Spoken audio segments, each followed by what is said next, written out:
Yeah, man. We can hide and shit, man. Do something like a grocery, you know.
Peace, everyone.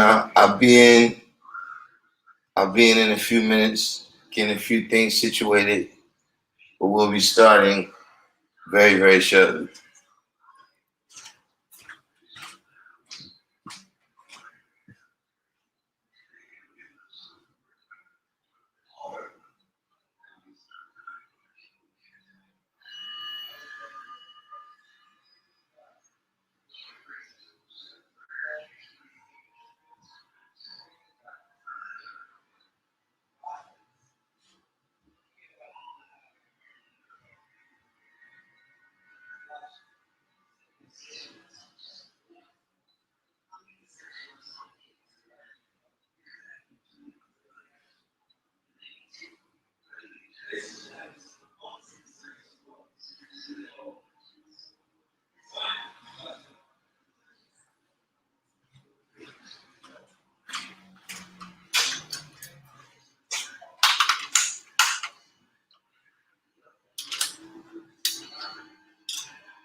Everyone, hold on.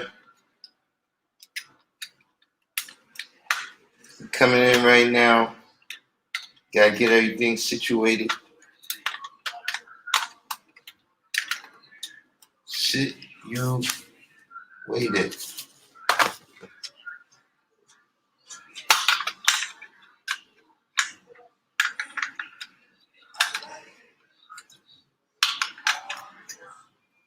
If anybody got any questions, go ahead and put those in the comment section right now, and we'll get started on that. State of the art, I see you. Anybody got any questions, put them in the comment section now, and we'll start off with that.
All right, so we in here. Everybody do the each one teach one and hit the like button for me. Y'all know how they do me over here now. We got the wordsmith is in here. Peace. Word 60. Smell good is Teran Reed. Wise you. Right? Divine understanding. Allah will manifest.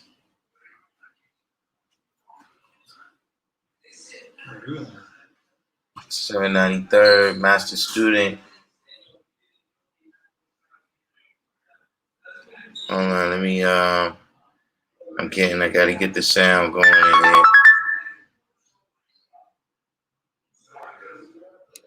Let me get the picture.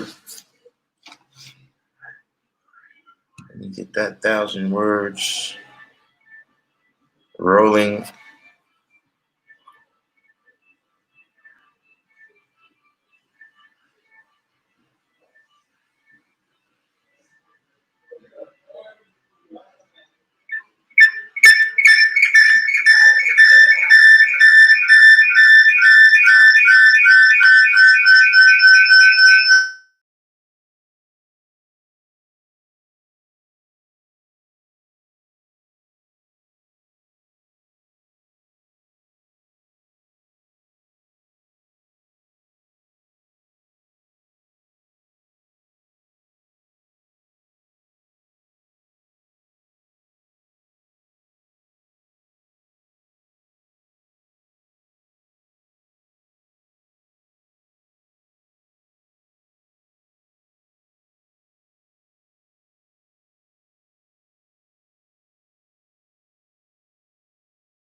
breathe in.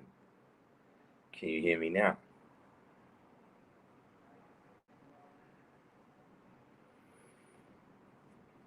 Okay, here. We got Supreme Divine, Mr. Green One came in. Sun God, Raphael Arroyo, L7, word 60, DeBar. All right. So let me see right here. We got any questions? I saw a couple, but I was getting situated over here.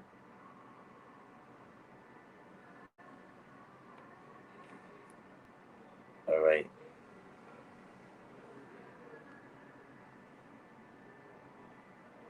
In the book, he said that 5% was once called Blood Brothers.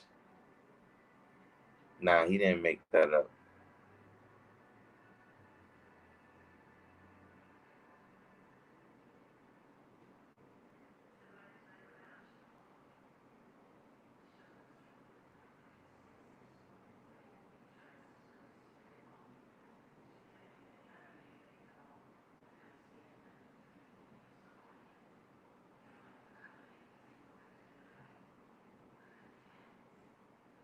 Raphael Arroyo said that pressure was the pressure. That justice. Um,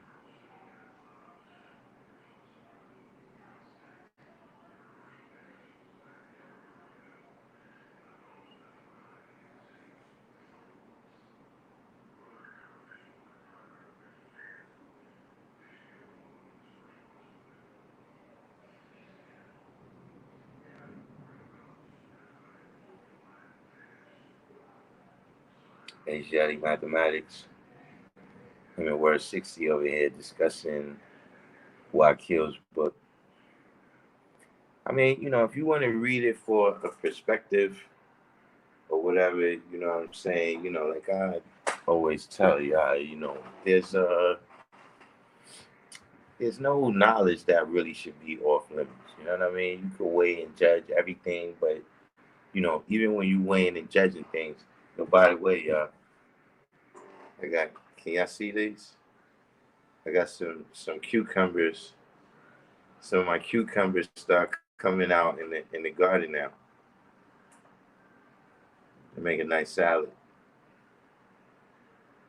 It's some more, but I shared those out with the other brothers. Right now, this is the first to come off. In the next couple of weeks, I'll be having some more harvests to show for my hard work out there. But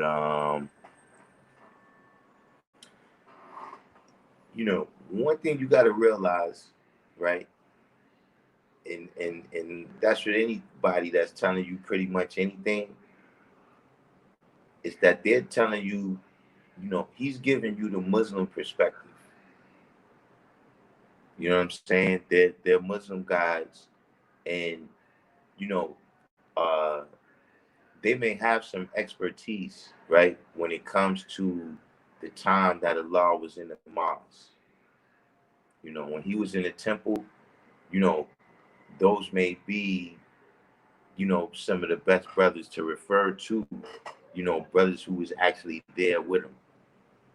You know what I'm saying? But uh, trying to continue that premise on to where you think the Muslims is the best ones to tell you about what happened with this nation, this is ridiculous. You know what I'm saying? Like, if you just a voracious reader or whatever, you know what I'm saying, you like to read, you read a lot of books, regardless of whom or what, then, yeah, check out Wakil, but it's not really something for you to be using as reference material. I wouldn't.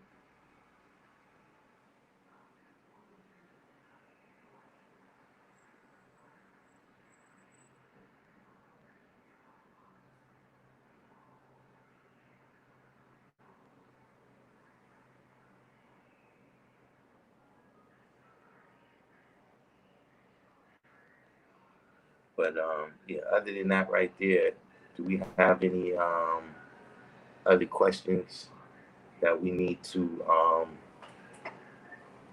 get into? Got any other questions that perhaps y'all been wondering about, and we can clear those up before we get into whatever other topic? Let me put my my banners up here.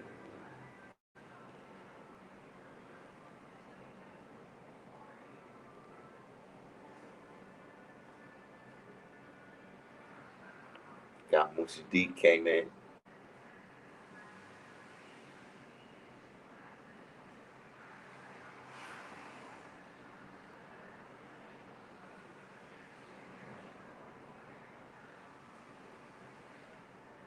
Anyone? So I suppose this means that everyone is clear on everything.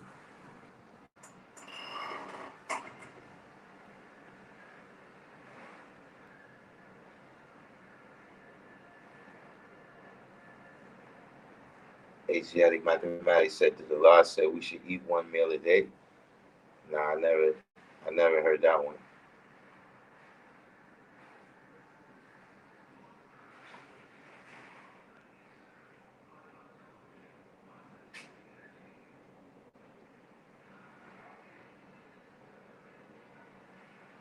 Yeah, that's yeah, Queen Mecca. I don't know what's going on, Queen Mecca.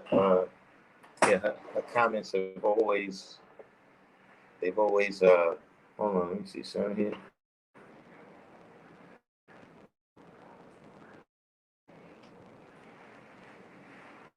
Her comments have always had a little bit of trouble coming through.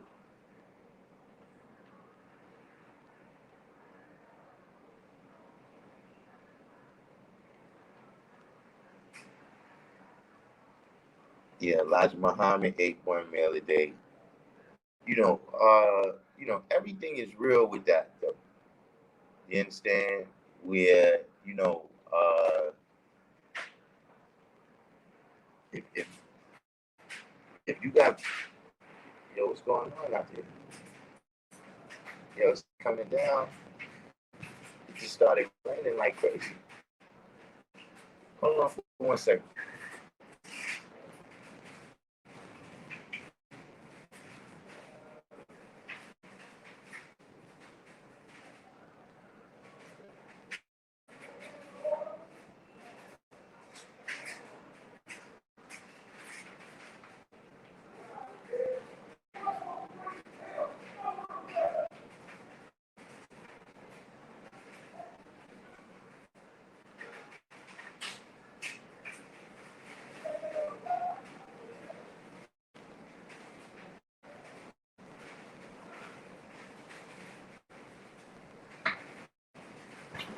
It's hail coming down out there right now.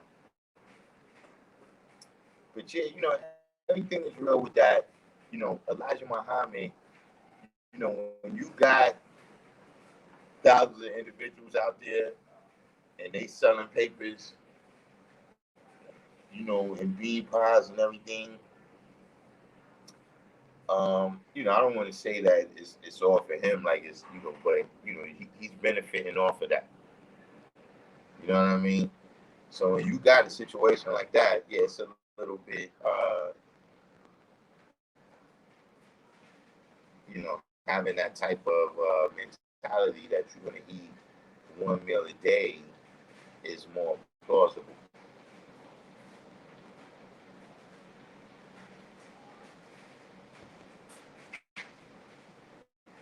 Pete said he's down in Orlando where it's 93 degrees. I heard that.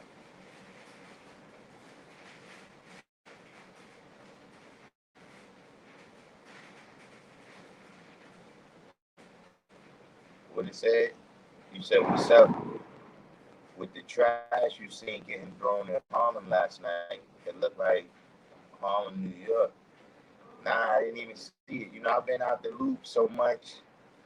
I got so many things that I've been trying to get accomplished that I haven't been able to look at the news. But yeah, what's the deal with that? What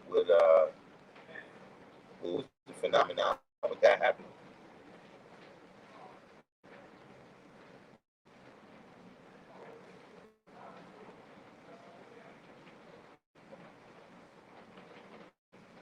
Universal 7 came in. Queen Mega said, I was responding in state of the art, Yaku's rules and regulations until her baby was an angel baby.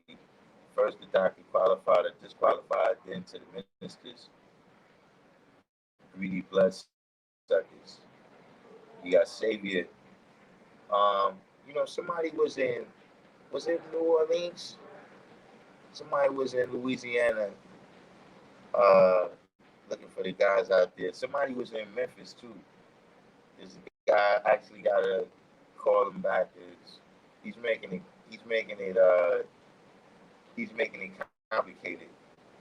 You know, one thing people had to realize, right, is that when you want the knowledge, right, don't give me no work to do. You understand what I'm saying? People wanted, they want the knowledge, and they like, yo, look, God, can you call me? No, I can't. Why would I do something like that when you're the one who wants the knowledge? You know, I've already done my work.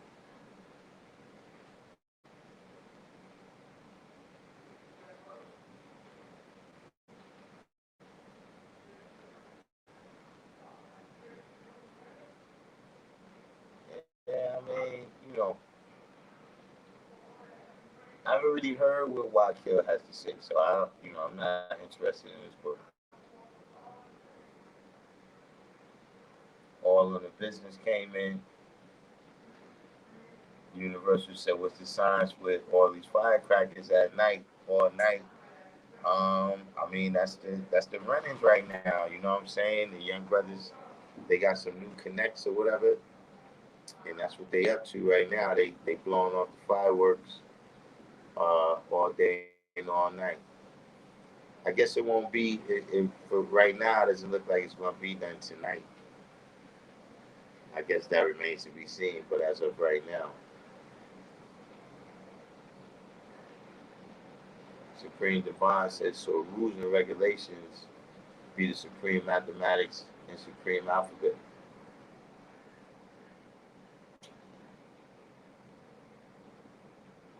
Um,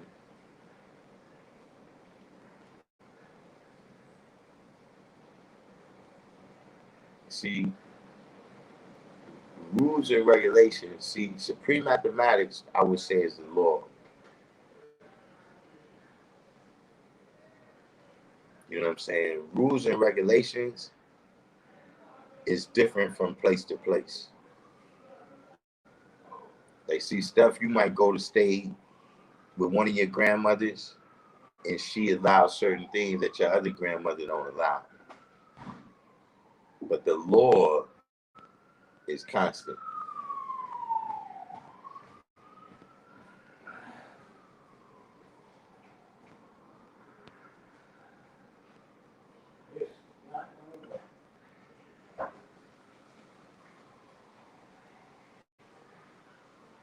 Sadiq said it looked like people just started throwing their trash out the windows, and it was all over the streets of New York. Now I haven't even seen it. I guess I gotta check that news story out.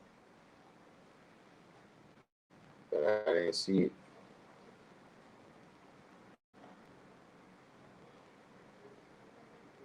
AGI mathematics said I've been eating one meal a day, but every now and then I mess up. Like I said, it depends on what you're doing. You know what I'm saying? If you in a situation where you're gonna need your energy, like you out there doing some type of farm work or something like that, you know, I wouldn't try to follow an arbitrary diet like that. You understand what I'm saying? You gotta. Yeah, to say, man.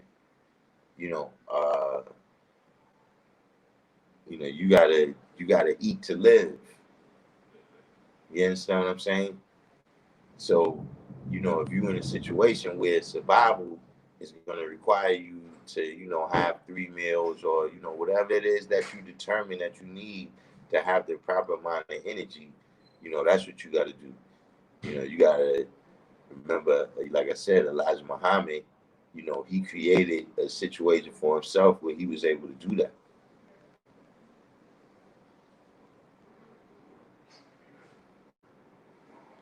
I'm saying universal, the kids, they like the fireworks, man. It's definitely more fireworks than we usually see. You know what I'm saying? If it's not the 4th of July, you know what I'm saying. But right now that's something that brothers is taking as, that's one of the treats. That's one of the freedoms that they want.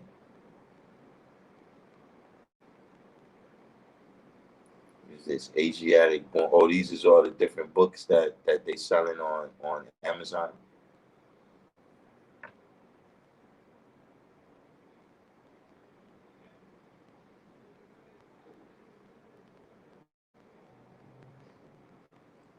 Oh yeah, here.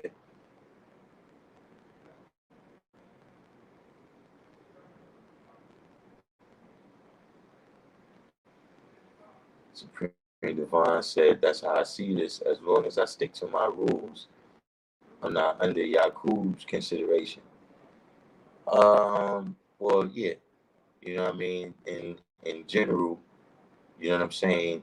Yakub did whatever he did. He created the devil from an idea. You know what I'm saying? So, if you don't have your own determined idea, then you could easily be co-opted into somebody else's determined idea. You know what I'm saying? If you don't have no plans for yourself, it's other people out there that have plans that they need flunkies for their plan. They need fall guys. You understand what I'm saying? And you could just end up being the fall guy and somebody else's determined idea if you don't have your own.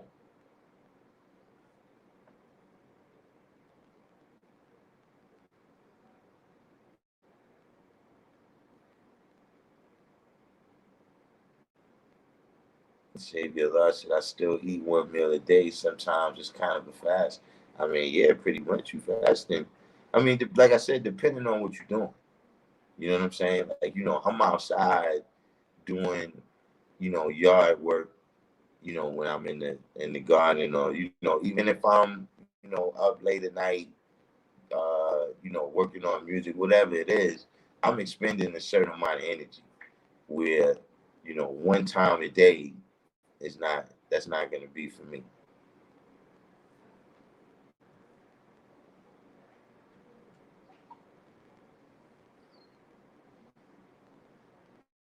Universal said, why is the devil so successful in his undertaking of this society? Right? So you said you have to eat the right foods. Absolutely.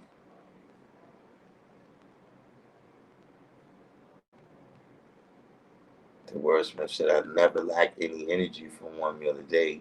What messes me up is that natural peanut butter without oils in it. Yeah, see me, I can't. 1 meal a day is not. That's not gonna.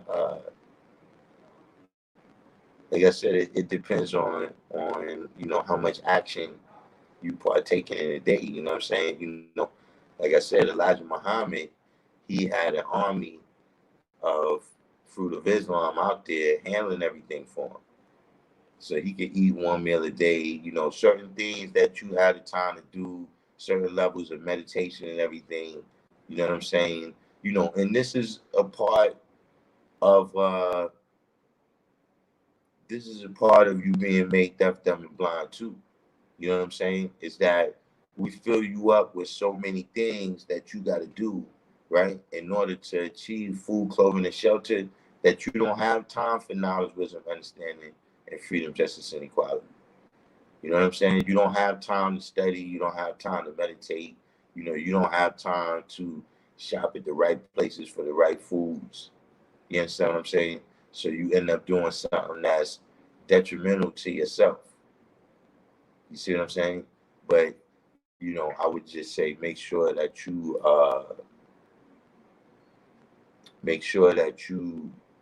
eat enough calories for whatever it is that you got to do. You know what I'm saying? Because remember, fasting is certain health benefits to fasting. So see, sometimes you get on a particular diet, right? And what the diet amounts to is fasting. But see, even fasting has its limitation. You know what I'm saying? You can't cure the body, or you can't make the body run as a well-oiled machine with just one thing.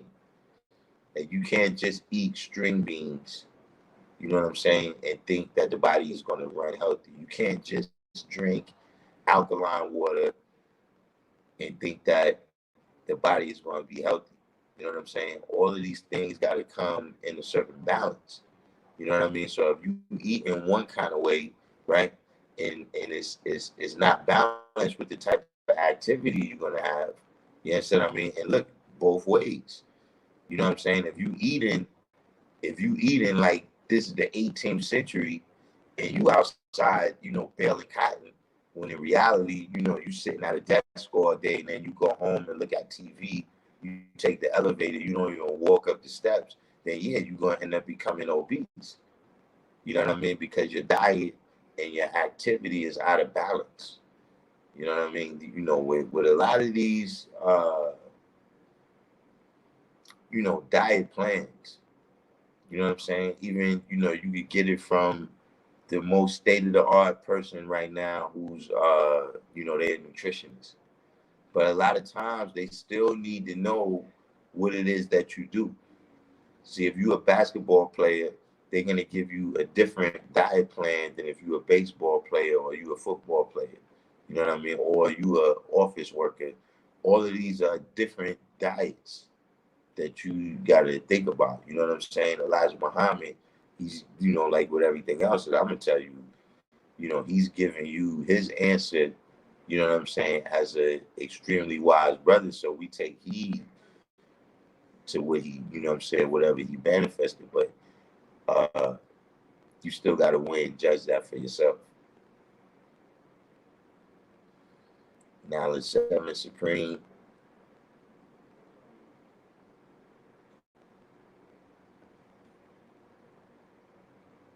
All in the business said rules are relative, and a ruler deals with wisely measuring relative to the degree of measurement being used. Law is the absolute that many relative degrees derive from. The wordsmith said, but my one meal is usually big though, like all kinds of greens, Brussels sprouts, spinach, bananas, and mango. Now, see, that's what I'm saying. See, now, this is where you got to balance. You see, for me, if I eat one time and then it's most of my calories, then I don't know how much else I'm gonna be able to accomplish close to that time. You see what I'm saying? Because then I gotta sit and let my food digest. You see what I mean? So that's another level of the balance right there too. You know. Plus, it might work with that too. You know what I'm saying?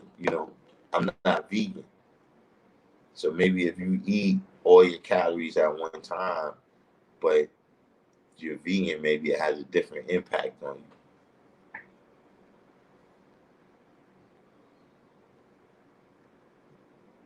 Who we got here? Sunez emailed me a message to the Black Man PDF. Stolen Legacy among his 10 points program, lesson plans, which is peace. Yeah.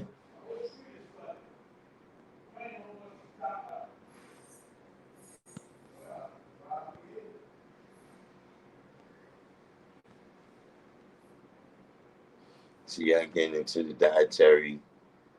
I already told y'all if I was vegan, I'd probably be much bigger. Savior said it's a very slow fast.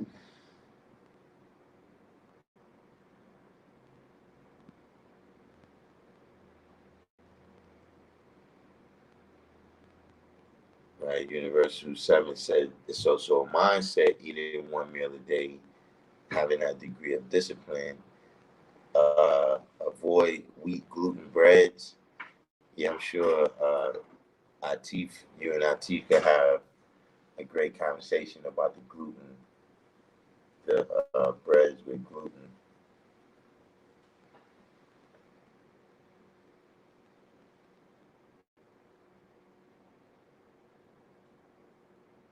Just really came in.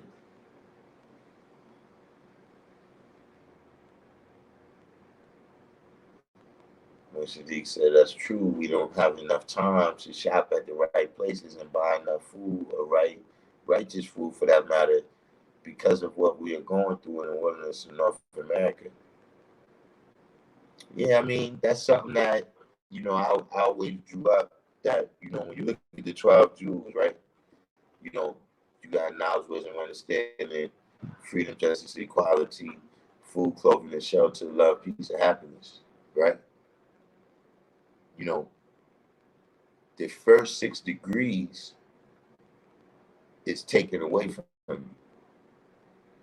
Like when you here in the wilderness of North America, we not dealing with supreme knowledge, wisdom, and understanding. You know what I'm saying? You know, we're given information on a need to know basis. And it's been determined that we don't need to know most of the information. You know what I'm saying? Um,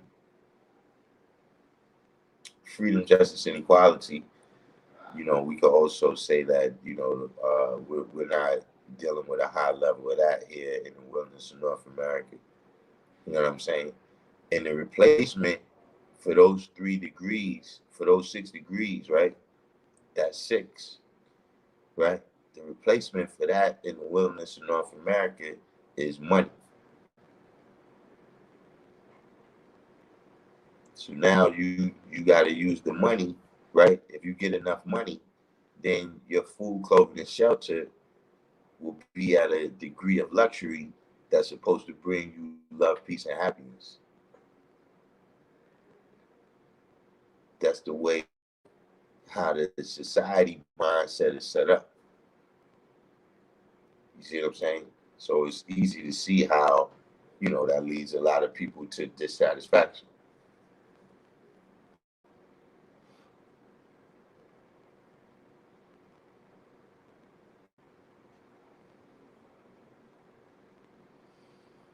I see state of the art, state of the art, you couldn't wait to build. I see you wanted today. Universal 7 said do the calisthenics. Yeah, you know, that's another thing. You know what I'm saying? When you working out and things of these nature, uh, you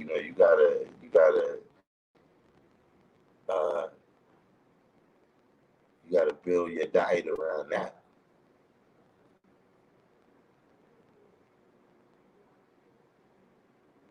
What about Dr. Sebi? Was he writing exact in what he was building? Um, you know,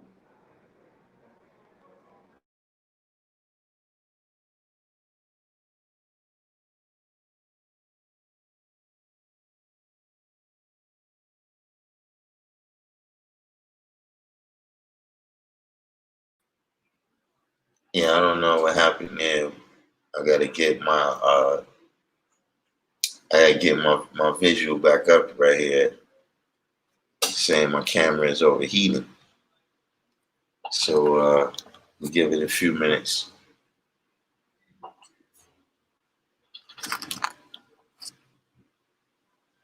But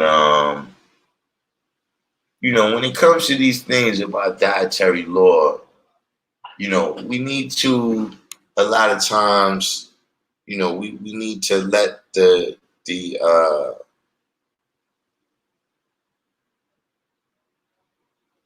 we need to let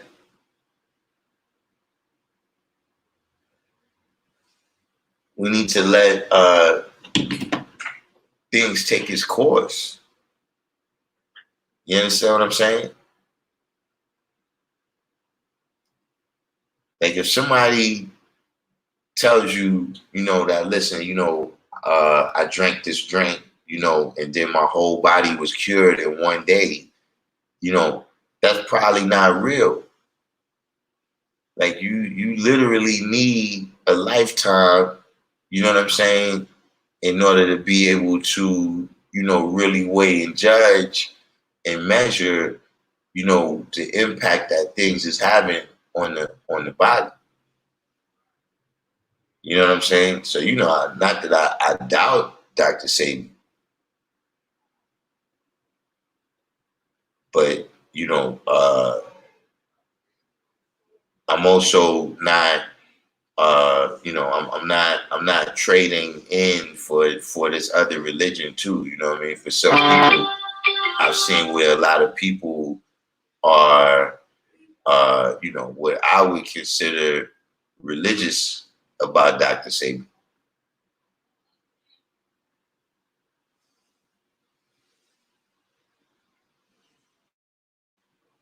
Well, as you said, if town, cities, and government officials can light up for the Fourth, why can't people light off the night on they said celebration of rules and regulations and laws should be on all, not just the privileged? I mean, it depends.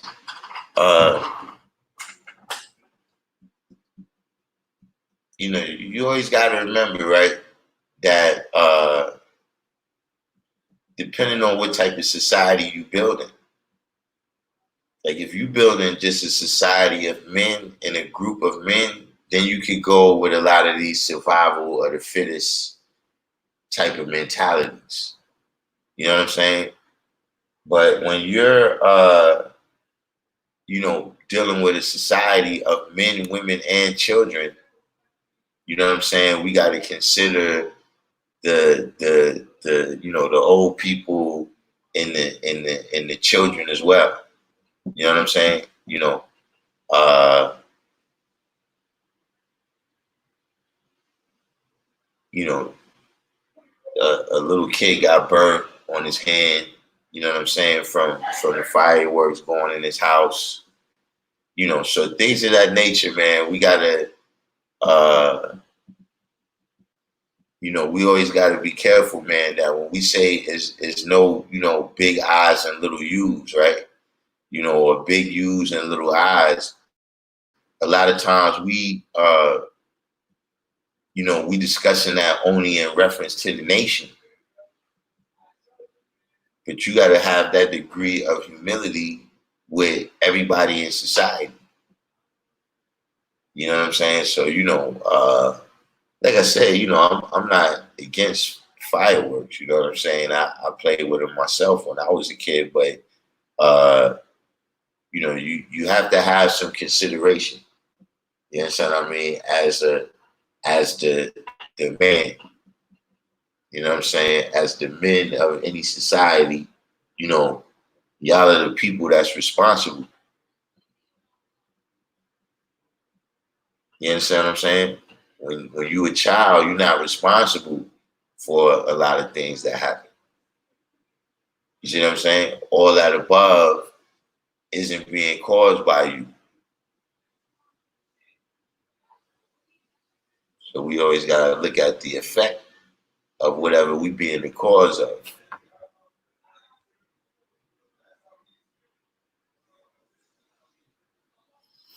Got L. Lowry, one half of the L brothers.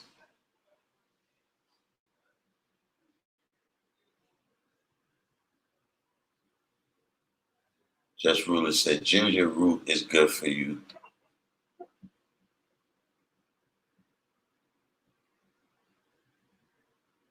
State of the art said why the guys ain't using the answers. What answers would those be?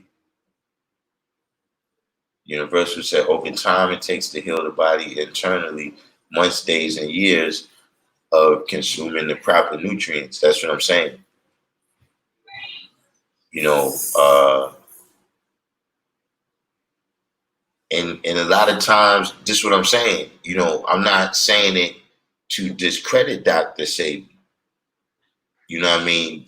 But just to say that a lot of times, you know, we don't want to put, you know, if you believe the right thing, right, for a religious reason, you still being religious.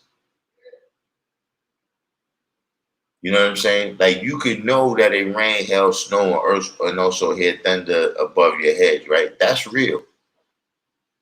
But if you thinking the mystery God is causing all this, you still religious about how you see rain, hail, snow, and earthquake. So that's all I'm saying is, you know, when it comes to health, you know, the stuff that he was speaking was scientific. So we don't have to be religious about it and just say, oh, do we believe Dr. Sebi? No, we can actually show and prove it.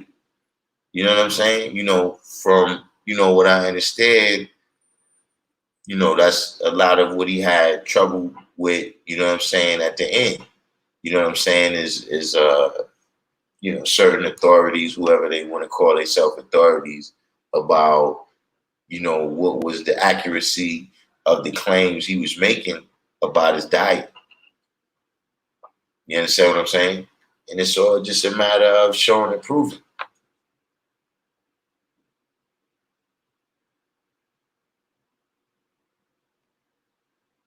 Free to be me said, what? At the top of my game, benching 485 at 300 pounds, 5%. Oh, you weigh 300 pounds with 5% body fat? That's crazy right there. That's that's that's uh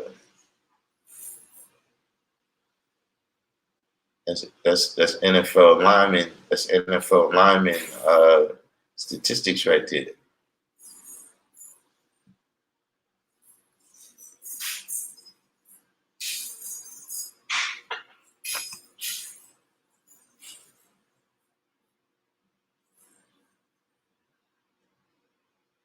Oh man, there goes some of y'all people.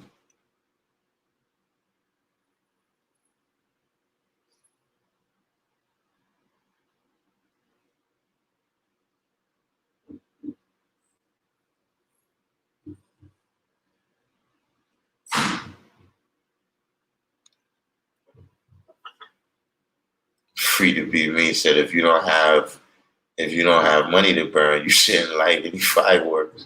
I mean, yeah, it is. You know, I don't know how much it costs now, but that's definitely consideration.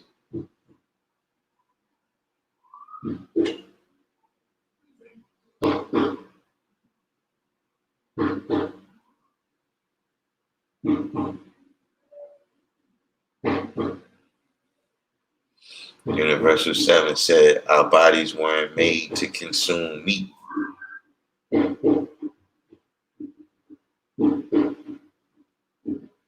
Hmm. You know, you know, I hear people saying that. I don't.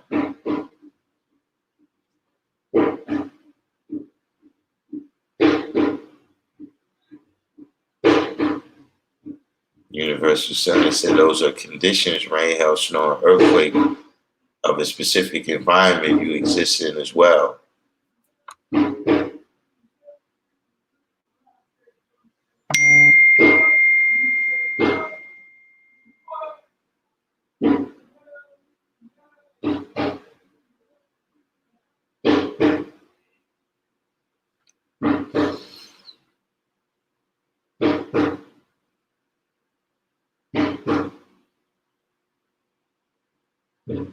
Free to be me. You too old for Culture Born is too old for what?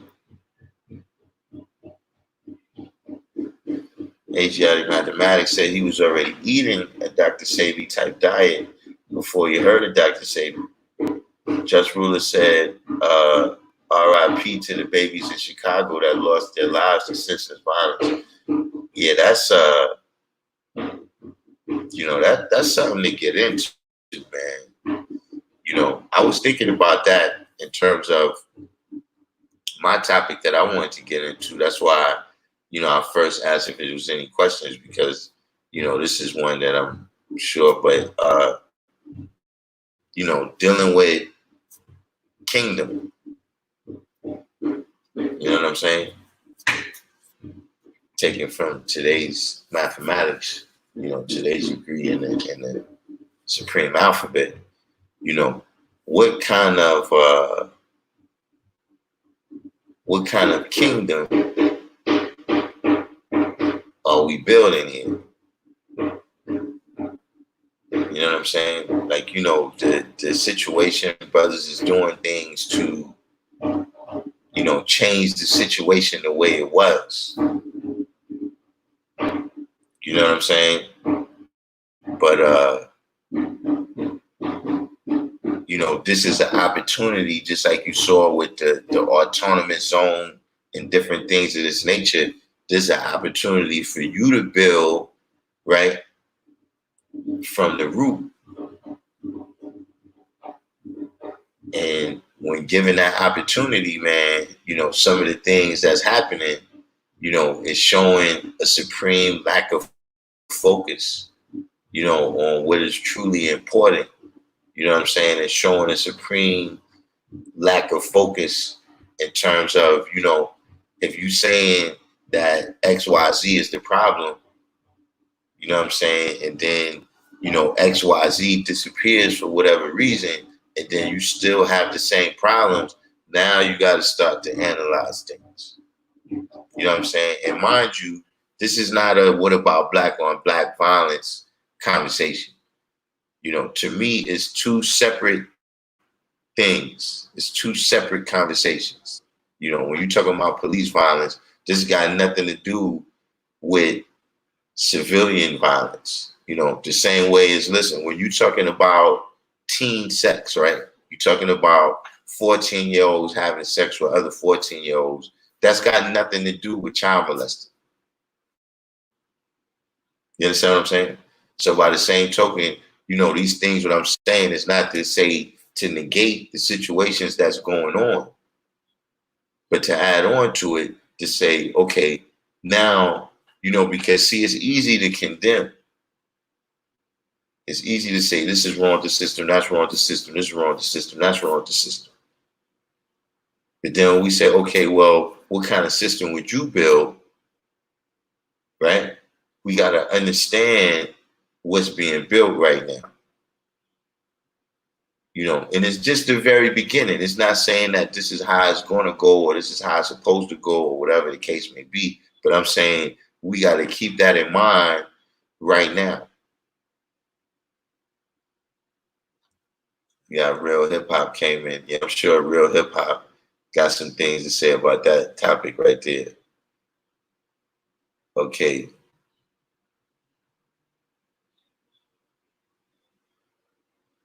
So Universal said meat takes longer to digest. The wordsmith said dates are probably his favorite fruits. I would have to go with watermelon and mangoes myself. Meat rots. I mean, everything rots. If it's food, like, to tell the truth, that's something that would cause me not to eat something. If it doesn't deteriorate, that's a bad sign.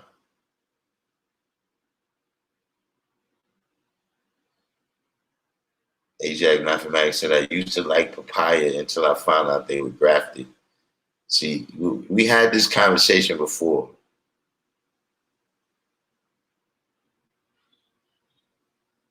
Where, there's a difference between cultivated and grafted when it comes to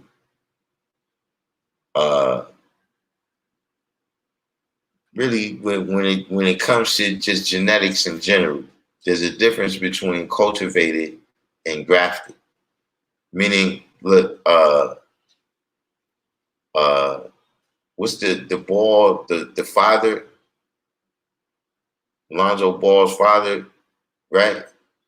You know, he said he married his wife. Not that that's the only reason, but his wife is like over 6 feet as well. So being that he knew that he was, he was gonna have this idea of having his sons play basketball, like he ended up doing, right? He picked a woman that had physical characteristics that would add on to that. This is different from grafting. Don't get me wrong, I know what you're getting ready to say, but that's got nothing to do with this. Her being Caucasian's got nothing to do with what we're talking about right now.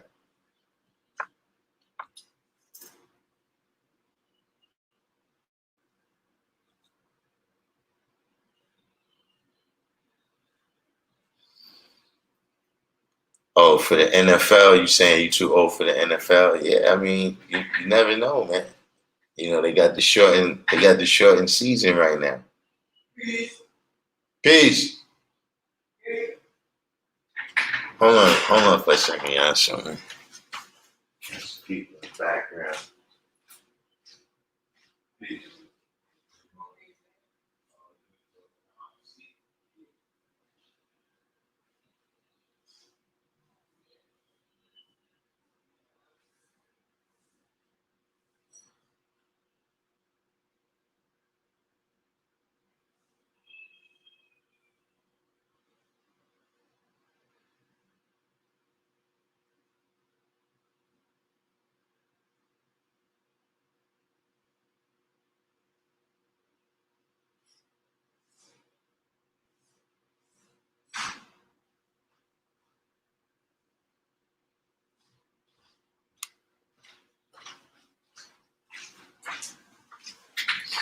All right, back on the set. Hold on, let me see. We should be ready to get. We should be ready to get the picture back.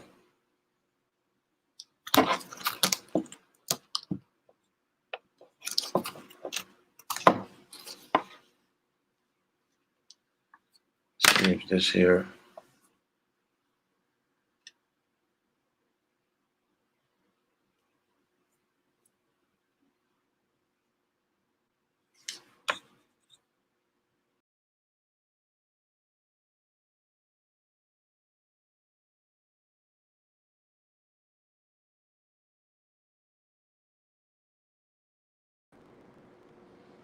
All right then.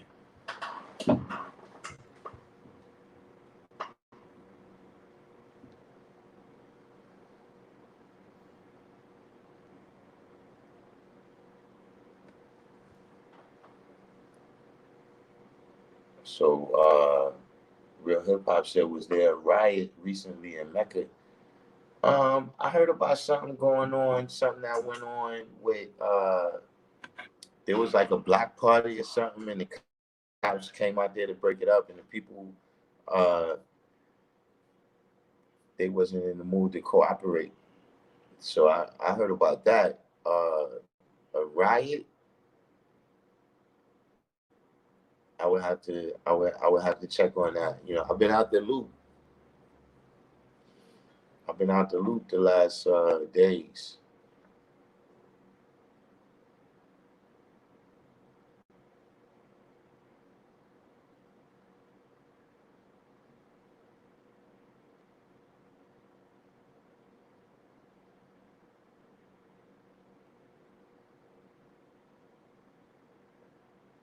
All right, we got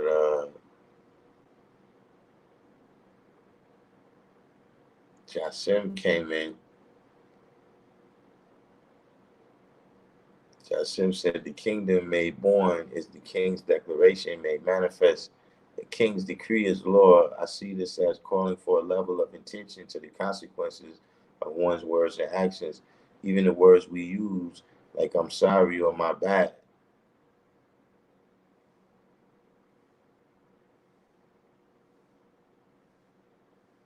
Real Hip Hop said, I hope Allah school in Mecca is safe from the riot. Nah, it was nothing. Like I said, that was like some overnight thing. You know what I'm saying? Brilliant Elevation came in. Universal said, I see watermelon with white seeds too. Um, yeah. There's still a difference between cultivated and grafted though. See, like I said, look, all of us, right? All of us consist of genes that was mixed with other genes.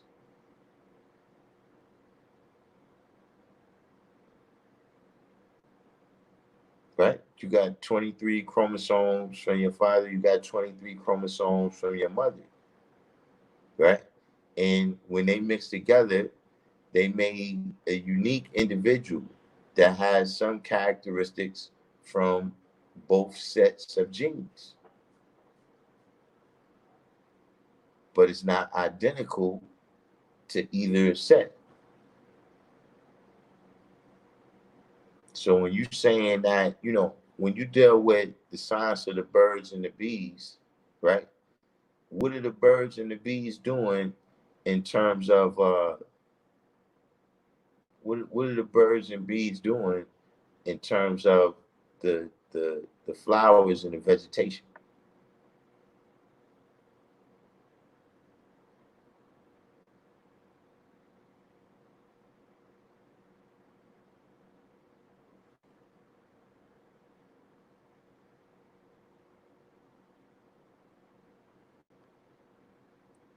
Asiatic mathematics said is the devil not a genetically modified organism. But see, we talking about something that's no more original.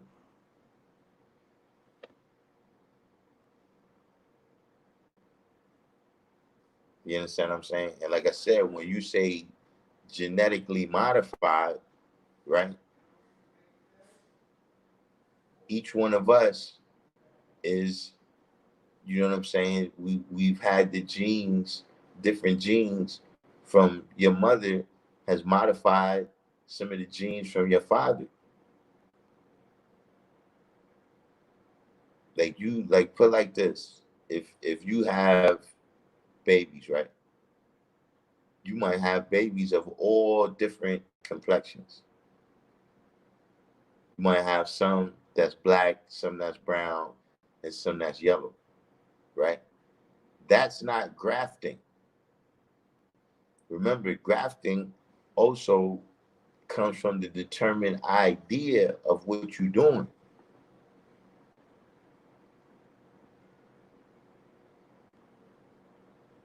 But just saying that you got a genetic diaspora of things, you know what I'm saying?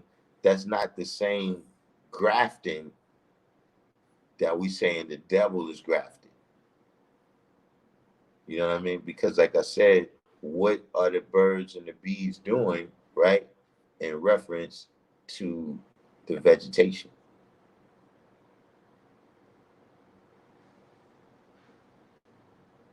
King Alfred plan.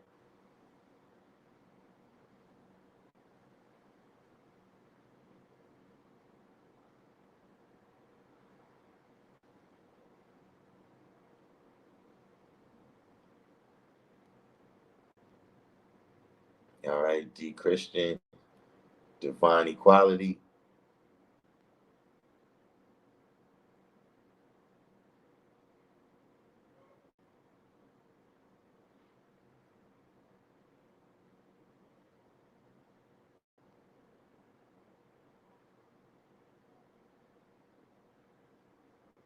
All right, Amina, I'm gonna give you a chance to just leave the room.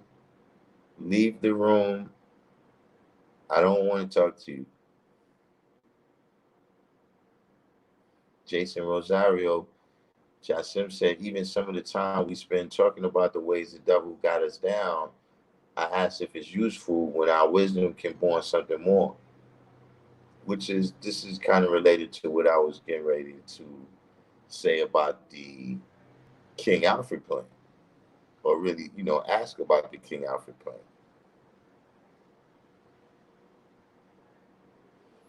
Have I ever seen a yellow watermelon? Yes, I've seen a yellow watermelon.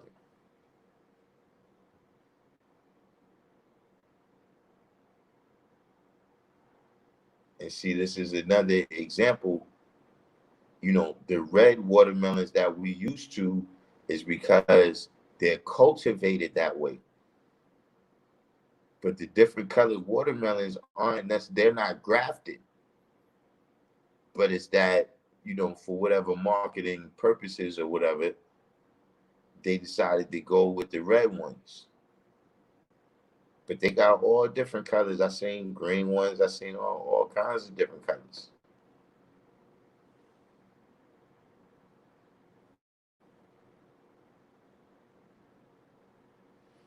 All right, now Universal 7 said that when you see the birds and the bees and they out there in nature amongst the uh the plants and the flowers, they're pollinating. They're taking, you know, uh uh pollen, you know, different material that they're getting from one plant and then transplanting it over to another plant. Like when you see the diaspora of plants that's out there, white roses, yellow roses, red roses, all of these different things. This is not grafting. This is just the science of genes and adding genes together and the impacts that they have on each other. Beware of thinking that just because something consists of two things mixed together, that is grafted.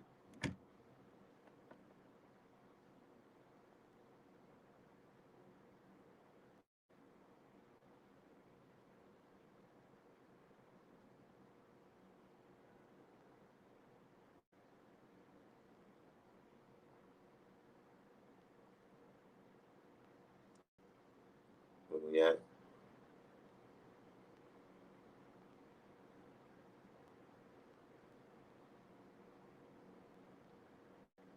Divine Equality said, "Are you referring to mate selection?"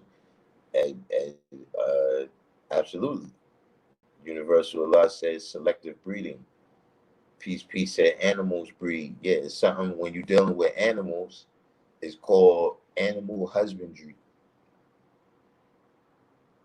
And this is when you take, this horse right here that might be really fast, and you mix it with this horse right here that's big and strong.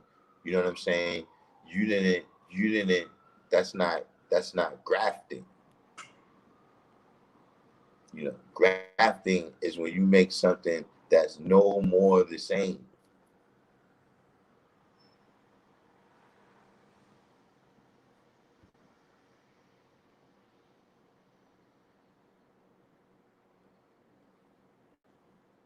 Asiatic mathematics said Monsanto has a determined idea, though, especially with that GMO corn. They took over the corn market. Yeah, but see, even when you speak on this, right, this is something recently. Monsanto, they've been doing that type of thing, probably since the 50s. But when you go back throughout time, I'm saying you'll find out that a lot of fruits and vegetables are related. You know what I'm saying? Like broccoli and spinach is related.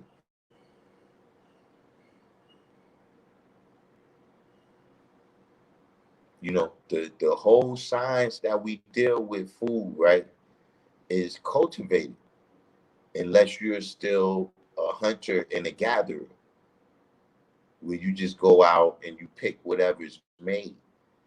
But see, as soon as you look at the bush, right, and you say, yo, one thing I noticed is that these kind of apples right here, more of them grow on a tree. So being that, time and effort is money, right? The time that you put into planting the trees, the time that you put into cultivating the trees and all the things of that nature, right? You got to weigh and judge that on what's going to be your return. You don't want to spend all day cultivating a tree and then it's not going to be enough to feed the whole family. You understand what I'm saying? So all of the food that we have is cultivated. You know, when you go to the supermarket and you pick through the different potatoes and you pick the best ones. Now, if you was planting, you would pick some of those best ones in order to plant as well. And as you continue to do that, right, you would be cultivating the particular ones that you're picking. And over a period of time, they may develop some particular unique characteristics, right, that they didn't have before you started doing that.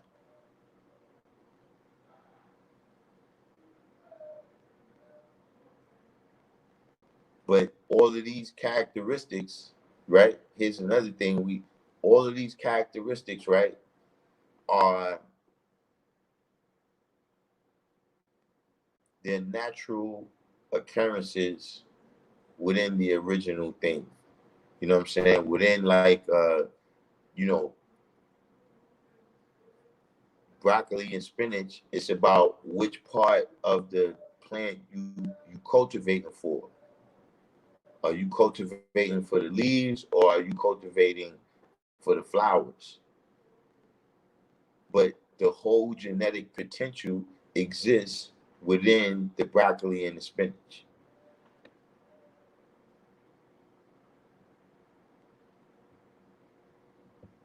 You see, I don't have the genetic potential, right, to give birth to a Caucasian.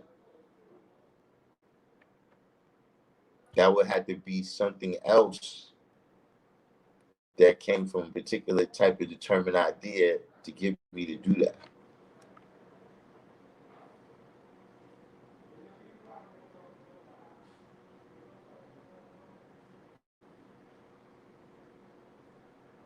And I'm not sure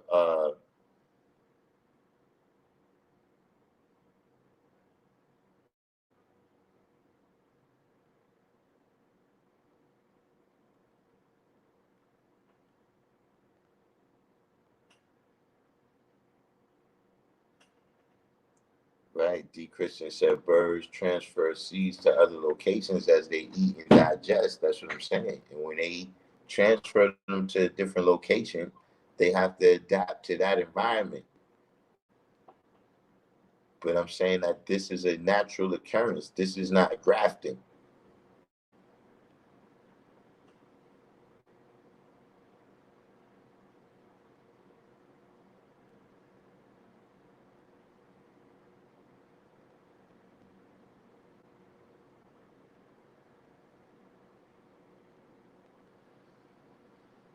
Spraying seeds with pesticides, right? And the seedless fruit that you're talking about, this is something different. This is something that is about the profits.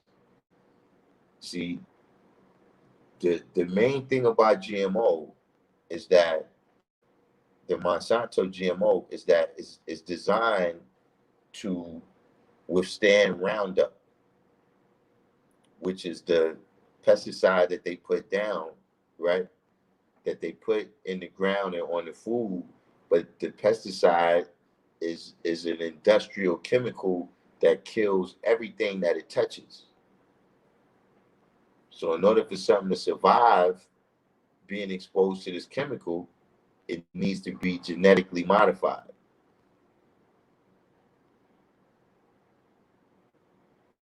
The seedless fruits that you're saying, a lot of this is coming from the fact that the genetically modified Monsanto wants you to buy their seeds every year.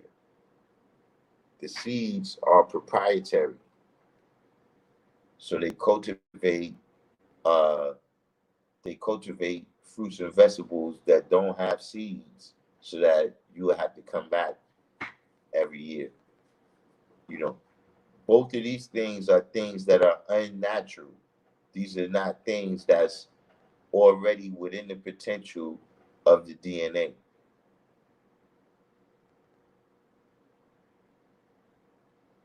SW came in. calm so calmly.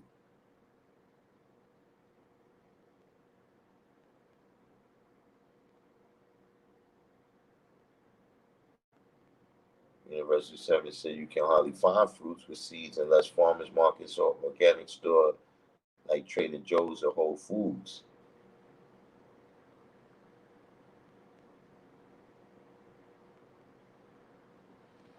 Right, SW said the seeds is where the money is. Right, Universal 7 said a hybrid. You know what I'm saying?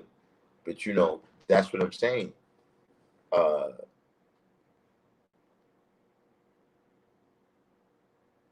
you know, hybrids and GMOs is not the same thing.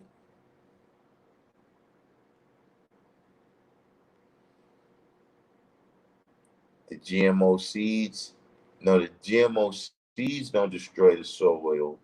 The Roundup destroys the soil.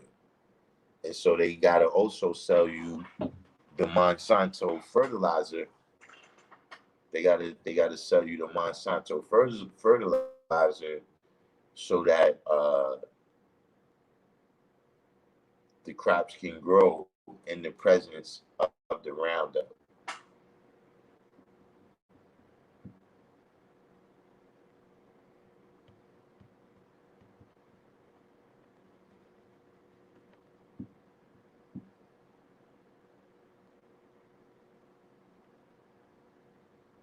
And I guess that's the uh, the dietary portion. You know, when winter's over, see I got my cucumbers. I got some cucumbers here that I harvested today. Hold on, I got this one too. There's some more, but I gave the rest of them away. And then we got a couple more. We got a couple more that's about to be right in the next day or two.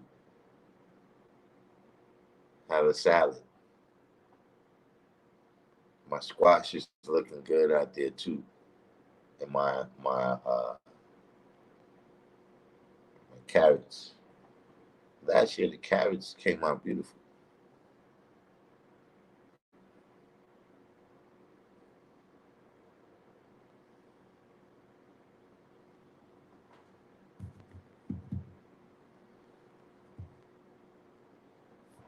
Um, D. Christian said, "Are you able to rotate crops with GMO seeds? Can you add a non-GMO seed to that soil after?" No, you can't add a non-GMO soil because the Roundup soaks into the ground. You know what I'm saying? That's um it actually destroys the topsoil and the the if they stop putting the Roundup, the topsoil would blow away. You know what I'm saying? But there's no, real need for rotating crops because the reasons that you rotate the crops, right?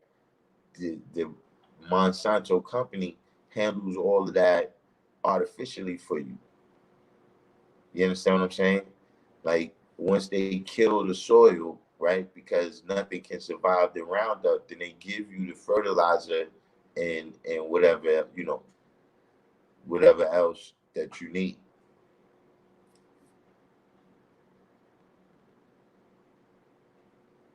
Universal 7 said I buy frozen fruits for smoothies.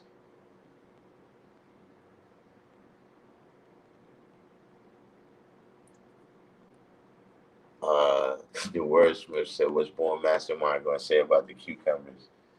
I don't know. It's a little look. If you look close, right there. Hold up, where's the camera? There's a little white thing right there. There's a little. That's right there where I pulled it off of the vine. There's a little white thing. So it might not be right and exact. Might not be right and exact. I don't know if it has the proper amount of carbon or if there's too much nitrogen. Um, Lowry said, "How does watermelon grow?" Watermelon grows on a long. It's like a vine. I have some. I got some other kind of melons, not watermelon this year.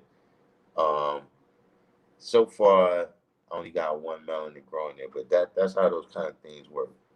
It's like you could take like 2 days you wasn't out there, and you go and you got full grown melons. But yeah, it grows on a long vine, and then the vine start making flowers, and then you get the buds from that. Well, the buds from that turn into the melons.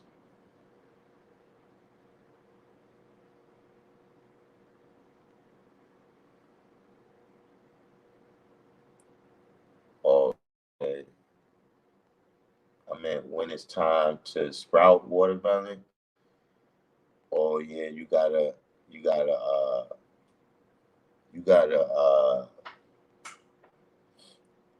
like now's the time.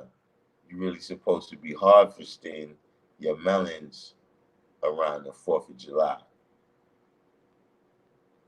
You know what I'm saying? I mean, you still got time, but generally speaking, you want to get your stuff in the ground, depending on where you at. And like this year, we had a little bit of a cold spring. We had a little bit of a cold spring, so we didn't get our stuff down until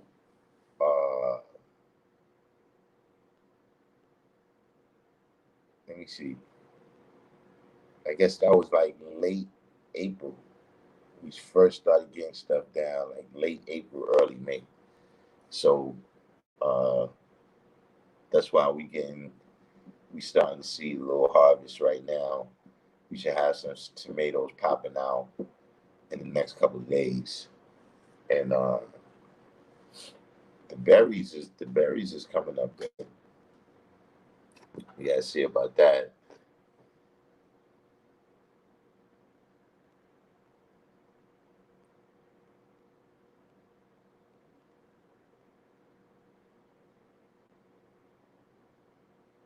But yeah, I would say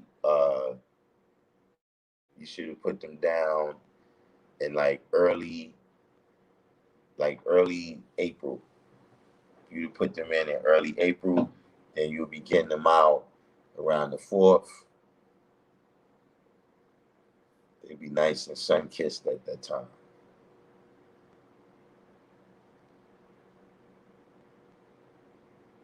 But I don't know how y'all got me into this dietary stuff here. I told y'all I'm not vegan.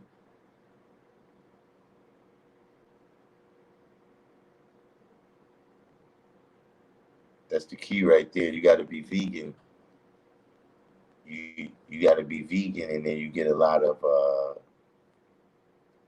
followers like that.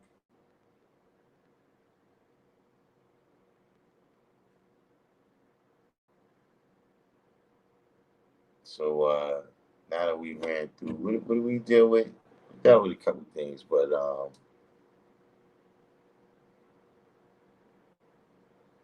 I want to get into the topic that I was saying in terms of what kind of kingdom are we building? You know, what kind of kingdom are we building? You know, uh, how are we?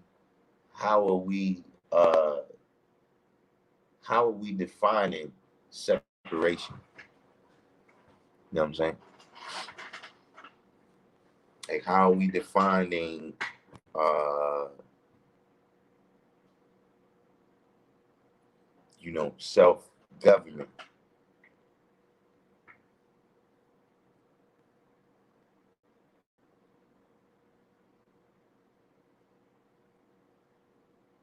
Like, if you're going to separate from the system, right? If you're going to separate from the system, all right, Universal 7 said family structure. But if you're going to separate from the system, right?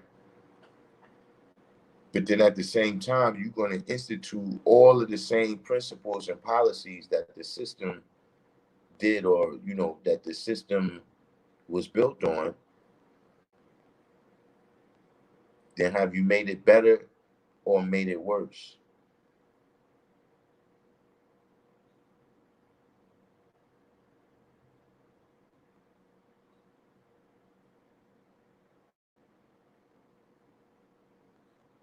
See, because a lot of things in our nature, right, is a part of the trials and tribulations.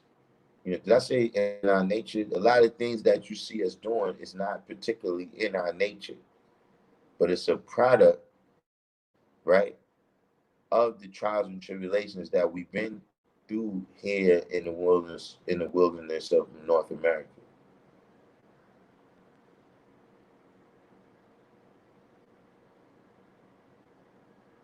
And see, that's one thing that gets left out. You know, no matter how much people want to complain about the rioters, whatever other aspect of whatever it is, right? That mentality and those people were created right here.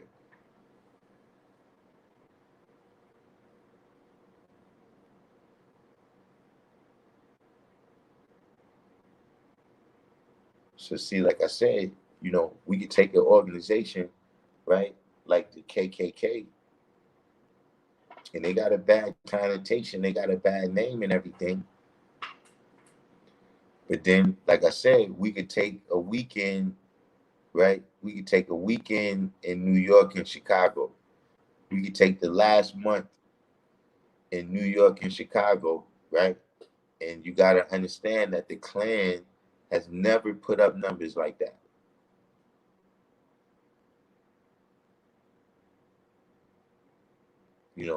The Klan is a terrorist organization that's supposed to be there to keep black people in line. You can walk over there, but you can't walk over there. You can wear this, but you can't wear that. So if we look at some of the things that is celebrated, in our community, and things that we, act on and everything out here, you know what I'm saying? We see that, you know, uh, we terrorizing ourselves. You know what I'm saying? We gotta look at that, like I said, not in comparison, but just to say what must be done in order to make things right and exact. You know what I'm saying? That right now, you could go and get a young kid, right, from any neighborhood in America, and he would tell you that, okay, look, it's certain things you can't do, it's certain colors you can't wear, it's certain blocks you can't go on, certain stores you're not supposed to go to, right? Because he understands the fear. He knows the ropes. He knows his place. The same way the Klan was there to make sure that everybody know their place. So, that's one of the things what I'm seeing right now, right? That and this is something you always got to be aware of anytime you getting rid of an oppressor. You see, you get one oppressor off your back, right? And what that does is it leaves space for another oppressor to come and jump on your back. You see what I'm saying? Until you come to the understanding that you got to stand straight up, perpendicular, and not give the person a space to jump on your back.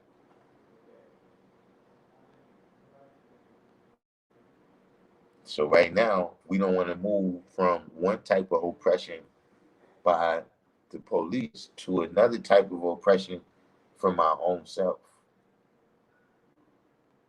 So that's why I say, how do you define the separation? You know what I'm saying? Are just you separated by space? he's in that state and you in this state, but then you still institute all the same things, then what? See, we got to look at all those ways. See, because look, like I asked the other day, you know, how many people was taught Christianity by a colored man or a colored woman? How many people was introduced to eating pig by a colored man or a colored woman?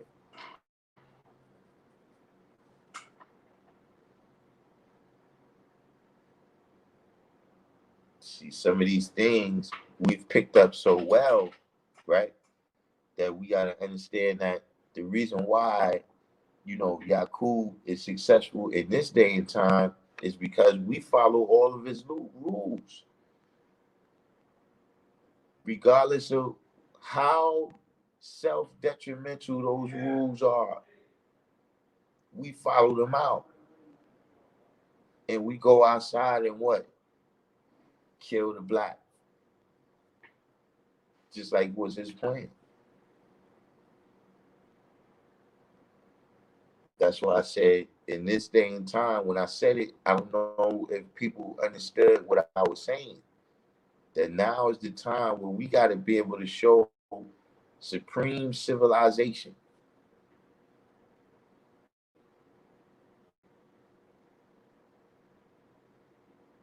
Because if not, then it's just going to look like the proof that we not really the founders. We not really the mothers and fathers of all civilization. You see what I'm saying? And a lot of these things, they got to be put into activation. When I say that, what I mean is that, you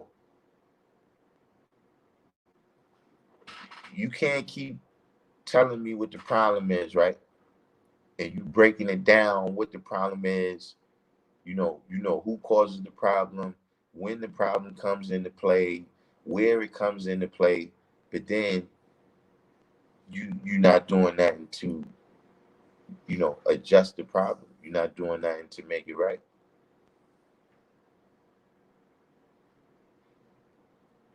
That's a pitfall that you have to be aware of, is that just because you know what a problem is and you can break it down from every angle, that don't mean nothing about the solution. And like I said, these is the ways, these is the things that we got to keep looking at. Because see, if we don't provide no solution, then who's the ones that has to exist in these neighborhoods? If people decide they're going to be uncivilized, you know, who's the people whose family members, what I'm saying, is going to be caught up in the crossfires of this?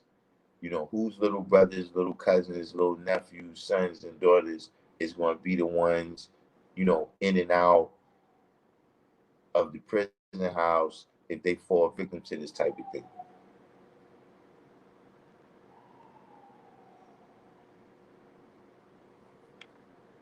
Let me catch back up to y'all in here.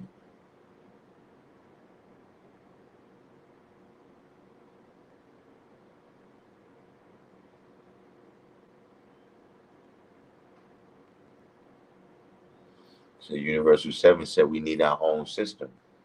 You know, we got to define that specifically. We got to define that specifically. You know, and we can't. This is another thing. I don't want to, prejudge the people that's in the CHOP district and the Chaz and all of that, because we don't know who's causing that violence.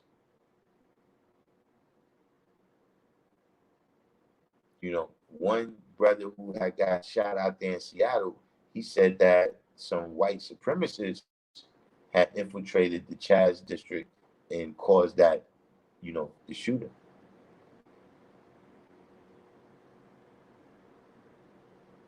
But just saying that all of those things is what you got to look at. See, just like America, they got immigration laws, right, where they deal with who we want to let in and who we don't want to let in.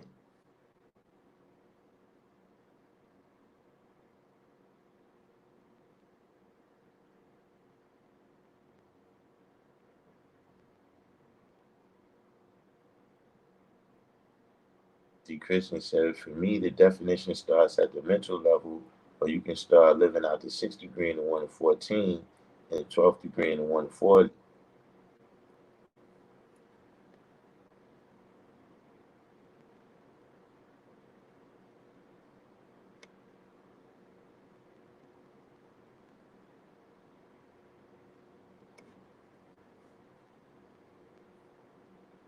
And Dietary mathematics said the degree, why does the devil teach that? It goes deep because you can apply it to almost anything the devil teaches.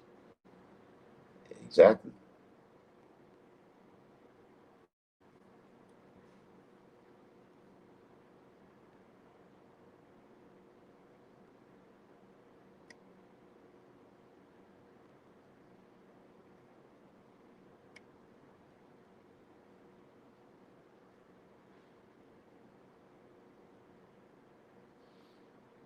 Universal said the majority in society adapted to devil society, so they are complacent in thought.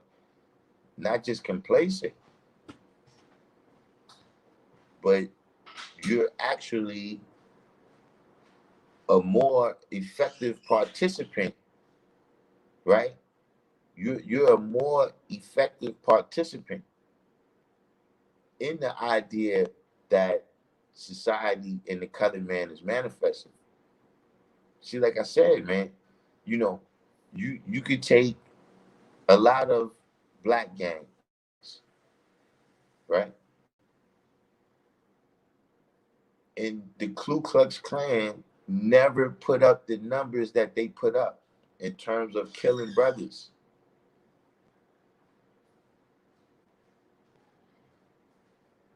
You know, the Klan, even and I don't speak for them. I don't want to be defending them or anything.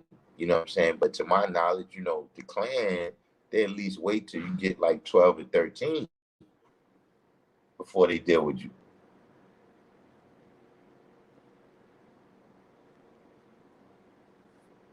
We got, like the brother was saying, you know, RIP to babies that lost their lives in the last couple of weeks. And we don't know what it was over. It could be serious, but then again, it could be some words that people have with each other on Facebook and Instagram.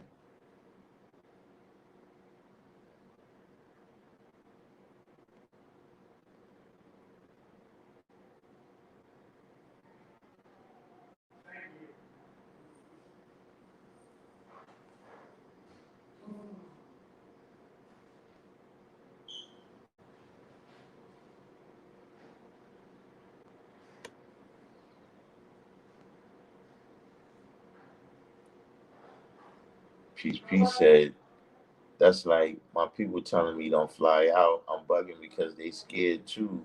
My brother born day on the 4th of July, so I took my fear of planes and turned it into butterflies and one more flight be in Texas. Yeah, that's something that's been planted, in the people. And, like I said, with all these different things, that's the flip side of it that brothers got to start thinking about too. You know what I'm saying? Like Universal earlier, he brought up the King Alfred plan. Okay, King Alfred plan, uh, but what are we going to do about it though? You understand what I'm saying? Like, if we walk in and we get out in the middle of the street and we see a tractor trailer coming, you know, what are we gonna do to avoid the tractor trailer? Or we just gonna stand there, because it's an inevitability that we're gonna be hit. So if it's the King Alfred plan, if it's martial law, if it's vaccinations, or any one of these different ideas of what might be the outcome in the goals of this, right? Then the question that has to come for those who could say, okay, I see that coming. Okay, what are you going to do about it?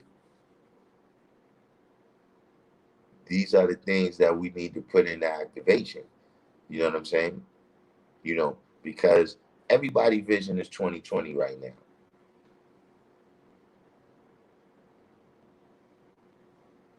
Everybody see the situation. You get into a conversation with just about anybody right now, and they can expand on all the different situations that we've been dealing with, from the COVID-19 to the police killings to the rebellions that occurred surrounding that, the lockdown from the coronavirus, and then the curfews from the rebellions. We all see that this is the situation. Some of us, we say we see a little bit more into the future of what's going to be the outcome of this. But the thing is, what are we going to do about it? See, because if you don't have no answer for that, then we might as well go home. We might as well disband all of this, go home, and make a ham sandwich. Because we ain't doing nothing here but playing games, if that's the case. You might as well go home, take kids. Listen, remember all those times, I got upset with you because you wasn't going to screen mathematics? Yeah, forget about all that.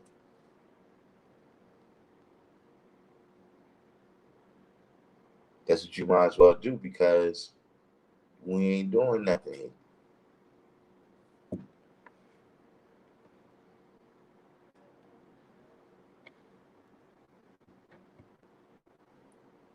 Real hip hop said replace the Constitution with 120 lessons.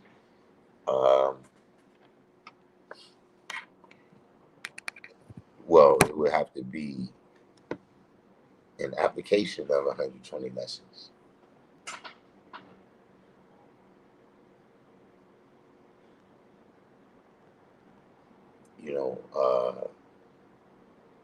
Governing people, it takes a specific application of knowledge. You know what I'm saying? Like, we on the computer right now, right?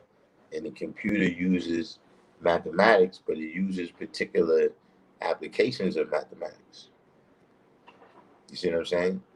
Like, for instance, the way mathematics is applied to computers is in the binary code. It doesn't go from 1 to 9 and then 0. It's just 0 and 1.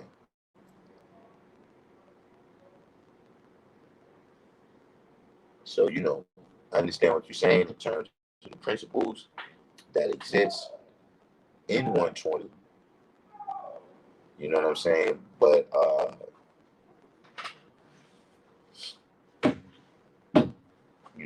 we wouldn't want to just put 120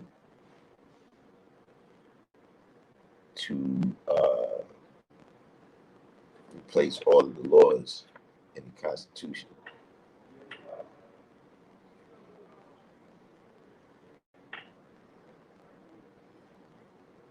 Universal Service said this is all set up for our down 4 foot on your necks. John Sims said, yeah, about how we're going to rise. I see freedom partially as a mindset.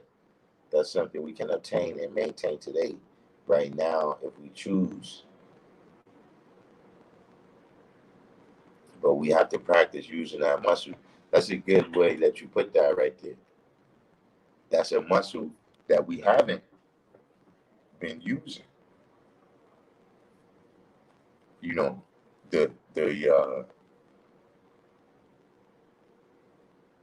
The focus on solution muscle. you know, well, what I see, you know what I'm saying? When I look out there at the different groups or whatever, you know, they got protesting down pat. Like they got it perfected, man.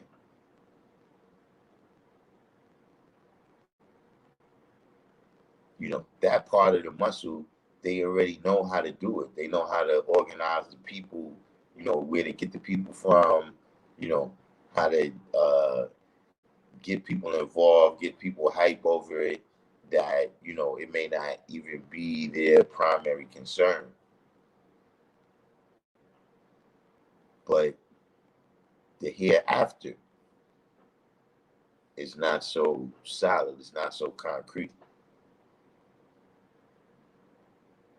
You know, that type of muscle, you know, and the, you know, kind of putting our money where our mouth is. You know what I'm saying? And looking at being the solutions ourselves. You know what I'm saying? You know, because, you know, for instance, right now, you know, that's one part of the mindset, or, you know, that's the mindset of certain people, is that, okay, now let's get the system to reform itself. I don't know if that's you know, that's not my outlook on things.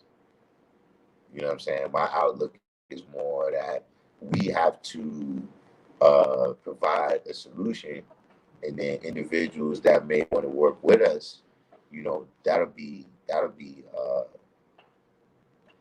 peace. It'll be positive. You know what I'm saying? I don't have no problems with that.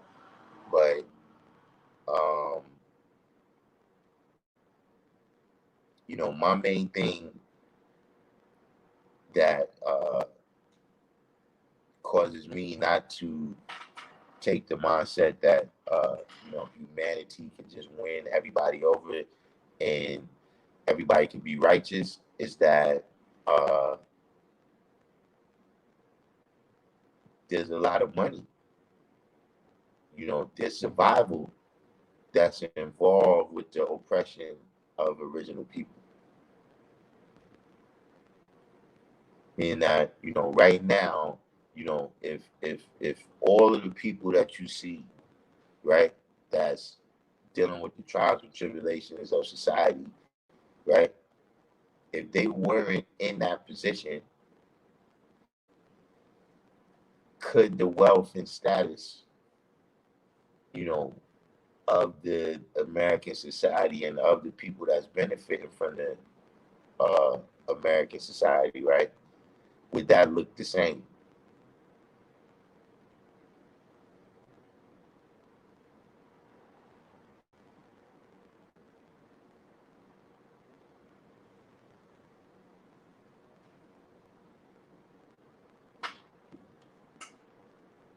See, now, Universal 7, you said this was pre-planned, right? So what's the counter plan? Like we can't just stop right there. Like, yo, God, I analyzed everything, all the pros, the cons, and look, I know it was pre-planned. Okay, that's good that you set up to right there. But now, what's the counter plan?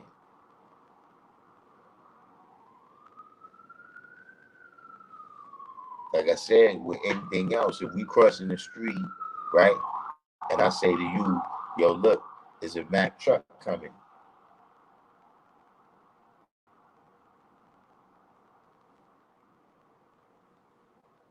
Now, that's time sensitive. The truck is coming towards you right now. You got a limited amount of time to do something. And right now, we got a limited amount of time. You know, time itself is not limited, but in terms of the timing,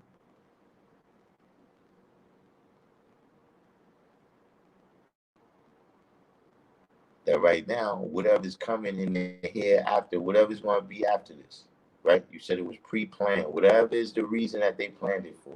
If they planned it to do vaccines, if they planned it to do martial law, what is the counter plan? See, because, there's a lot of things that could be saying.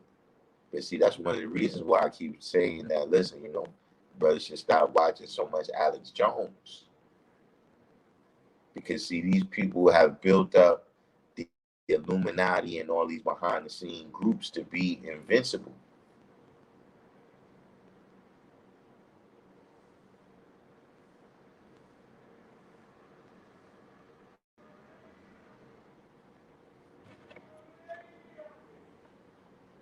State of the art, you really going in today, man.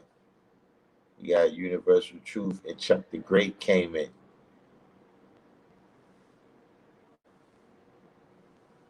Tommy Robinson.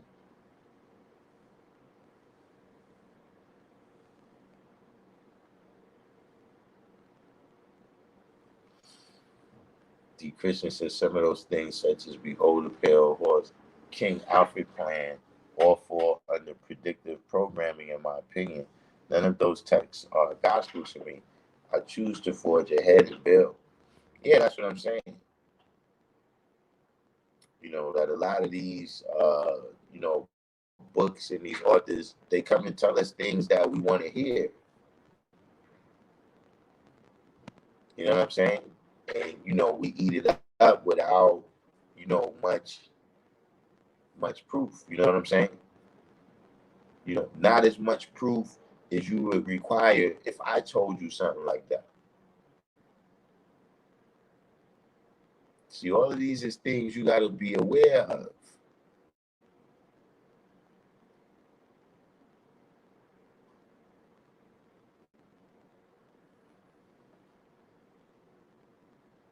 Do you still have that type of mentality?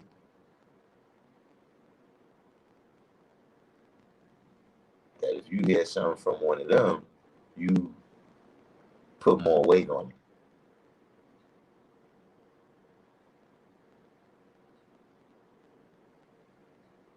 Universal Truth said the system does have to clean itself up. Why reinvent the wheel when there are resources in place that can be used better than they have been? Wisdom is all talk, text, unless it changes your understanding to the point of taking action, which is culture. Um, well, you got to add on with this a little bit more so I can understand what you're saying here. When you said, why reinvent the wheel when there are resources in place that can be used better than we have been? Um,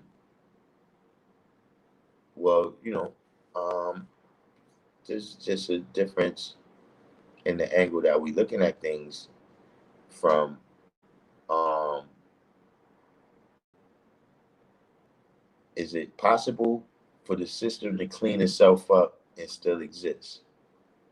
And as an example, what I'm saying is that there's been a lot of resignations, at least in New York City. There's been a lot of resignations of uh, police officers, right? Because, there's really no way to bust heads without busting heads. So if the cops are saying, look, if we're going to be getting in trouble for busting heads, then this is not a good job no more. It's not even possible for us to do what you charging us to do. What you asking us to do is not possible unless we can bust heads. So this is what I mean when I say, can the system actually be cleaned up and still exist? You understand what I'm saying? Kind of like, brothers that study the economic science, right, can tell you more about this topic, where if they were to alleviate all the debt within the system, right, then there would be very little money left. That most of the money that's in circulation, right, is through loans. The actual wealth that's represented in the money supply is not that much. So to clean up the system of debt would destroy the economy. So, just kind of asking you how you see that.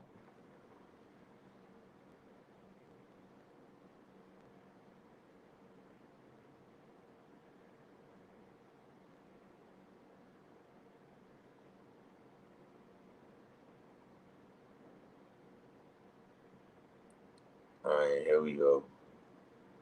Universal 7 said we need solutions. Born Universal Truth, if we don't organize, I mean, yeah, well, that's part one of the solution. Okay, the Christian says some readily available solutions, in my opinion, are one, take care of your physical, two, read more, three, budget, separate wants from needs, four, stop thinking these devils are all powerful, five, if your cipher ain't helping you build and add on, change up your circle. Universal Truth said no counterplan needed. The pre-plan is the same as what was used to master the original man. Our nature examined. Man needs to master himself, his inner and outer world.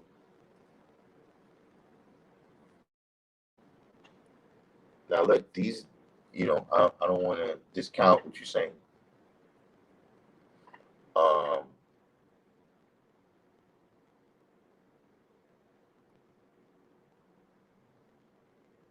One thing I do want to point out, though, is that when you say the pre-plan is the same as what was used to master the original man. See, when it says they continue daily, right? One of the things they do is they update the establishment. You know what I'm saying? Meaning, when TVs were invented, right? They upgraded how they make people blind, deaf, and dumb. So yeah, we know and understand the principles that they're using, but how exactly they apply it is now always mentioned in 120 lessons. See, now we on the computer, that's another level up of being able to indoctrinate people in and control their minds and bodies. Video games, all of these different things. So what I'm saying is that we need specific applications. That yeah, you got the whole science of us being God, but you still got to know how to specifically apply that, right, to each and every world that you in, from highest to lowest. So right now we're talking about the government and the economic world. See, that's one thing you got to remember, man. 120 makes you qualified to build on 120.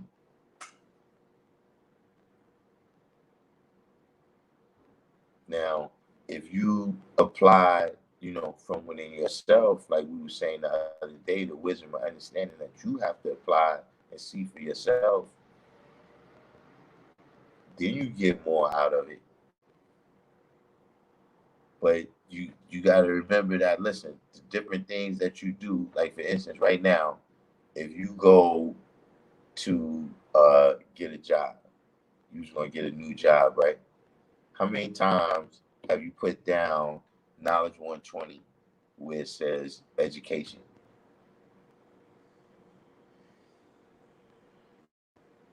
Because 120 doesn't specifically apply to whatever your job is.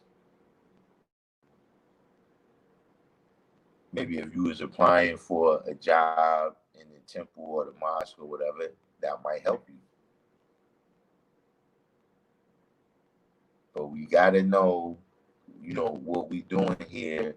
You got arithmetic, but look, are we applying geometry here? Are we applying algebra, trigonometry, calculus?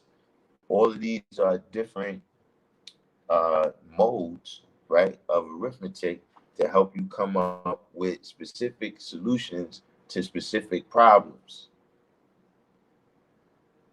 You understand what I'm saying? Just knowing how to count from 1 to 100. Now, if I say, okay, well, what's 100 times 50? That's a specific application that you got to deal with. You know what I'm saying? And you got to remember that, look, we use 5%, but we got to interact with the whole other 95% of the people. So the other people, they need a list like we got. See, when you came into the knowledge, they gave you a list, right? Knowledge to born. They told you, look, this the order right here, what you got to do things in. You see what I'm saying? That's why a plan is going to be needed, because how do you communicate it to the people that don't have 120? You understand what I'm saying? They don't know the plan or the pre-plan. How do you get that point across to them? How do you get it across to the babies, to the young, the people who, you know, they haven't seen all the different things that we've seen, in order to be able to use them as examples of what to do and what not to do. So, you know, I would say that a plan is definitely always needed, you know, a specific blueprint.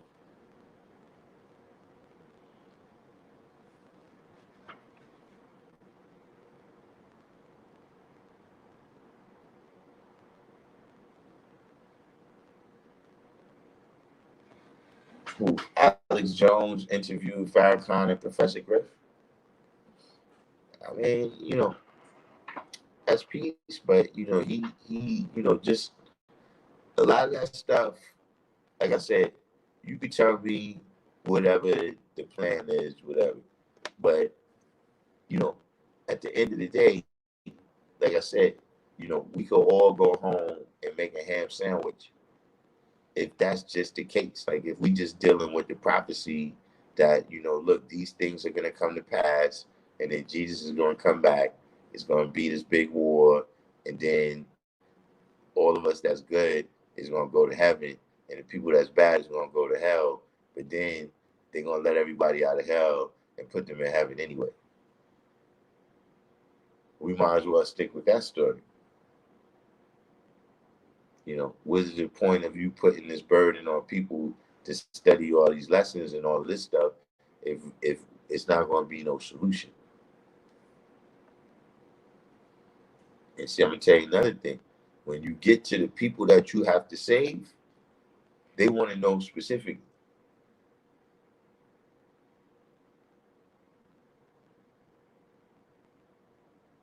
They see, if somebody's drowning and you get out there, they want to know that you know how to swim already.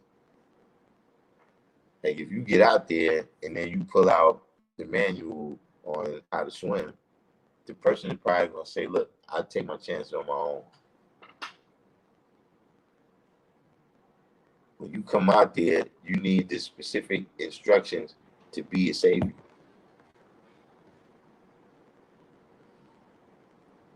Or Raphael or Roy brought up David Icke. David Icke is another guy. You know, like I said, you know, they got information. I'm not saying that everything they say is wrong,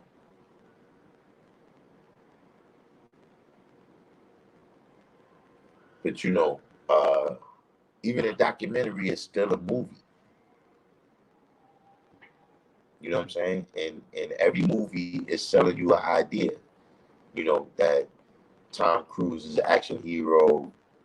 You know that this woman or that woman is beautiful. Whatever it is that they selling you. And so sometimes this idea of the secret societies and these things being that that's what they manifesting. You know what I'm saying?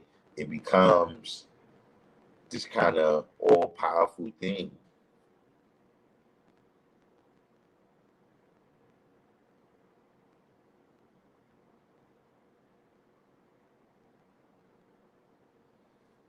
793rd. I watch Mean Gene.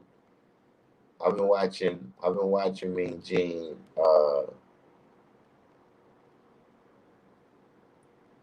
recently, and I've been finding that I agree with Mean Gene a lot now. I'm not exactly sure what that means, but I've been finding myself agreeing with Mean Gene. I think Mean Gene, I was just from the other day, and it appears that Mean Gene is starting to see the light about why we not pro-black or anti-white.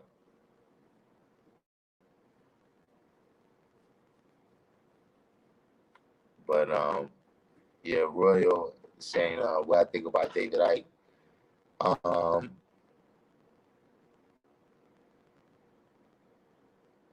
I mean, he's a guy where when I'm looking at reality, right? You got parts of the picture. A lot of times, you don't have all of the picture, right? So I look at it kind of like a puzzle. So sometimes I might be doing a puzzle and I pick up a piece and I realize that, okay, this is a hand. This puzzle piece right here is a hand. Now, I don't know exactly where this hand goes yet, though. I don't know what it's connected to, but I know it's a hand. So what I do, I put it over here to the side with things that I know what they are, but I don't know how they fit in to the reality of this puzzle yet. And then when it comes a point where it's like, oh, yo, this is the hand right here. Yo, where's that hand? All right, boom, now I put that hand right there. But in the meantime, I just keep it over there in mind.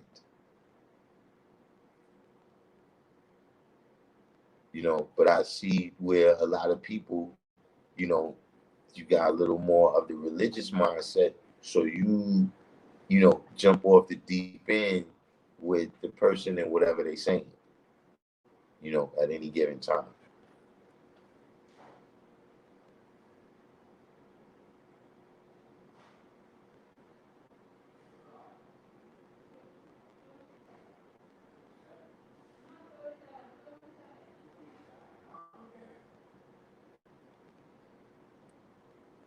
We got here.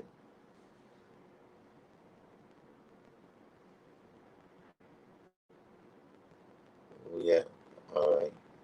So D Christian has some more suggestions here. Number 6, build up your family.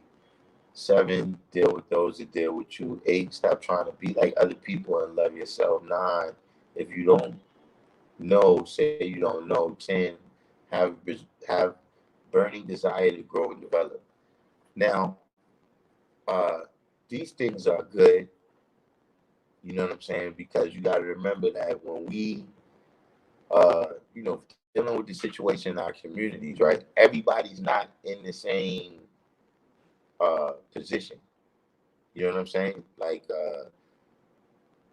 the way that different people are oppressed and the way that different people respond to that oppression, right, is different. You know what I'm saying? What each person needs, right, in order to be saved is different. You understand what I'm saying? So a lot of these things that you put right here, when I look at it, is these are some of the first steps that have to be taken.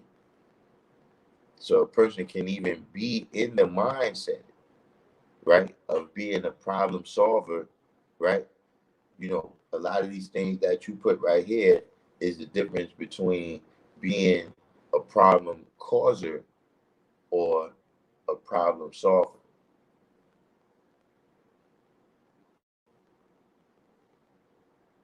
So, that's ultimately important. You know what I'm saying? There's people that's at that stage where they need to learn this, but it also has to be a specific set of things, that look as each individual, We call that too. You know what I'm saying? It's not incumbent on one person to solve all of the ills of society for everybody.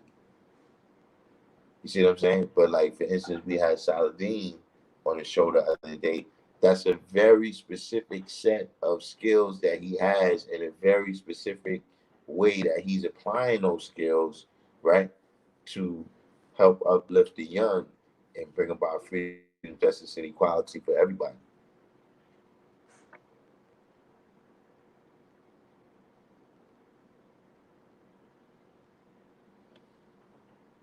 Universal Truth said, I'm saying don't aim to create a new government when there's one in place that can be refined and used in a more civilized way. Take the weapon and use it as a tool to build, to heal, not to hack. Um,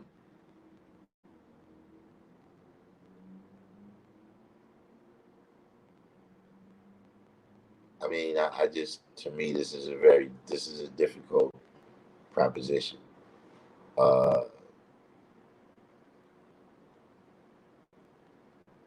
like, give me an example of a tool, a weapon that can be taken back and used as a tool to heal. Like, some aspect of the government that can be used in that way.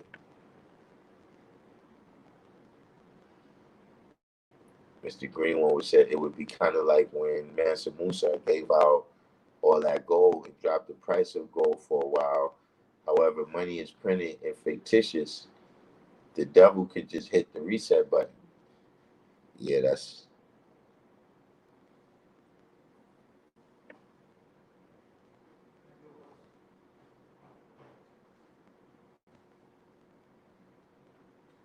Chuck the Great said trying to clean up the system is not really the answer because it was designed with savagery by savages. That's why all answers that are righteous were destroyed. We would literally have to destroy then rebuild it.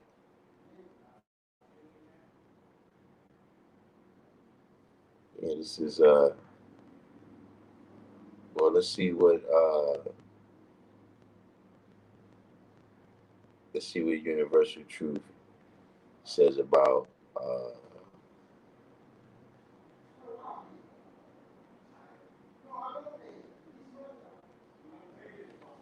Colin Parr said Cuban dictator cat took over without the mightiest weapon of all, the power of an idea.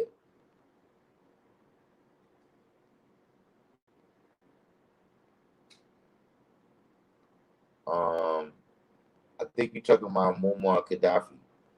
Muammar Gaddafi, they had a bloodless revolution.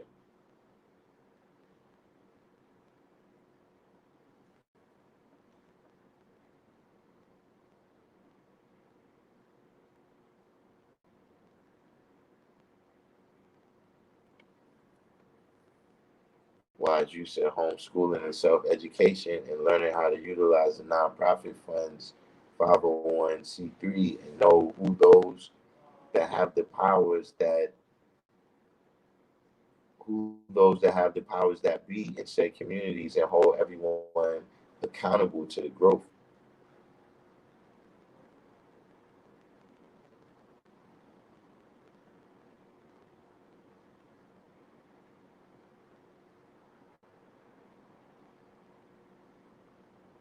Yeah, Divine Son. We dealt with a couple of topics today. Um, SW was saying, yeah, Mean Gene, he toned down the antics, and the show got, you know, he ditched all the cheerleading and actually trying to get busy. Yeah, that's what I seen, and it do seem like it's a lot more unity involved now. Where a lot of people that used to be coming on the show and they used to be talking all the smoke with each other, they all like co-hosts of the show now. You know what I'm saying? And they do a lot less just disrespecting each other and people that's not here right now. But he asked some questions and made some statements. Well, I was like, man, uh, looks like he's coming around. He came to the school. He got an interview, I think, from Day Sun, but I still didn't. I didn't go on.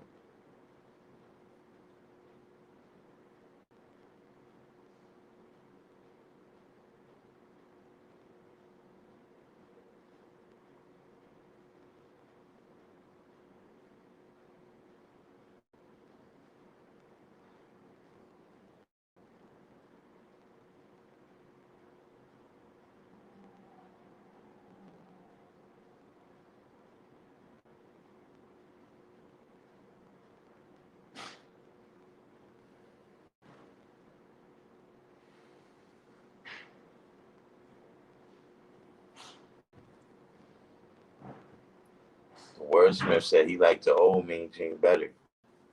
Nah, I like him better now, man.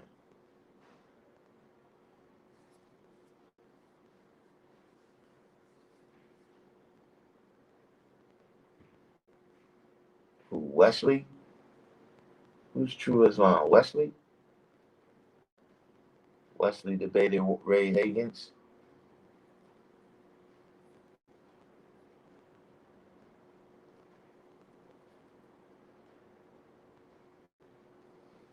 Universal 7 said vaccines that are used as weapons to kill populations need to be utilized to heal. How you going to use the vaccines that are used as weapons to kill people to heal?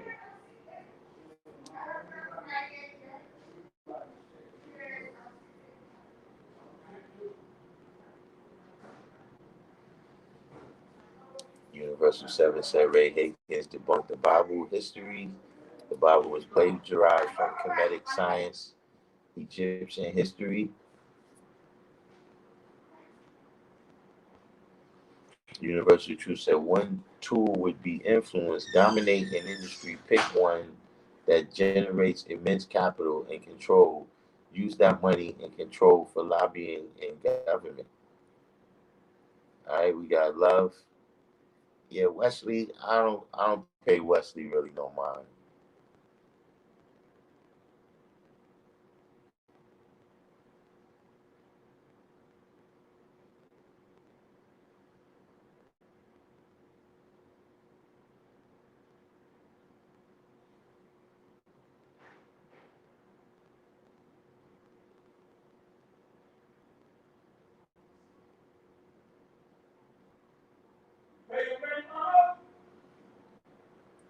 She said 793rd? He's had a lot of years on the front lines of protests, so he has wisdom, something useful to share in doses. Other dudes said that since Oprah is a billionaire, she has enough money to give 47 million people $1 million each.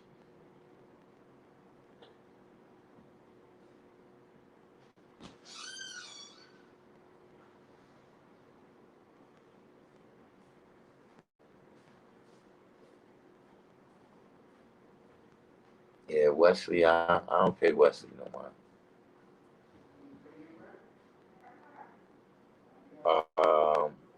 What do we at here?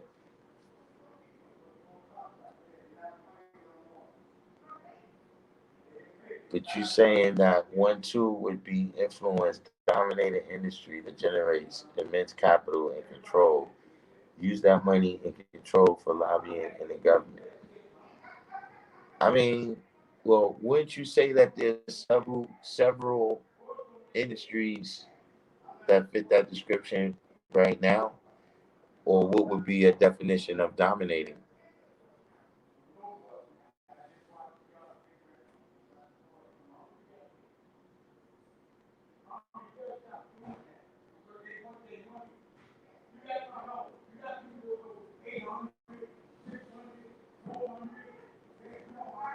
Like I would say, the NBA,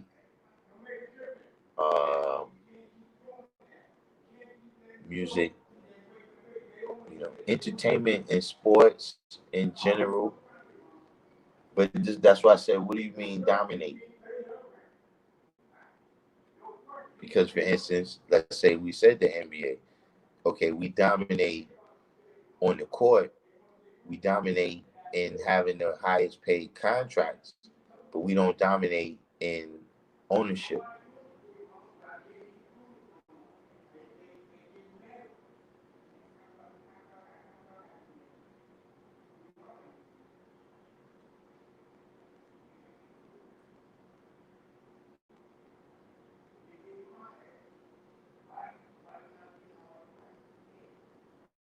Every 93rd.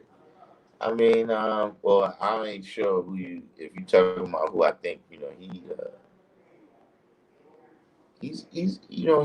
a good brother too. He have a lot of good ideas, but then he does go into some things sometimes that I don't know. He's talking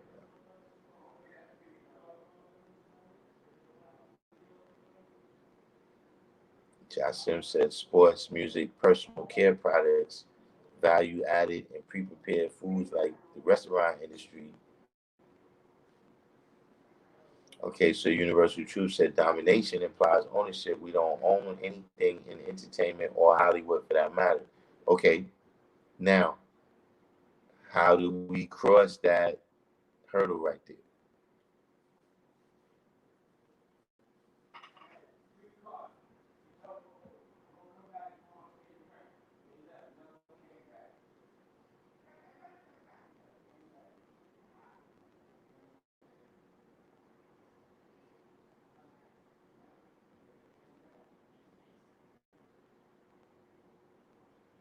Oh, let me put this link in here.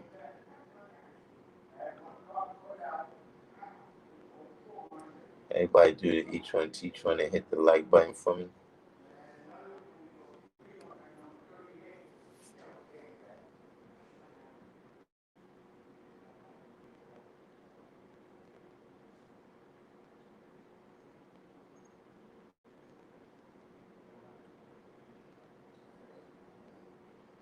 Because it's not that I disagree with you, but it's just that this is kind of like where the battle lines are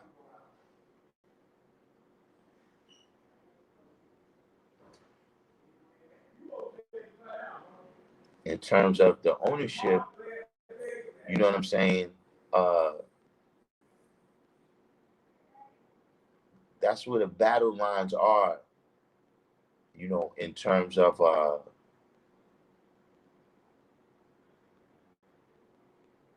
you know, how the colored man, the 10%, the 1%, how this is where the battle lines are. You know, in acquiring and maintaining ownership.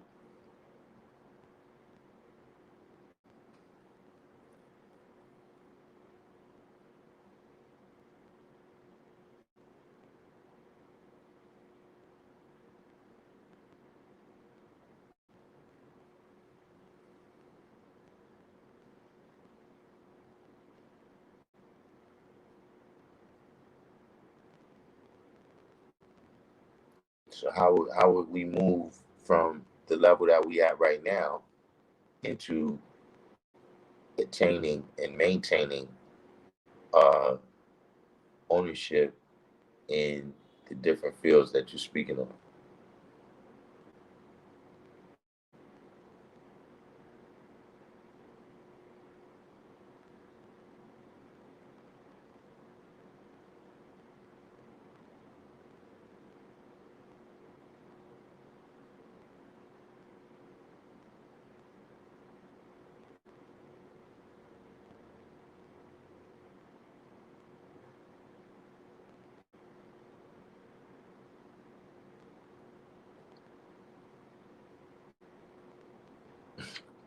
Just says sometimes I sit back in the park and just imagine, uh, like Nas and Lauryn Hill, if I rule the world.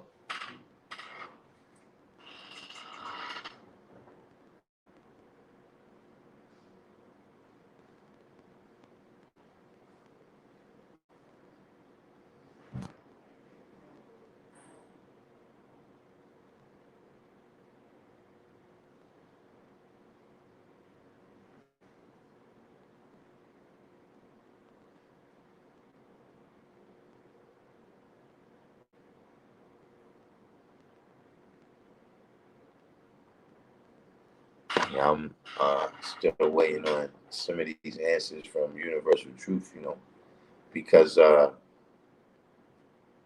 you know, the first law of nature, right, being self-preservation, it also counts.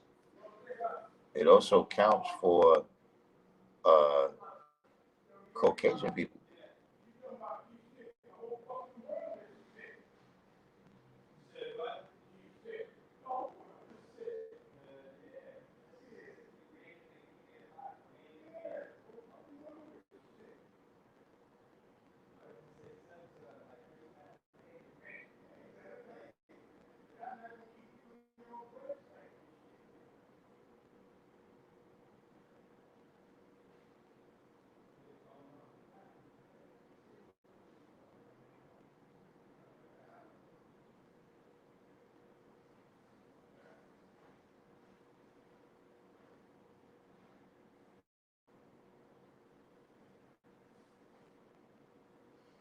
Is universal truth still there?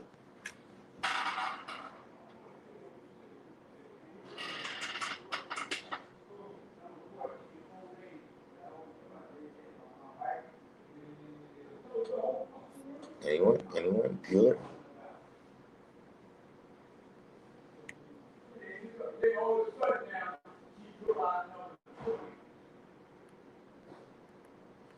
Universal truth said target an industry, make connections, get people educated, pool resources, etc. It's not easy, but it's the way to get the powers that be to listen and do what you want.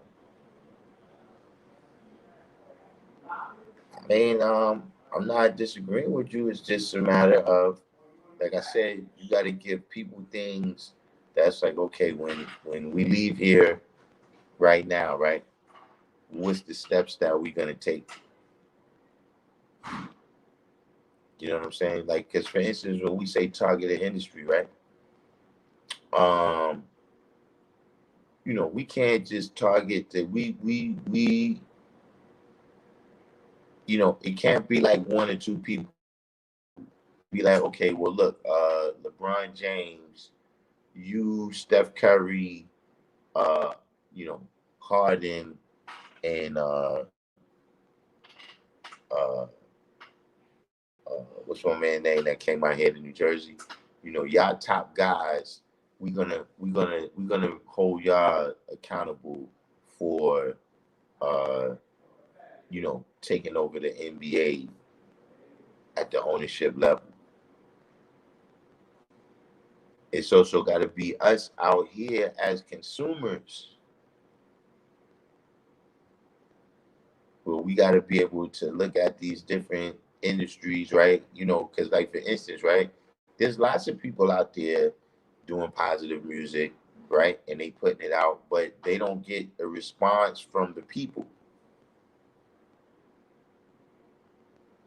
They see that's the facts of the matter is that, you know, there's people that, they love this kind of music. They love that kind of music. They hate all of the new music. But guess what? You don't support the music that you claim that you love.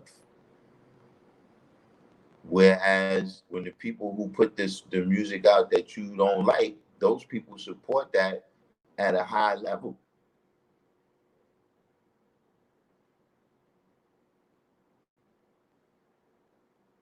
So that's why, even when we say target an industry, right, we've got to define that, right, the same way we define what supreme mathematics is. We know each and every step and stage and how that step and stage is supposed to go. So when we say target, right, where exactly we targeting? Okay, you already said ownership. You know, now who's going to be doing the targeting? See, what I'm telling you is that Black Lives Matter and these other groups, they got that down pat. Okay, who's the people that's going to be protesting in the city? All right, where's the sensitive locations that we need to protest? You know, what are the talking points that we're gonna have? You know what I'm saying? All of these different things we have to actually define. You know what I'm saying? Just like you got the Ten Commandments, you got all the 66 books in the Bible. You know what I'm saying? You got how many ever surahs and ayats and all of these things. All of these things is to get you into the details. See, when they say Allah is God, always has been and always will be, right?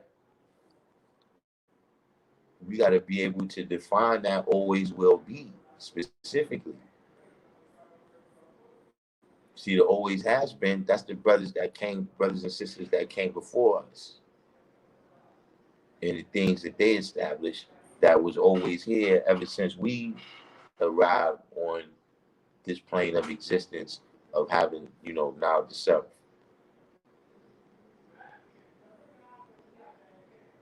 See, Allah is God because we the ones right now that is having an impact on the world in this good time that we call it ours. There always will be is the young and the future generations that is yet to come. But if you don't define specifically, right? First of all, what you doing, you know, and then compound that with not giving the babies a determined idea. See, in the simplest of levels, right? You messing up at that point. See, this is one of the things when I was saying, when I said, look, at ownership, this is where the battle lines is drawn. Like this is what redlining is all about. It's about controlling who's gonna have ownership. You know what I'm saying? So like say for instance in New York City, right? That has a tremendous impact, the redlining, because the schools in New York is funded by property taxes. So that's why it's always going to be better schools in neighborhoods where it's private houses. Because you got to remember, a lot of these building owners, it's only a couple of them. You know, corporate real estate entities. And they get huge tax breaks where they might not pay taxes, for years.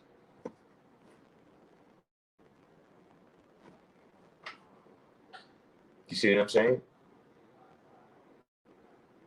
So, yeah, that's another example of what universal truth is saying in terms of, yeah, we got to deal with that ownership on that level, right?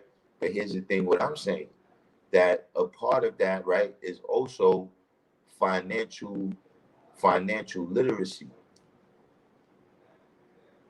See, that's something specific, right, that colored people teach to their children. Just being financially literate enough to have certain understanding.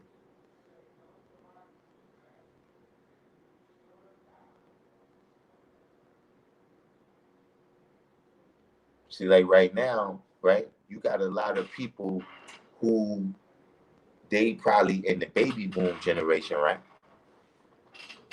And they got a house that they paid like 10, 20,000 for back in the 60s and 70s, right? They got a house where they paid $10 or $20,000, right? And now Universal 7 just use the word gentrification. Through gentrification, their house may be worth $600,000, $1 million now, maybe even more. You see, that financial literacy many times was not passed on to the young. So you will see that, okay, that person from the baby boom generation, they came off like that, but then none of their kids or grandkids, right, was able to take advantage of that. You got some families like that. Uh, who was it? It wasn't Jasim. Was it Smell Goods that was saying how his family was educators down in the DC area? You understand what I mean? And that was passed on to the youngest members of the family, right? To be dealing with, education as a part of your solution. So this is why, I'm not questioning you just to be questioning you. You understand what I'm saying? Or to try to look for a fault in what you're saying, universal truth. But I'm saying that, in the things that I've drawn up, you understand what I mean? Uh, those is hurdles that we got to cross in order to win that race. John Simpson, I know a family that bought a house for 80,000 and now it's worth 400,000 to 500,000. See what I'm saying? That's the type. That's the type of financial literacy. You understand what I'm saying? That we don't have. You know what I'm saying? Even in terms of universal truth, uh, this is a part of the financial literacy. What happens too is that when you look at a lot of these, Lord Hashem, peace God, when you look at a lot of industries, right?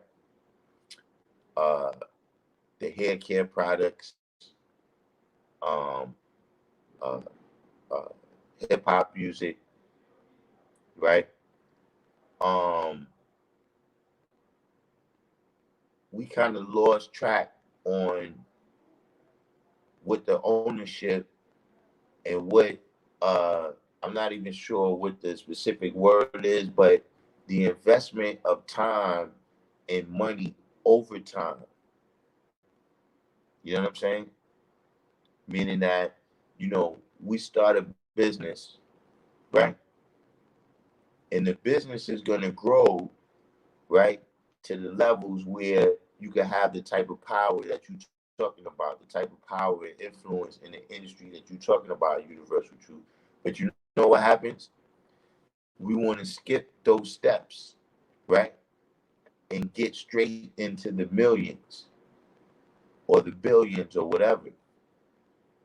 So what we end up doing, right, is selling the controlling interest, right, to somebody else so that we can get the fast money.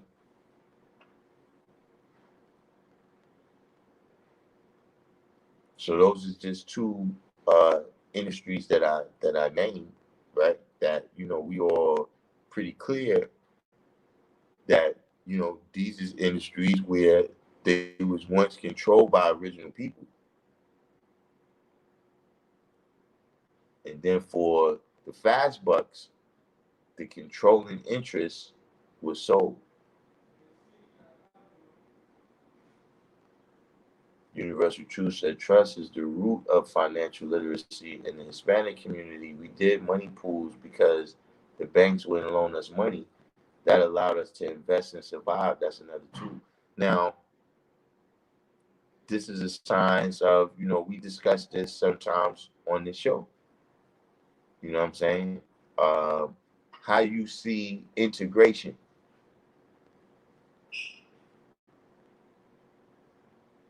See, one of the good things in integration, right, was that it forced a certain amount of unity between original people. Because no matter where you was on the socio-economic scale, right, you still was a nigga. You still have to, you still gotta live in that neighborhood. You still can't, shop in my store, and if you're gonna eat here, you still gotta go around the back. You see what I'm saying? So these levels of unity, look, and this is something that we spoke on one of the last times we brought this topic up, right, is that we got to look at other times when people were successful. Like in the wilderness of North America, you know, our most successful time, in my view, is Reconstruction. And a lot of the principles that was applied in Reconstruction was out of necessity because of segregation and Jim Crow. And because a lot of things was spelled out in so many words. You know what I'm saying? Like now we can, we use words like allies and, you know, trying to work with humanity and all of these things of that nature that, a brother in 1870 didn't have no illusions, that the Klan was going to change, that they was going to do anything other than burn a cross in his yard.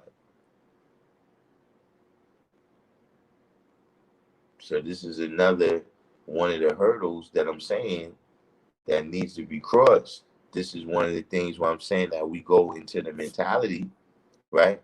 And we see, you know, just like I said, who is the person that actually taught you how to eat pig? You know what I'm saying? Who's the person who took you to church, introduced you to praying to the mystery God and all that? You know what I'm saying? And by the same, one of those other degrees that we would apply, right, is it says, tell us why the devil called our people Africans. But now tell us why we call our people Africans, or New Yorkers, you know what I'm saying? Or, you down south, or, you blood, or you Crip, or you Vice Lord, or whatever. You understand what I'm saying? That we got all these different names for one another now. That this is one of the key things that we gotta look at. What kind of civilization are we gonna build?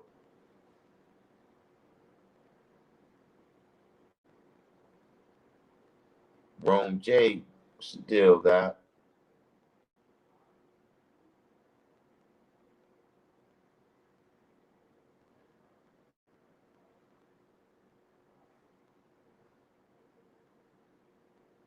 But those are the type of things, you know what I'm saying? The type of mentality, and also uh the urgency of the situation.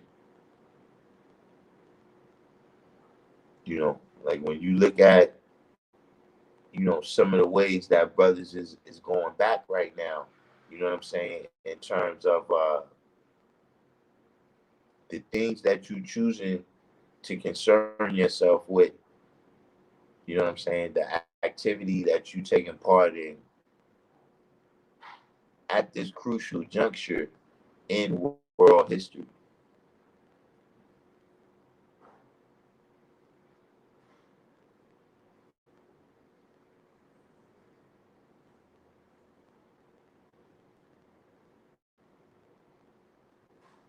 See, that's, burning the candles on both ends there. You got a movement or multiple movements, right? That's out there that's about, saving Black lives, whether you agree with them or not, that's not the point. You got, people out there protesting, all types of different things happen to them, right? To preserve Black lives. And then you got another segment of the community that has turned up on Black lives, since all this rebellion started taking place. See, now you got a question of what type of civilization are you building and how successful can it be? You see what I mean? Because now, whose laws you know, which laws are being followed.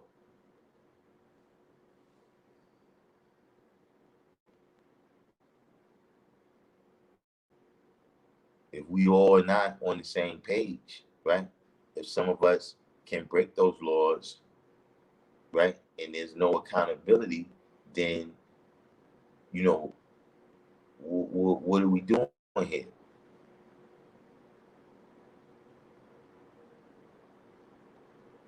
Like, you got to look at everything, man, and say, look, you know, you was the one who said you was who you was.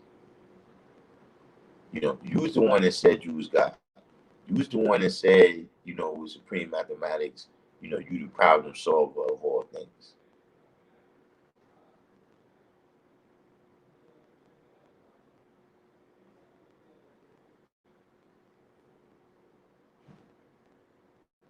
Universal 7, what's this right here? You say Coptic, Sanskrit, and Egyptian text, swastikas, in which the devil stole and used. All right. Which way you headed? You gonna get some God degree? Which way you headed? You gonna get some God degree? You need something?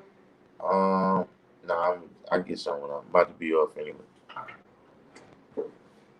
See, y'all never came.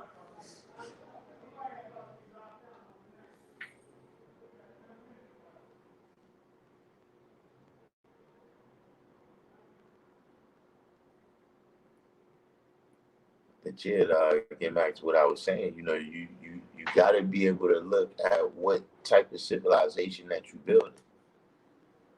You know what I'm saying? You know,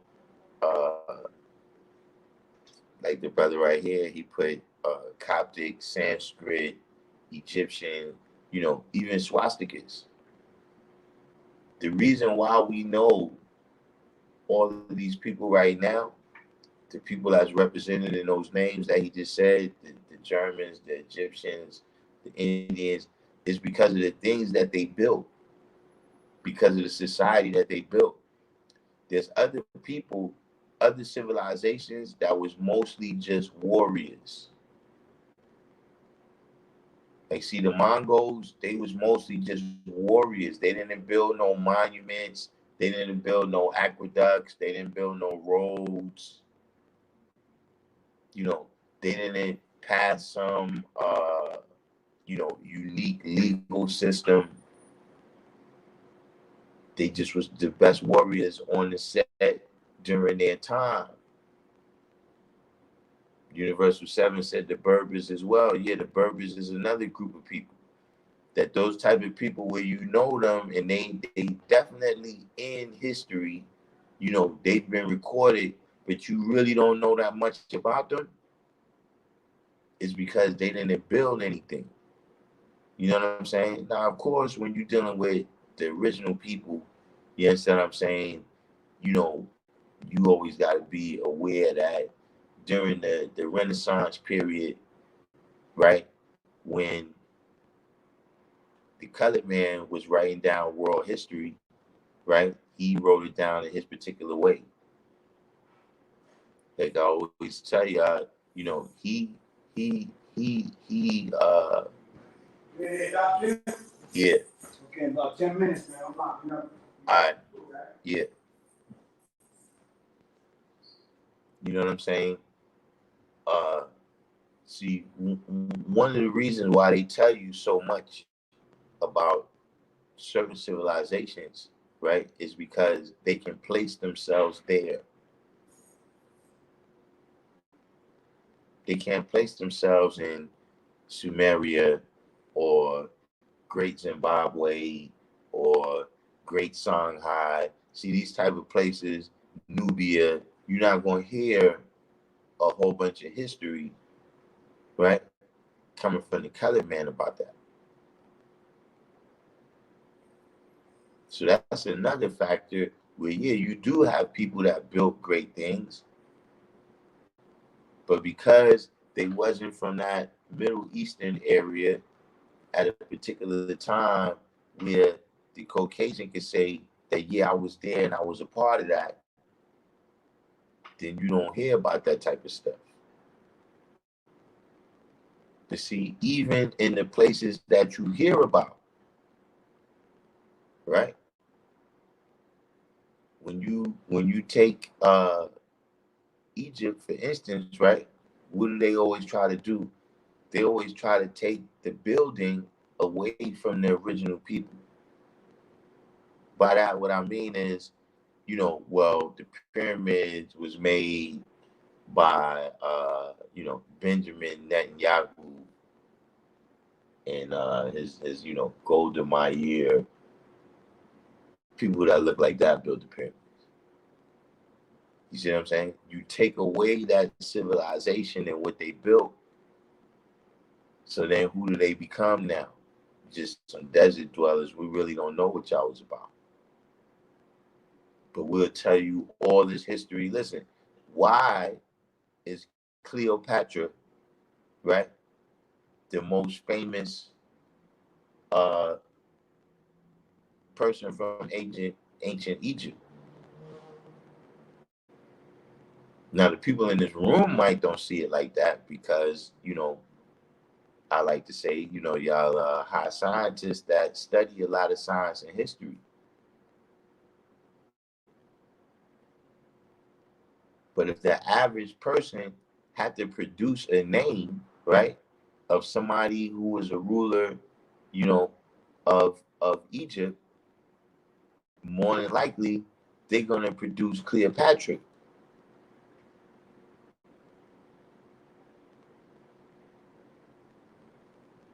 But see, what they'll tell you is, nah, some aliens came and built all the stuff you see they were civilized. Yeah, that was some aliens that came and did that.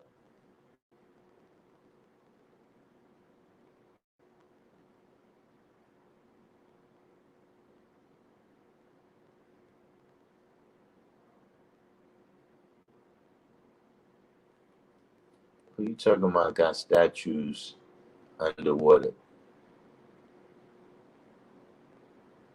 Oh, in Mexico? All right. Yeah, I be telling some people, man, they Mexican.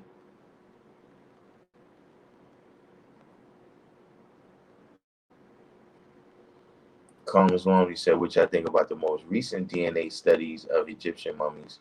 Um, well, what what was the most recent uh, findings?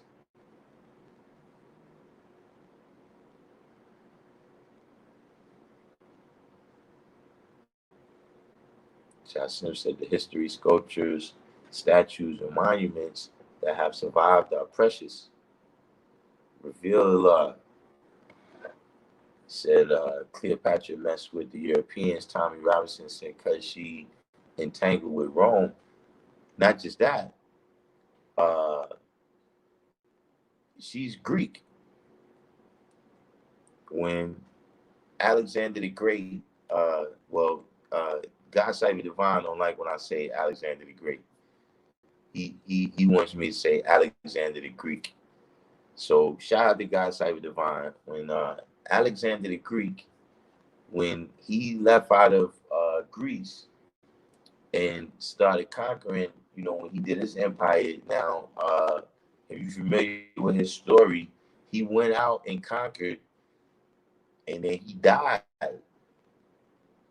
Some mysterious disease, he caught while he was out there on the expedition, and he died. He never made it back to Greece.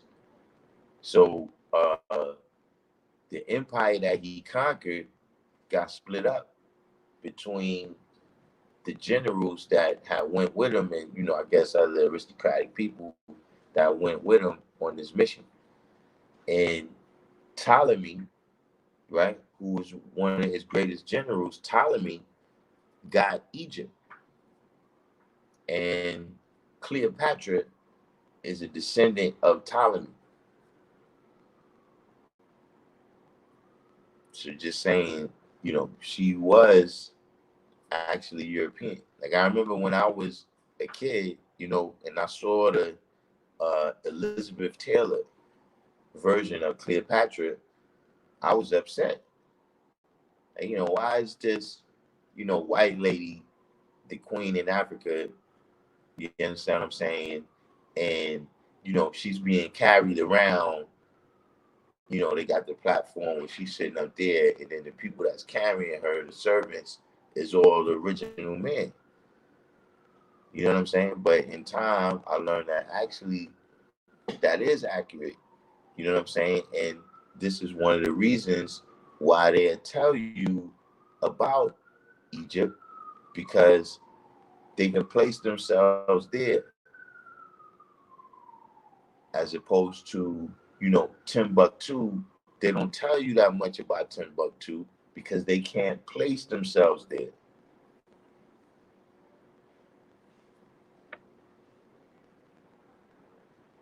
Now, hold on, let me look back up here. I think it was Universal Truth here.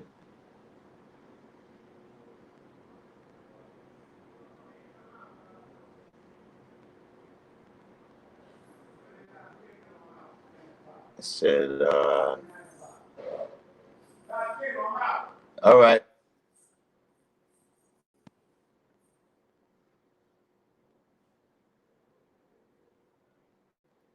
Yeah. Universal Truth said Genghis Khan was a great unifier. One in every few hundred men are descended from him. That's built well in Mongolia.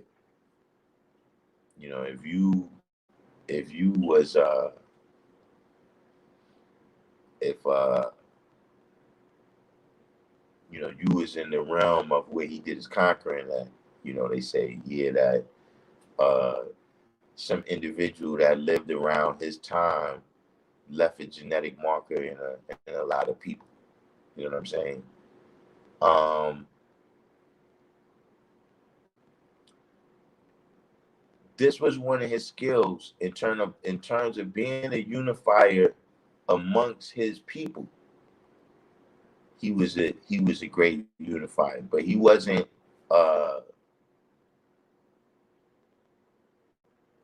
you know, uh, there's one or two things I can think of, but it's not really 100% unified. Meaning, like, uh, you know, Mongolia was already Mongolia. You know what I'm saying? Like, what is the legacy of that unification? You know what I mean? Like, there's and this might be a bad example, but you know, the Greeks, they have the Hellenic world, and they got all this literature and all these statues and everything that they built because they became unified, right, against the Persian Empire. That's what uh, the movie 300 was about. You see what I'm saying? So yeah, he was able to build a big coalition amongst a warlike people, which the Mongolians were. You know what I'm saying? But uh it didn't pass throughout time.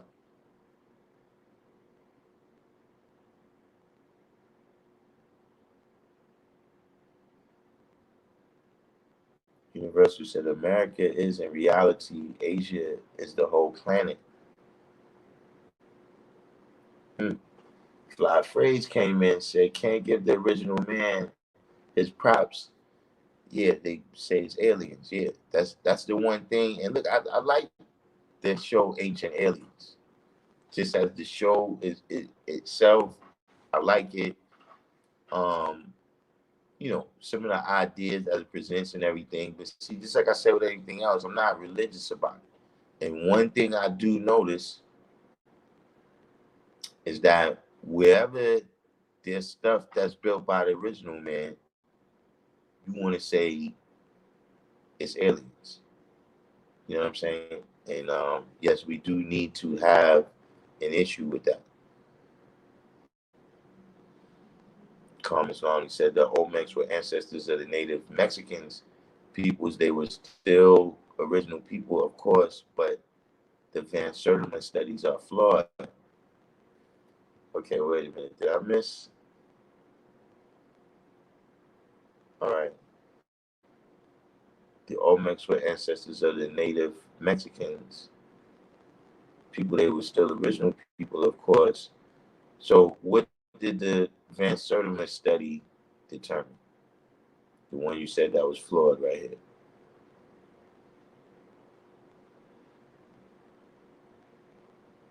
Universal 7 said the ancient text spoke of giants of the past that built Stonehenge.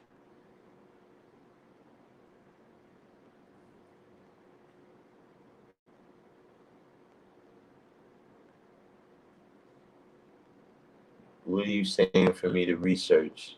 The giants that built Stonehenge?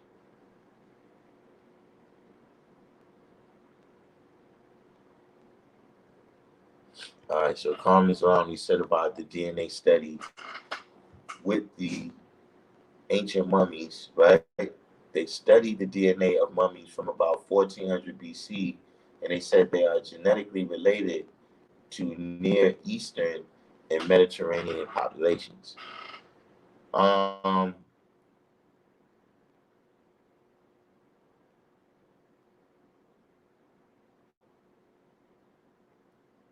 I mean,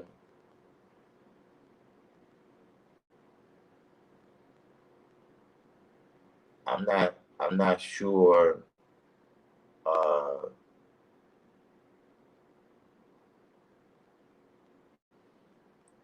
see, when it says they're genetically related to some people, right? They still got to give you the whole story behind that. You know what I'm saying? Like you still have to explain the migratory patterns of people. You see what I'm saying? Meaning, like, let's say right now, right? Uh, let's say right now, uh, you got a black man that's in England, right? And then they test his DNA and they said, well, yo, you got your genetic markers, it matches up and say that you genetically related to people from the Caribbean. So you still gotta tell me when those people from the Caribbean got there and how.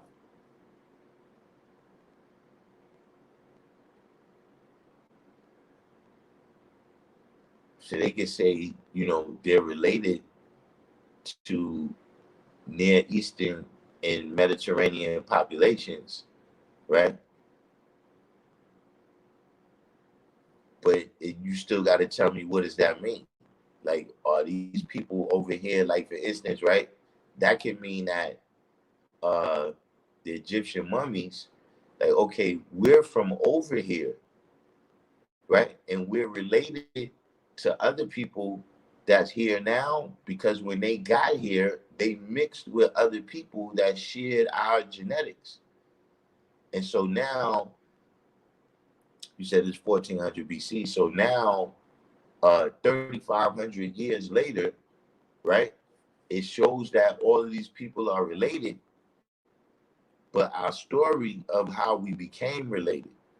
See, that's the thing about arithmetic, is that when you take the meanings away from the numbers, right? When you take the meanings away, then those numbers can become meaningless.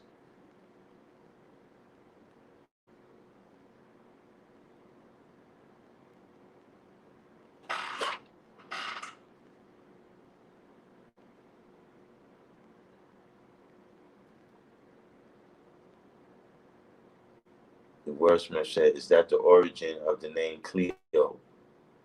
Cleopatra? I don't know the origin of the name Cleo. Oh, you saying just short Cleo?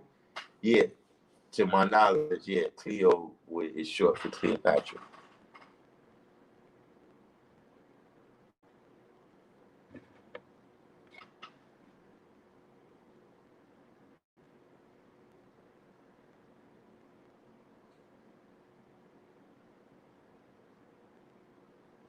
Jay, which story is very misunderstood? I'm having another one of them days where I'm running my mouth and I lose track of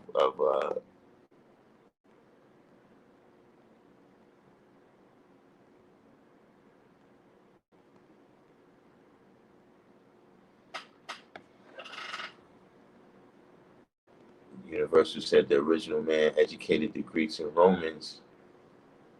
He watched Ancient Aliens too. They say the pyramids are portals. It's this is what I'm saying when you start to get into the religious kind of speak. You know,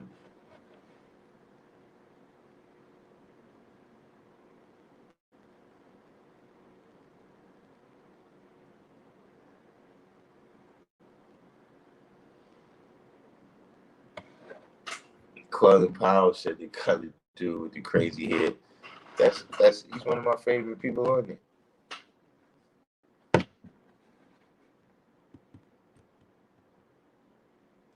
So my friend said I heard that about the pyramids. Their power grid system lined up all over the world, pulling in energy. I mean, these things. I mean, it's possible. You know, I'm not saying it's not, but like I said, you know, there's some things where it's like, okay, we see what that is. You know, I'm gonna put this off to the side of everything else and keep that in mind. You know, if it comes a time when I'm able to utilize that, then I will. You know what I'm saying? But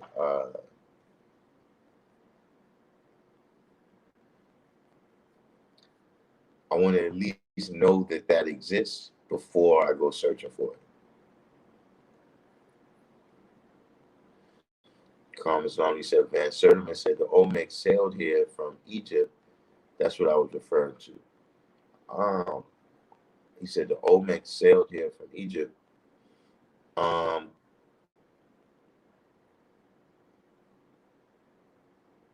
well, something else happened. You know, when you look at the Olmec heads and you look at, you know, you said, I'm not sure if it was you, but somebody said that the Olmecs were the ancestors of the Mexicans. You know, when you look at the Olmec heads, uh, the history that they're giving you for the other Native Americans don't match up.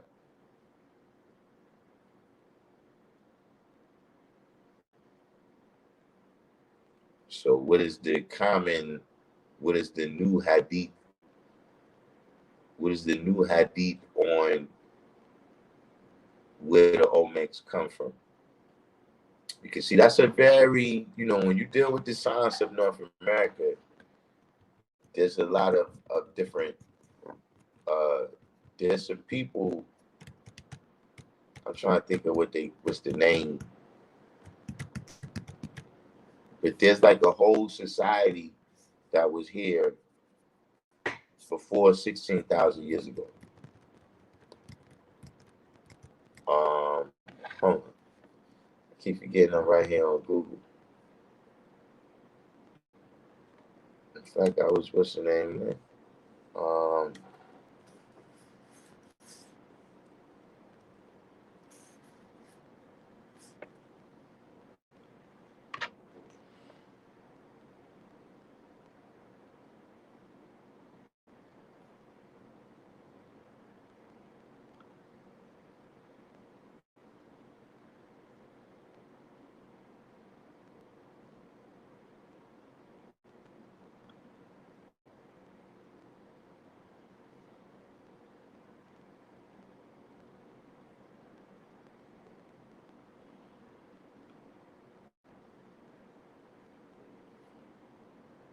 what is these people's name?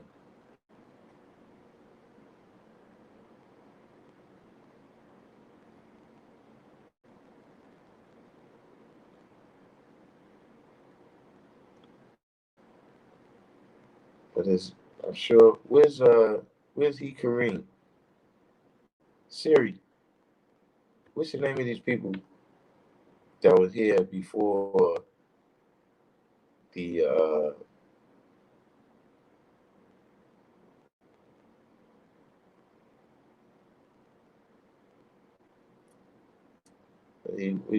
we are calling them now.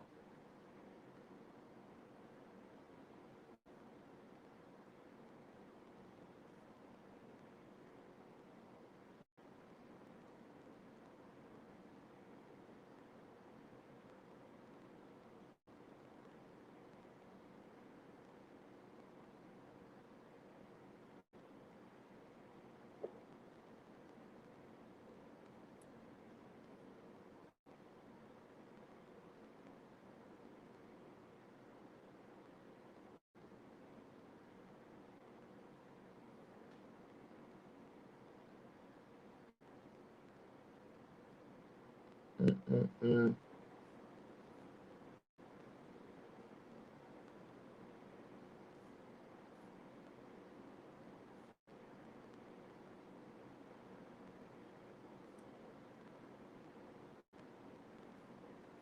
These people, wait a minute.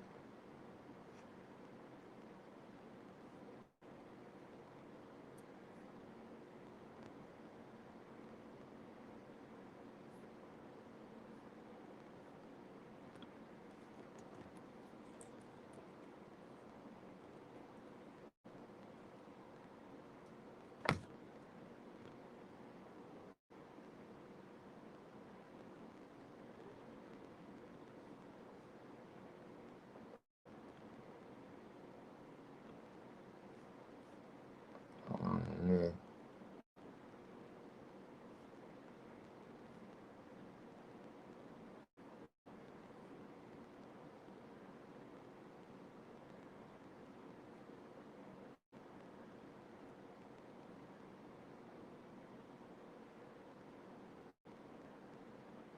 The Clovis people.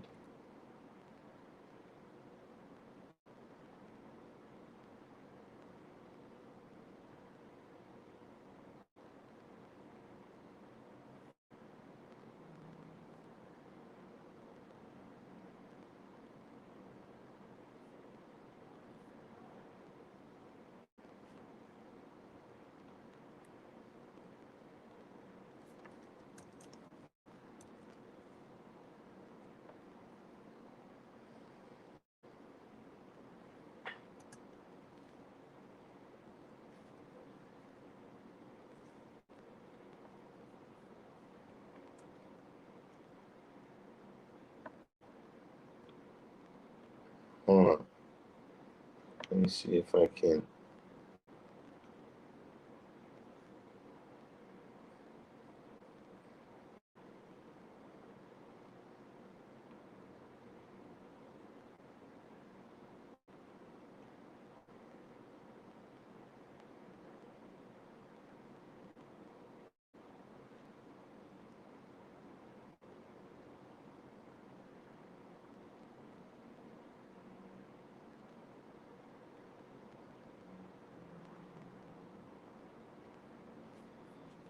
Yeah, if you look up about those Clovis people, they don't necessarily have the same history.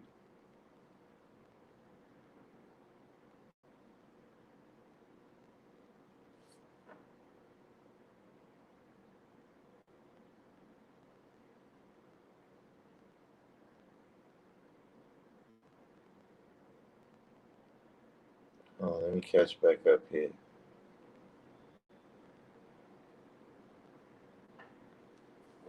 Jassim said, I think there was evidence of trade between Olmec civilization and Mandinkan civilization. Mandinkan spears were supposedly found in some excavation site.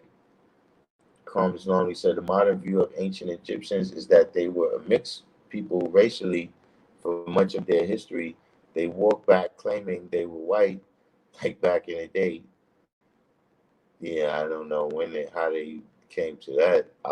They always said, well, during the time, uh, that I was in school getting what was at that time the modern version was that the Egyptians was not a particular kind of people, that it was all kinds of people there. Because I had specifically asked the teacher why it was white people in the hieroglyphics.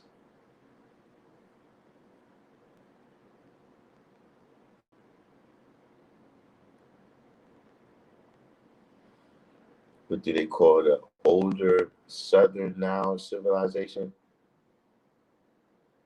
All right, now you know what the Nile is a little bit, the upper Nile is the southern part, and the lower Nile is the northern part. So if you're talking about, uh, the Egyptians said their civilization came from the Ethiopians.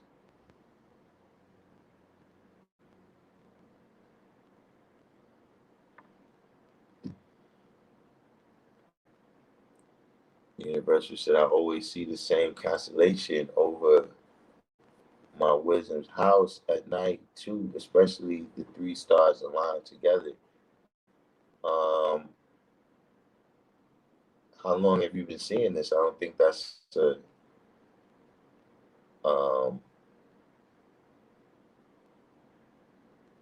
don't know if that's a common phenomenon.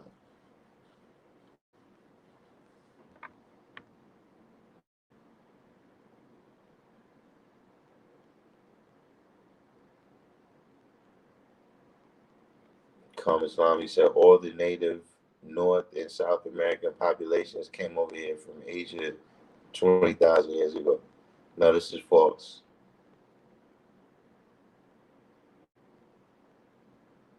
In North America, by the time Columbus came, you have all different types of people that have been over here.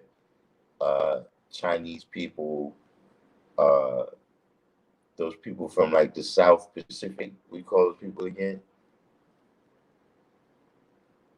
Uh, the oceanic from the Oceania, the continent.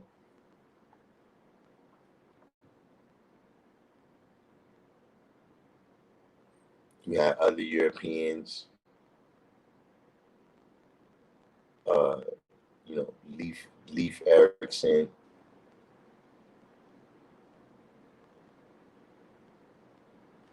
Bro, and Jay said the Olmecs come from a pygmy branch, like the doggone. They made at least two major expeditions into South America.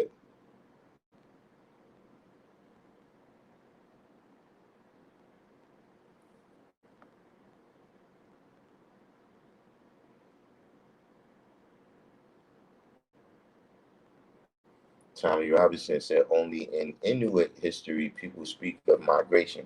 So you're talking about the people that's in Alaska. Um, yeah, I think I know what he's talking about in terms of if you ask the different people, like the Hopi tribes and things of that nature, they talk about coming from right there in the land. They don't speak about, traveling there, over whatever period of time.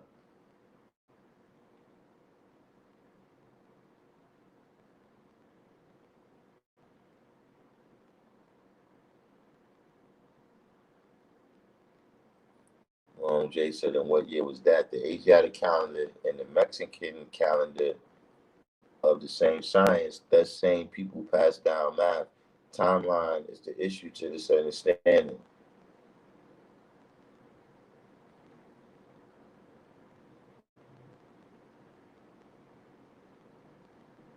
Jay said, yes, the Twa, doggone pygmies, the little big headed people, they were those giants. Remember, do not take words literally. They were geniuses, South American, short in stature before European diluted them. Hmm.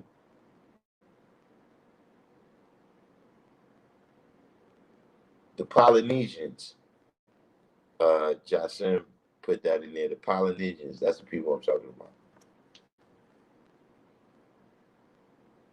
Right? The Samoans, all of them is a part of the Polynesians.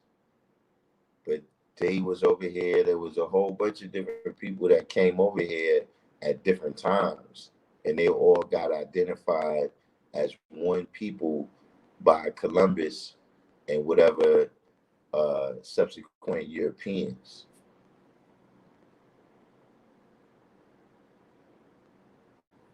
Jassim said the canoes have been found which set out from the coast of Guinea in West Africa and sailed to the west with merchandise, as well as the claims of the native inhabitants of the Caribbean island of Hispaniola, that from the south and the southeast had come black people whose spears were made of a metal called guano.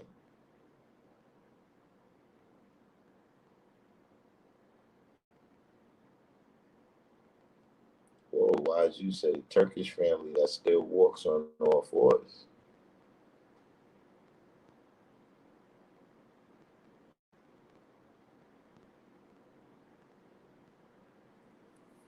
Who's this you talking about? Tommy Robinson? And none of you, I never heard of them.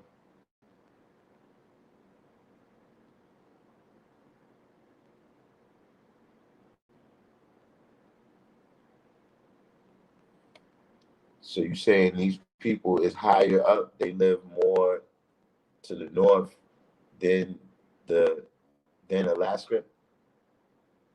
The Inuit people you talking about?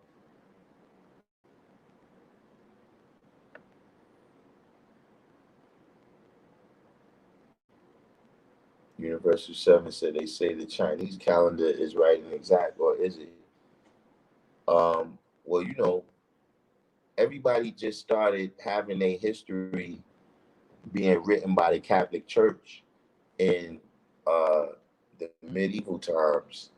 The Renaissance really is when everybody had their history written by the Catholic priests, the scribes there. So they matched everything up to their time. You know what I'm saying? But before that, everybody wrote their own history. You understand what I'm saying? So what they considered the year one, you know what I'm saying, was for each people was different. So the Chinese calendar is still going from the time when everybody was writing their own history. See, right now we've come accustomed to the Jewish and the Christian history. So when we hear other calendars with other numbers, we automatically, it seems strange to us.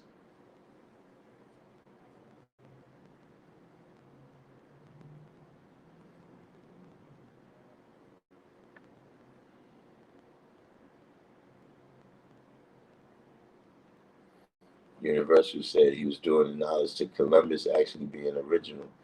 Nobody really knows who Columbus is.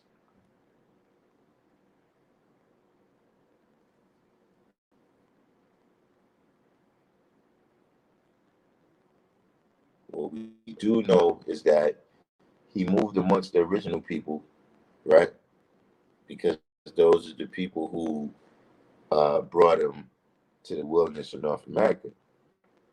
But we also know that he moved amongst the colored man because those are the people who supplied him with the money and the ships to make it to North America.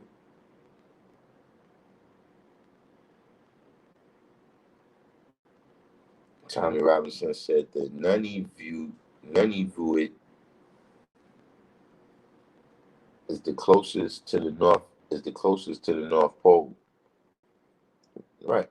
Well, when I said Alaska, I probably misspoke, based on the purity of geography. But yeah, that's what I meant. The individuals up in the Arctic Circle.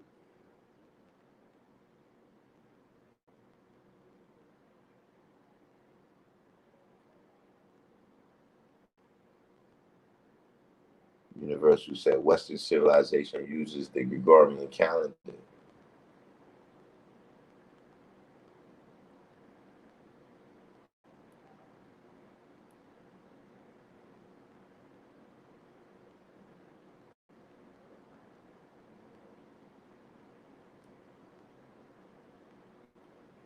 Universal 7 said, but he never founded America. We were already here.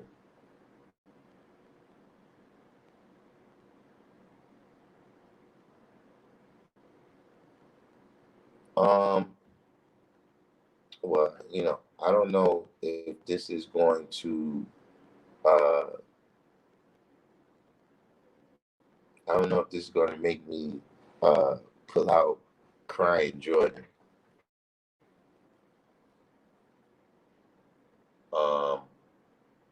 But I'm a bite on this one. You said that Columbus never founded America. We were already here. Our ancestors were tricked.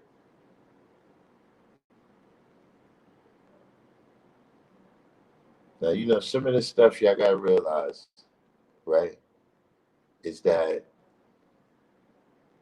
I've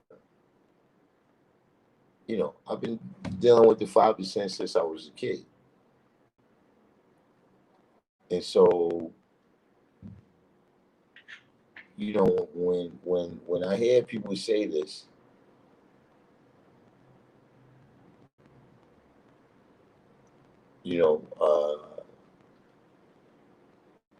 our ancestors were tricked.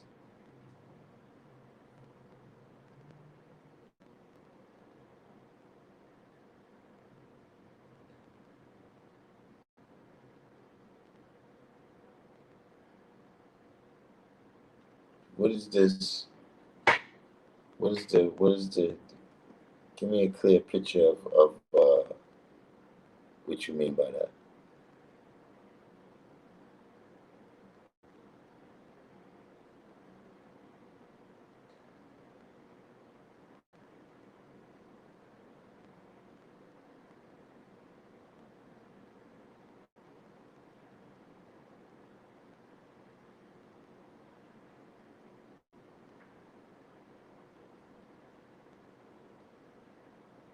Because, I see all different levels of it, some people, look, did the 136 happen?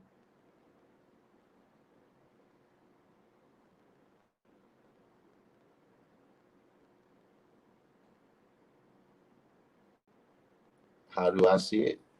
Well, I'm asking you the question: Did the 136 happen? Because see, some people, the way they present it, the 136 never happened.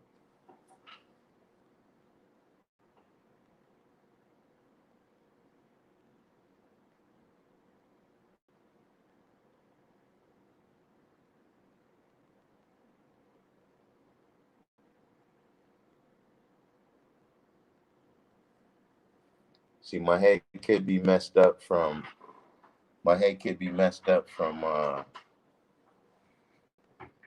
watching Mean Gene too.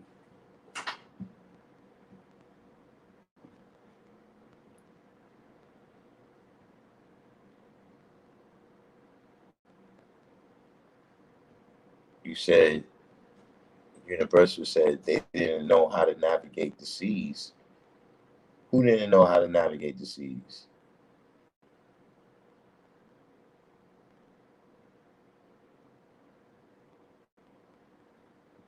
I don't know. Something happened today. They kicked me off Facebook.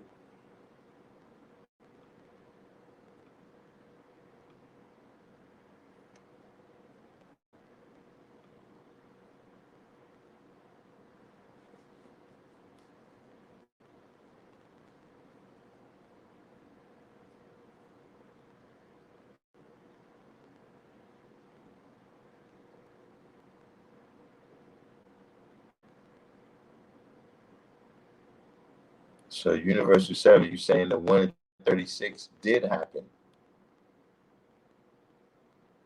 Rome J said we could travel guided by stars on water. That's true.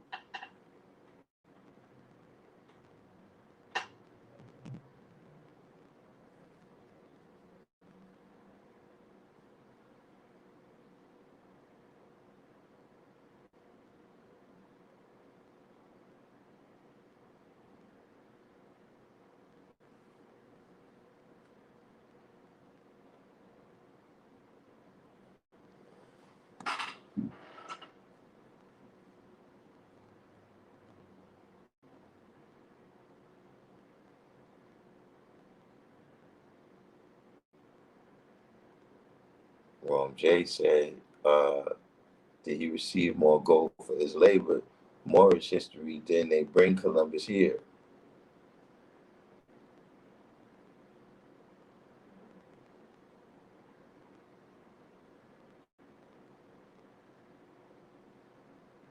Wait, Universal, you saying that's how they got tricked with the shackles?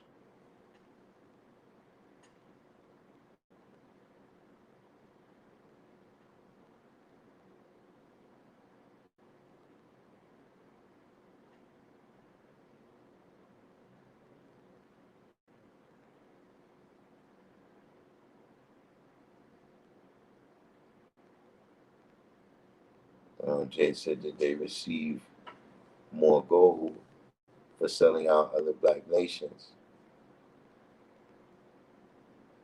Tommy Robinson said the word admiral.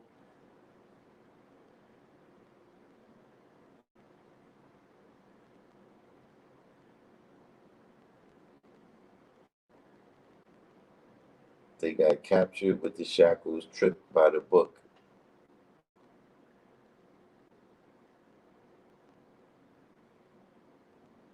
Ron J said they lost the rest of their empire.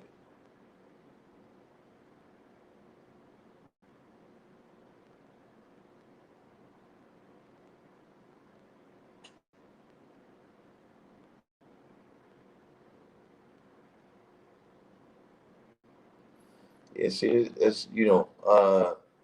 when it comes to that version of the events, I can never really get, like a solid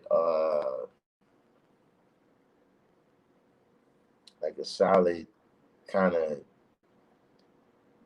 timeline, in a kind of linear structure for the events to say, this happened first, this happened second, this happened because that happened. Um,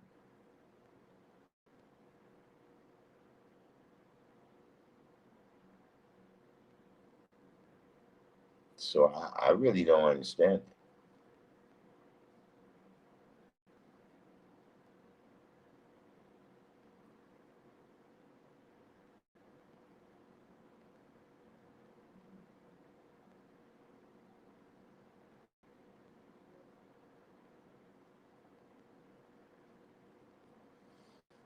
Yeah, I mean, I understand the aspect of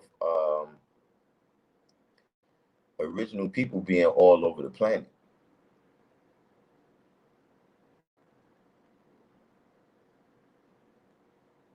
But I've heard people go so far as to say that there were no slave ships at all. That all of that was a scam.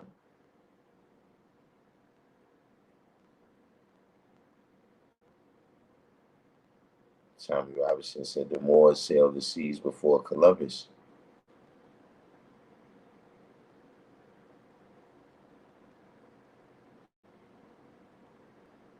Long J said these new Moors ain't them.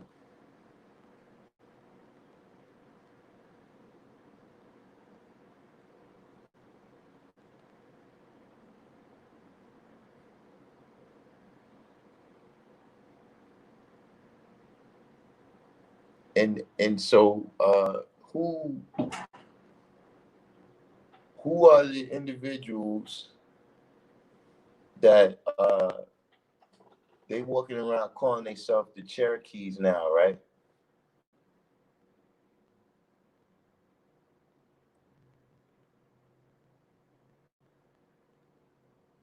Who are they?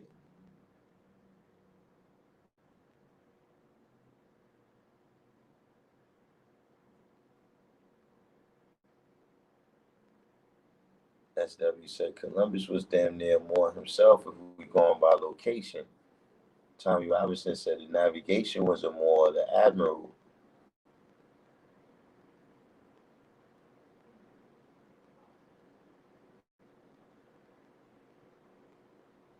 So 793 said, heard some say there were no slave ships or dinosaurs. Yeah, Slavs is where you get the word slaves. Admiral, right? Like in the Navy. Ron J said, how can an Indian sell an entire island if this wasn't already some sort of nation? You know that part?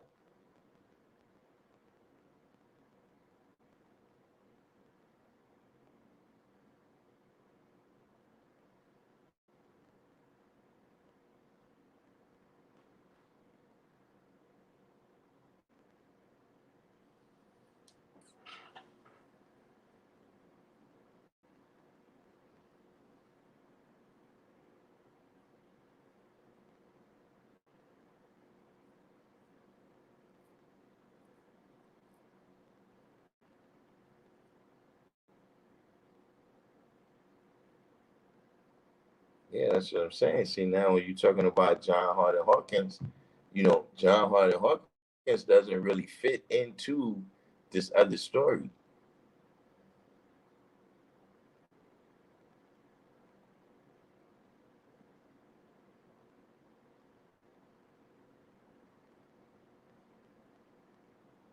where everybody's already here.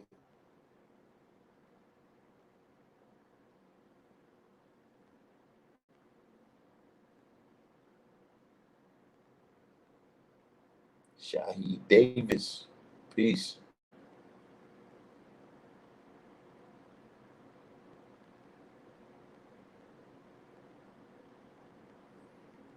Universal said, wasn't Columbus killed for betrayal? I know he died over here, and he didn't make it back to Spain. Um, I'm not exactly sure what occurred.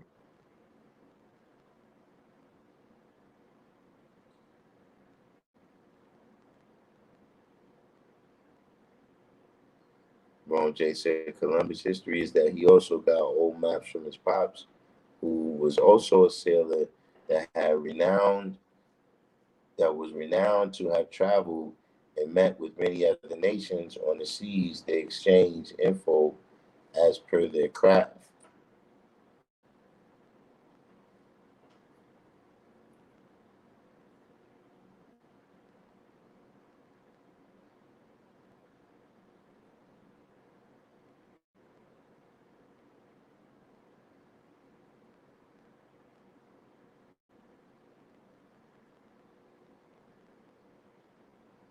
793rd say conveniently placing themselves in history.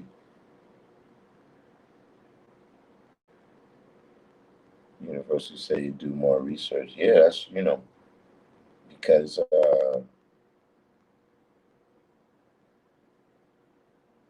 I just never understood it.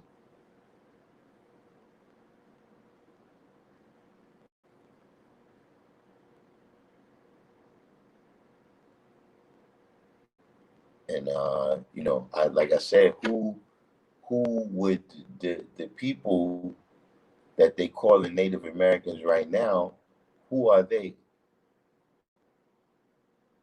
Because they're not the Olmecs. Luke Cage, peace.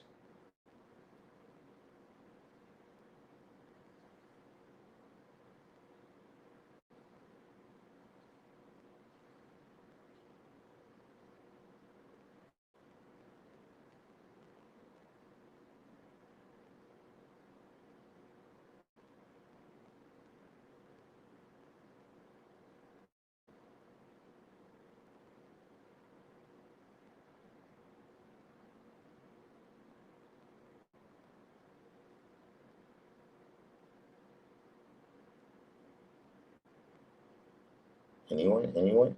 Bueller?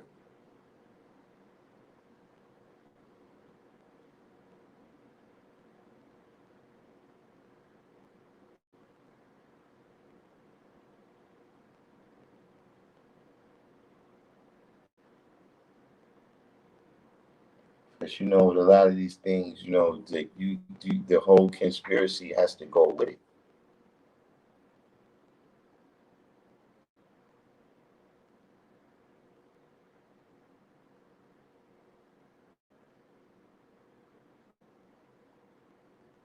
Universal truth says some tribes speak the same language as the Aztecs, and the Aztecs always said they came from the north.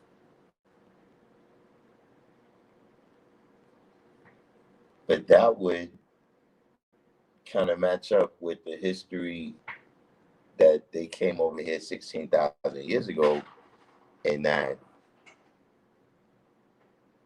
African slaves are from Africa.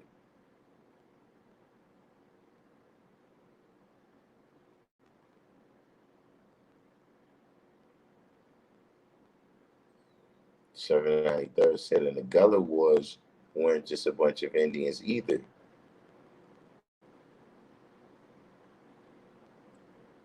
Universal, you said enlighten you on which question?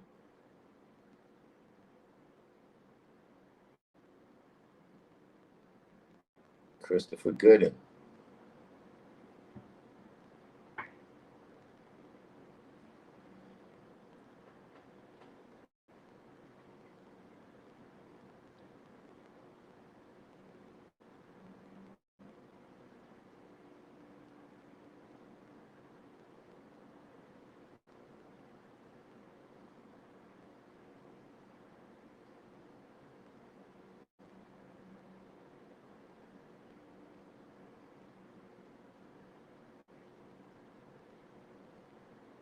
Tommy Robinson, right? The Seminoles is a that's a new tribe. Uh, there was some Indians. There was an Indian tribe that lost a war with the Europeans in Georgia, and the survivors moved into Florida and mixed with uh, Africans that was escaping from South Carolina and North Carolina and Georgia and going into Florida at that time, which was still a part of the Spanish Empire, and that's where the Seminole tribe comes from. Serious mathematics.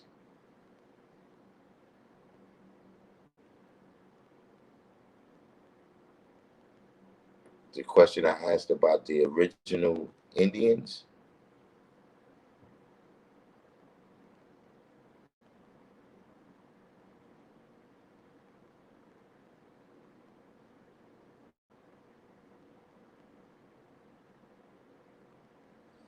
I mean, I don't, you know, I'm trying to make sense of it myself. You know what I mean? Because, like I said, you depending on who you hear speak on it, it becomes more or less extreme. You know what I mean? To where, like I said, I've heard some people say straight up, look, we don't have any relation to the Africans.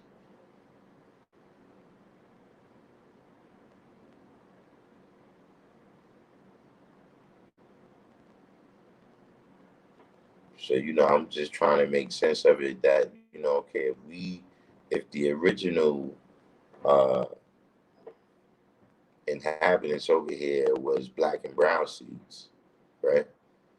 Then who are these people and why have they been given our spot?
and what is it's just for me, like I said, I need all of the questions answered, you know, in terms of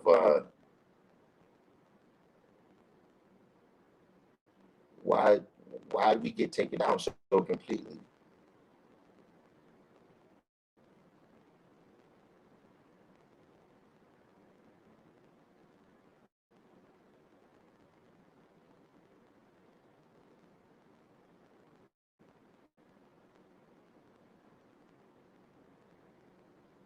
Seven 93rd, so the original people mixing up culture with those Seminoles or others of the like, with technology and strategy, making up the guerrilla warfare that took place in the Gullah Wars. Yeah, see, one thing about them though is when they start getting that casino money, then all of a sudden they didn't want the original people to be recognized as Seminoles anymore.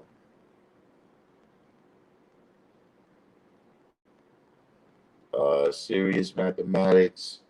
Um, I gotta speak to Day Son about that with you or for you tomorrow when I get on. I have that answer for you about who you subscribe to about the power paper. So Tommy Robinson said they separated us in the late 1800s.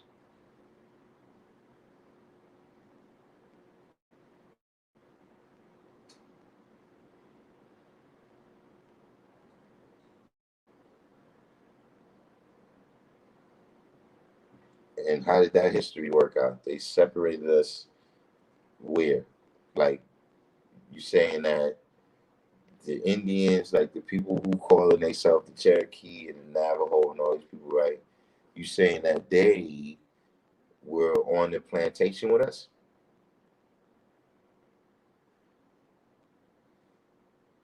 Universal Seven said, I gathered the claim land. Uh, well, not the land, the casino money.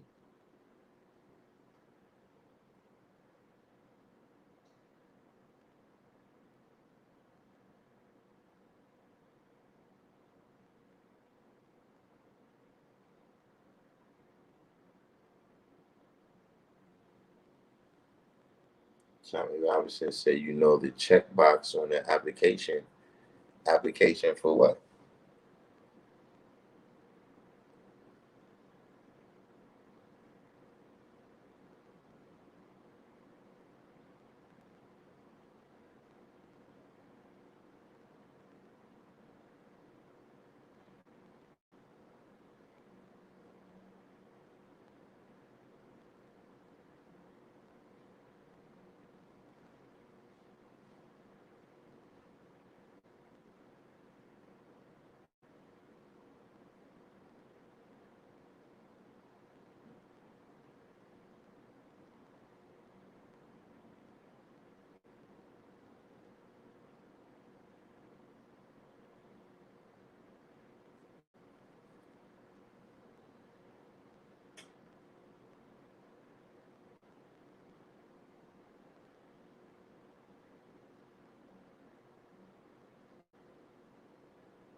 So why did you put this information up here?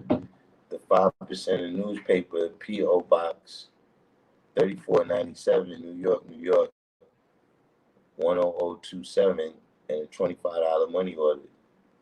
So I guess he has first-hand knowledge on that. Lord Shalom. All right, so Tommy Robinson said the checkbox where it says white, black, native, or other, Jim Crow, right?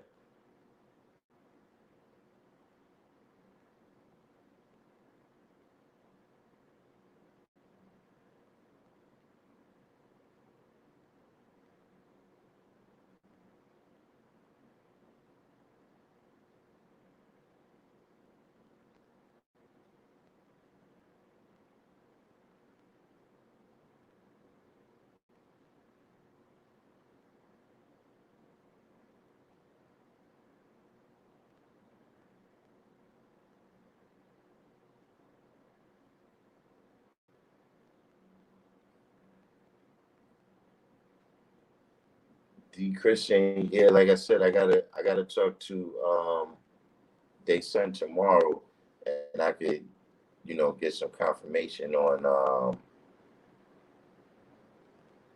how you order the paper, but I don't have it on cap right now. How you do it?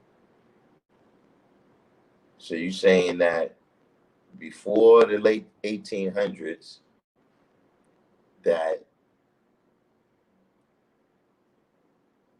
uh, the black and brown seeds that up until now have been referred to as the descendants of Africans, right? And the yellow and half original people that you see that consider themselves descendants of the Native Americans, you saying that they was one people.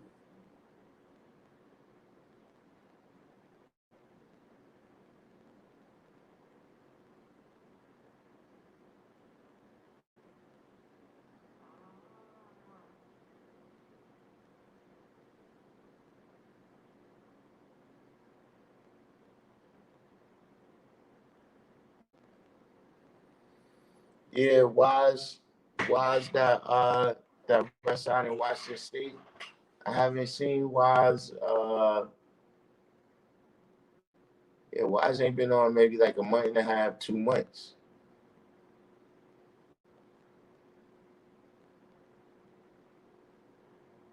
So Wise, you said you make the money order out to the 5% of newspaper.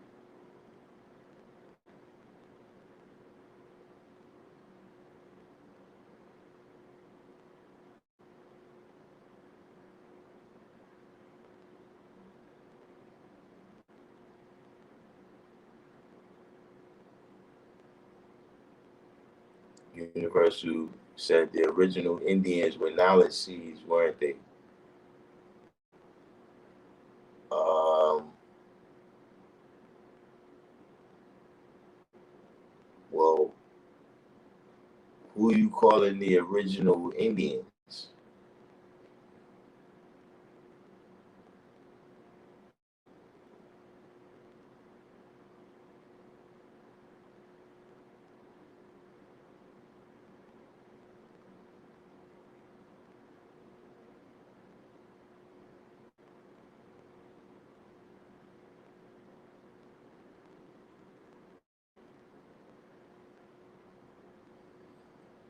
Tommy Robinson said original and aboriginal. Look at pictures of the Cree in the 1800s. Commons Army said if the original Indians came over here 16,000 years ago, they had to be knowledge seeds. Okay, but then who are those people that we seeing right now? Like you can't change the people, right, by changing the checkbox on the application.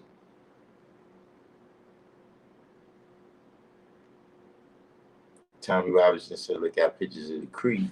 I mean, that there were, when I say the Indians or who they came to be, the who they came to know as the Indians, right, was not one people.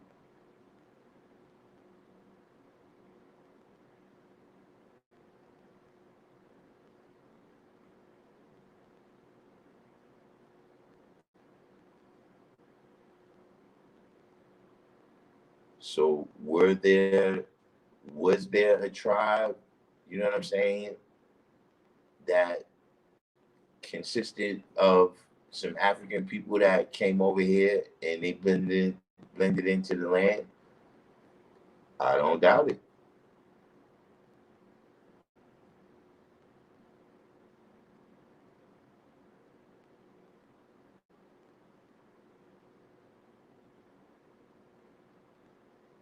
So yeah, but see, when you Aboriginal and original is not a separation,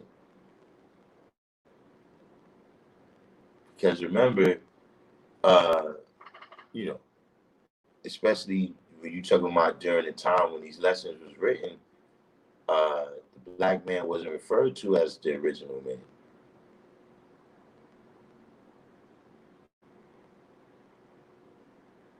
The name of the street in front of the school is the 5%ers of Law and Justice Way.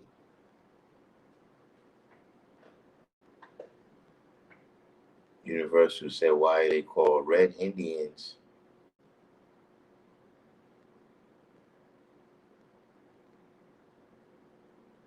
They mix seeds. Yeah, they all mix with different people.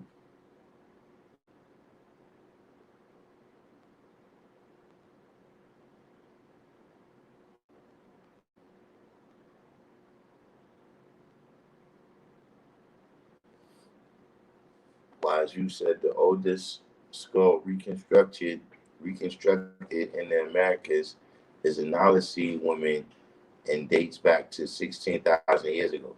Yeah, that's the Clovis people that we were speaking on earlier. Lord Shalar said, what is a nickel Indian?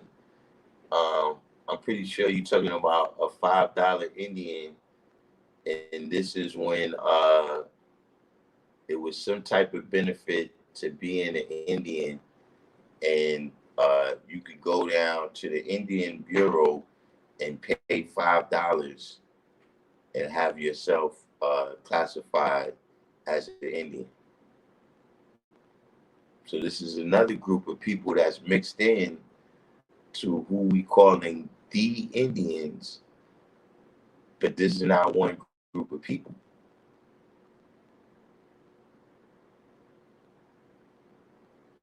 You understand what I'm saying?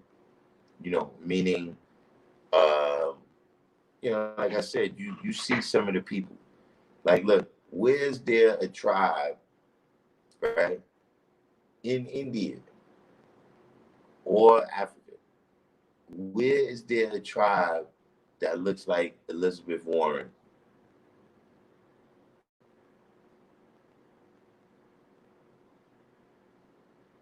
See, some things is uniquely American too, man.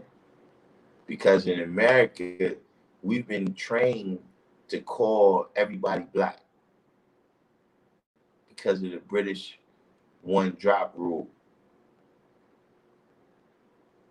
See, that's why when you go to, what I'm saying, a Hispanic country or, a Latin country, whatever you want to call it, they got a whole bunch of characteristics or a whole bunch of names to describe different characteristics, of complexion and hair texture.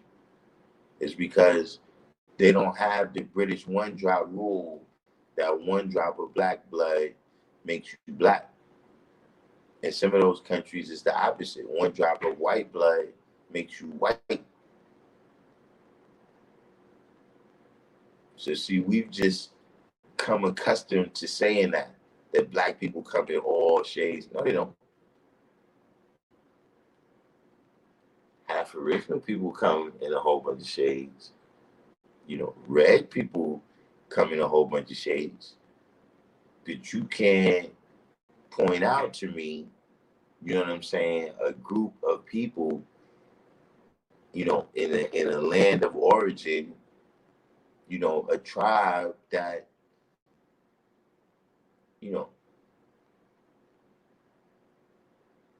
looks like Bubba Wallace.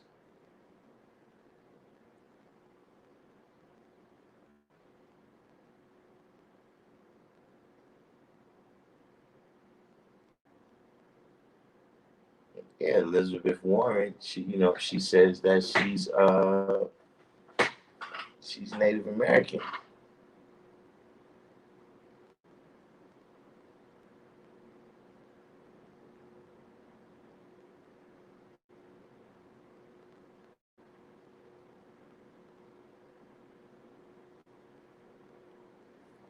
Silver Fox said, as civilized people, we shouldn't call people mixed.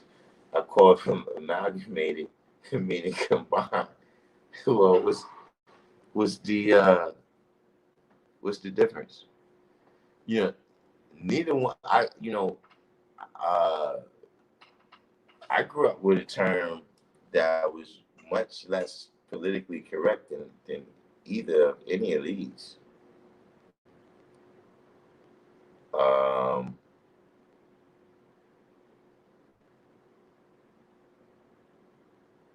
but you said that it's mixed or combined. I mean, if they combine with white and black, then they mix because the white person is something else.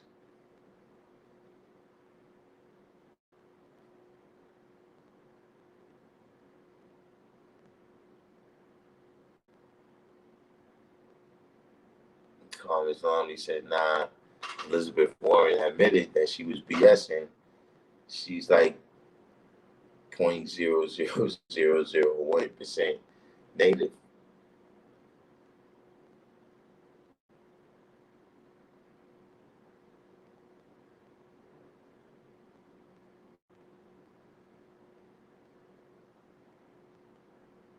I mean, see, for me,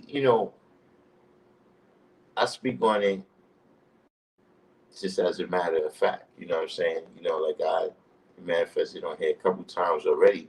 You know, uh, the seeds, the devil being made, half original people, red seeds, all that's a science of sex. That's how all those different people came. But see, in this nation, we not here because of the science of sex. Like, see, we got a father, he didn't have sex with no woman in order for us to exist here. So we don't go by the seeds. Over here, you either original or you not. Now we all have some work to do, whether it be mentally or physically, right? And coming back to our true selves. You see what I'm saying? But you know, we don't make this kind of distinction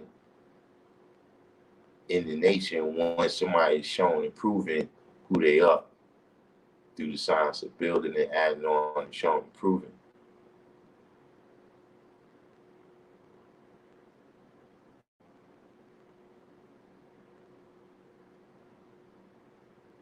But I'm just saying in terms of, when we speaking in this type of term right now, where it's like, okay, we need to be a little bit more specific, when we talking about black, brown, and yellow.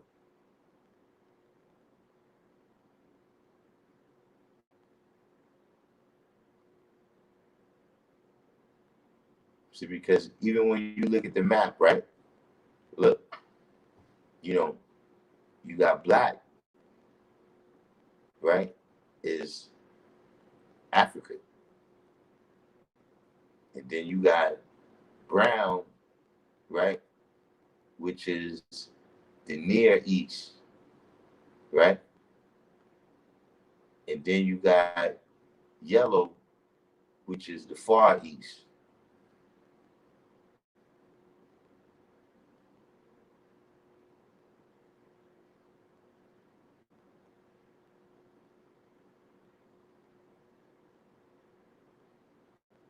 But that's not our yellow.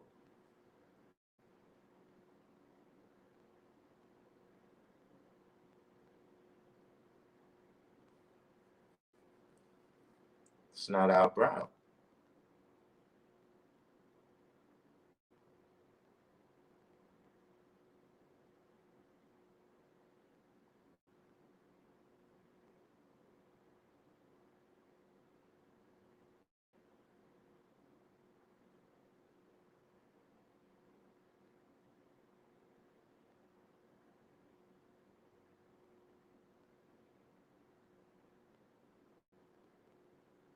See, sometimes, when we giving these descriptions, I notice that the further you go out, the more people can fit, the more people we try to shoehorn into, uh,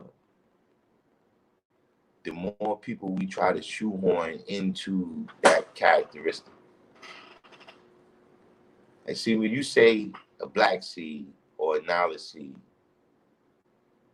for most people, that conjures up a small, very specific group of people. Maybe not so small, but a very specific group of people when you say a knowledge seed. But see, once you get the brown people, right? Even right now, when they say black and brown people, right? The brown is a little more spread out.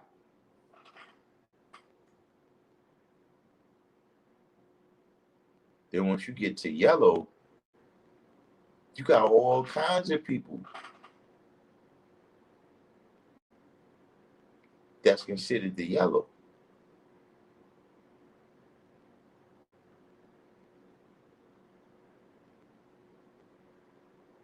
So when we speaking as a matter of history, that's when I get into, okay, well, look, who exactly you speaking on here?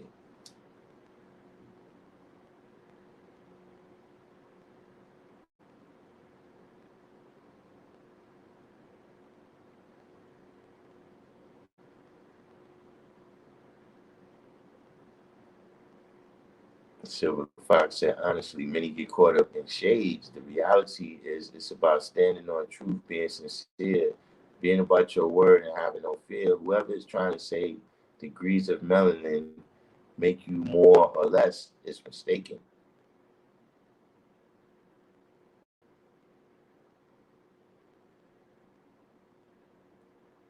Um, well, I'm kind of to neither extreme. You know what I'm saying? I don't subscribe to the theory that melanin gives you some type of superpower. Um,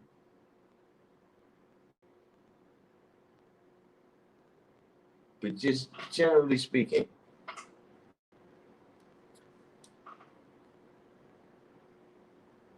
the sun is the source of life on the planet Earth, right? If you have an adverse reaction to the very thing that gives life on the planet, this could be a stretch right here. But if you having an adverse reaction to the very source of life on the planet, it says to me, you're not natural.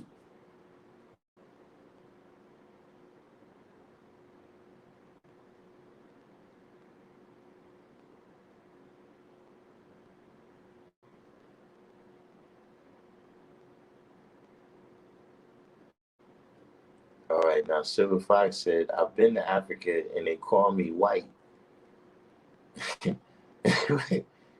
He said, they call me white and I'm a knowledge seed. Well, what are you saying when you go over there?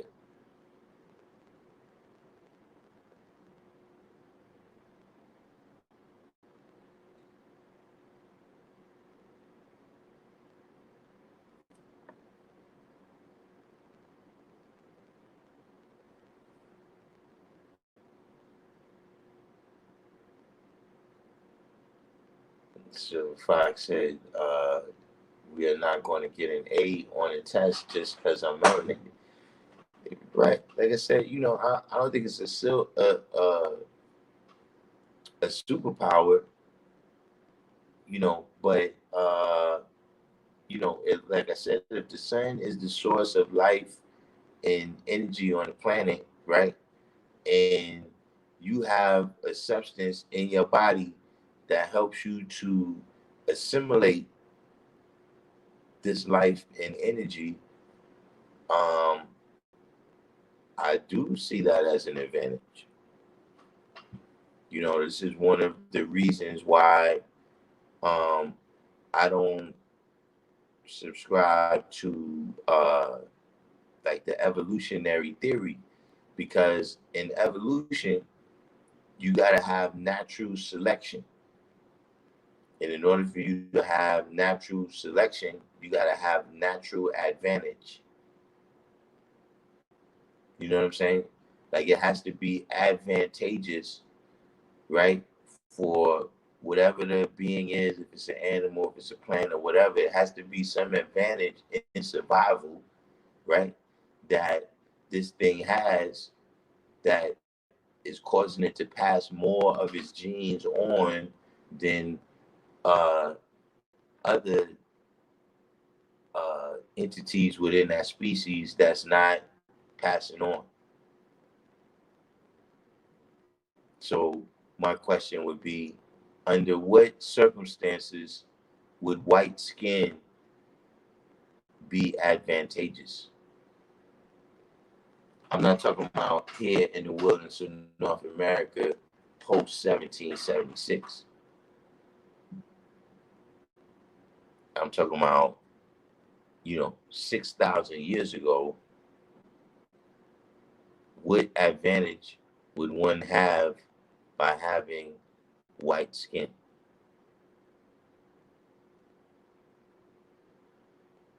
But Shallah said, when you say black, brown, or yellow seed, it could mean a lot of things depending on the context that's manifested. Precisely.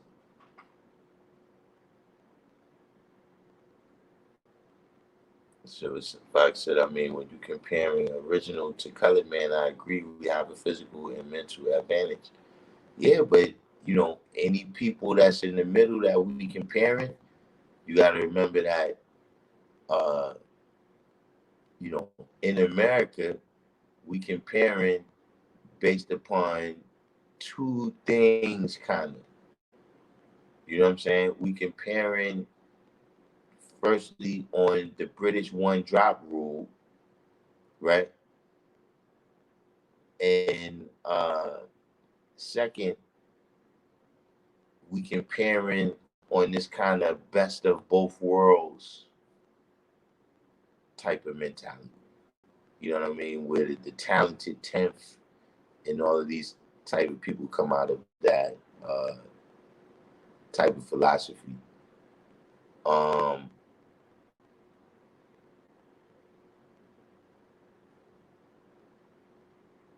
but I mean, for one thing, uh, you know, I don't know how many people do you know one of the reasons why the British one drop rule is in America?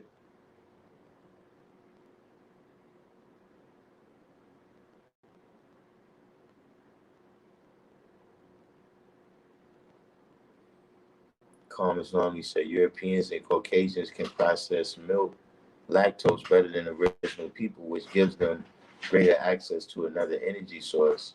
Only advantage that comes to mind. Yeah, but that's not because they white. That's because it's a certain enzyme that if you don't have it, then you can't digest the lactose. And so people who, like, for instance, they don't really got cows in China. You never really get Chinese food with cheese in it. They don't eat cheese because they don't have cows over there.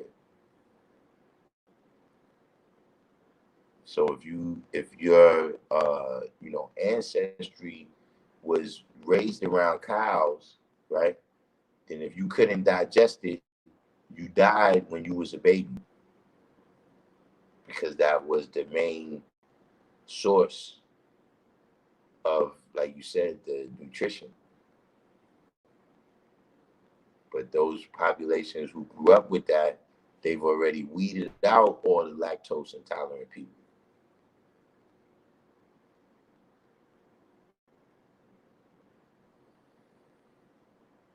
Universal said it's an inferiority complex they based on us called survival. Calm Islam. He said, I was watching this lecture and some dude said this played a large role in how Europeans conquered and thrived. I mean, I guess in the sense that because they put everybody on their diet.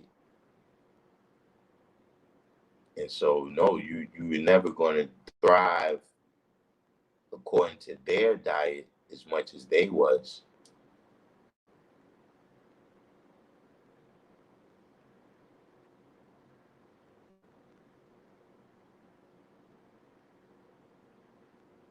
Yeah, I mean, actual skin color. Under what circumstance would white skin be an advantage?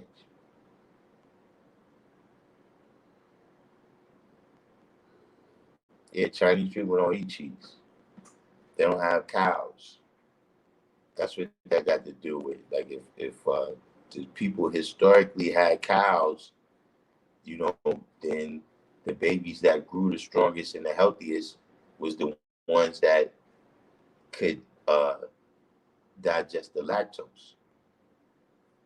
And the ones who couldn't, they ended up being the sickly children that ended up dying off. So that's why Europeans got a large lactose tolerant population. Now, Born Leveler, the the British one drop rule.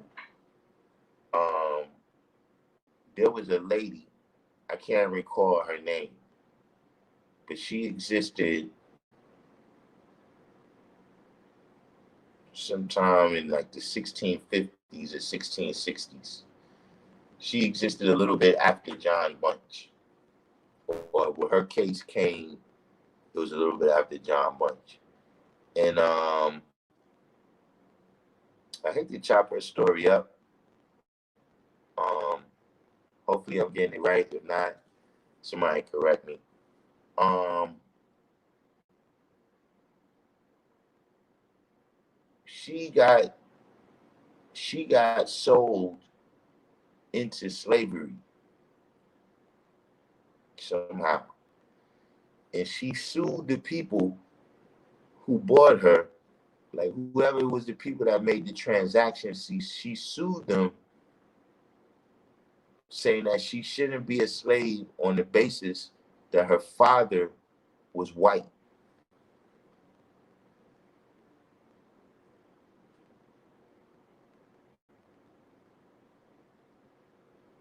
And I'm pretty sure she won. And so they changed the law to if your mother was black, then you black. That's where the British one drop rule comes from. So that you can't sue the slave master. You know, your mother would never be able to get child support from the slave master. You would never be able to bring a lawsuit against the slave master's other children saying they cut you out of your inheritance.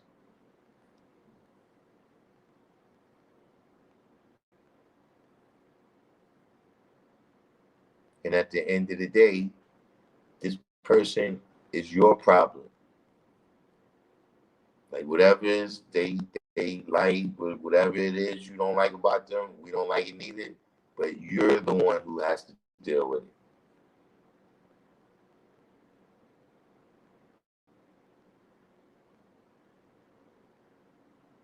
And for that reason, anybody who has the slightest of tans,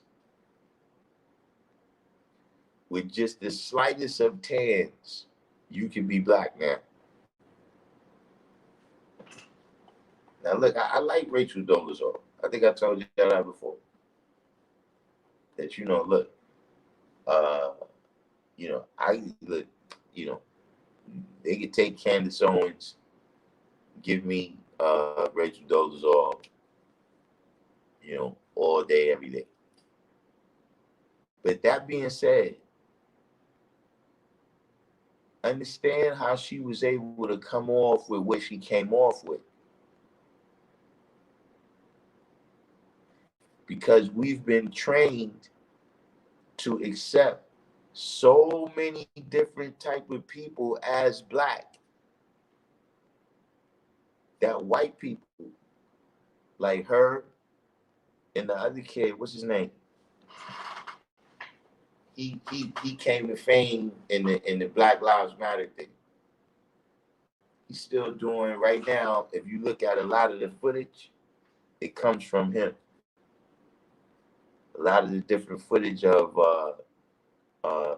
what's going on with these brutality situations and what's going on the front lines of these protests. Sean King, that's his name.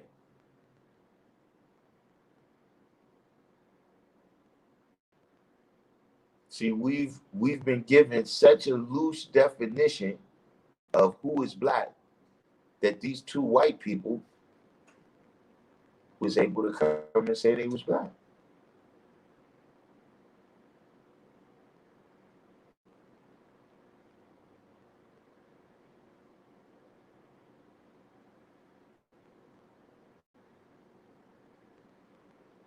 See, that's why I asked the brother when he said he's a knowledge seed and he went to Africa and they called him white. Like, okay, but what was you doing?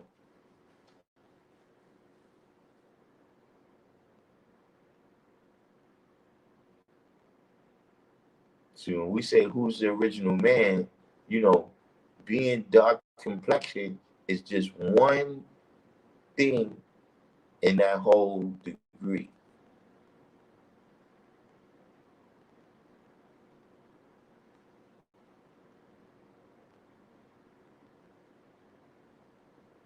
See, everything else is about your mindset and how you apply it.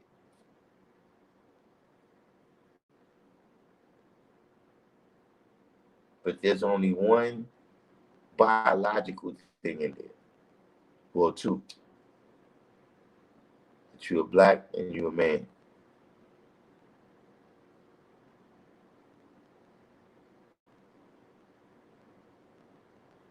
Yeah, I got people in my biological family that wouldn't pass a paper bag test.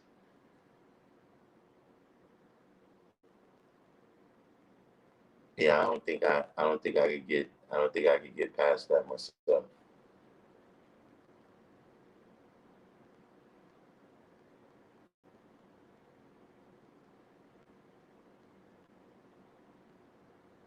At any rate, yeah, that's why I don't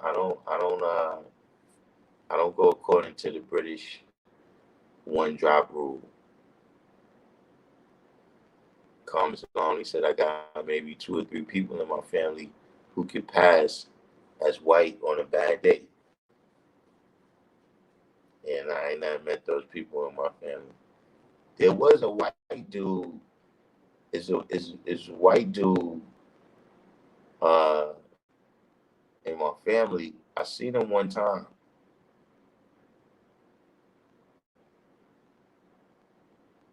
but he know he white. Like somehow he's like a generation or some over me.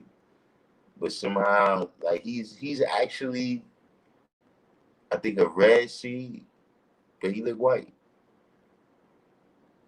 When I first seen him, I thought he came to the family function with somebody who was related to us. But it turned out, ah, they knew him.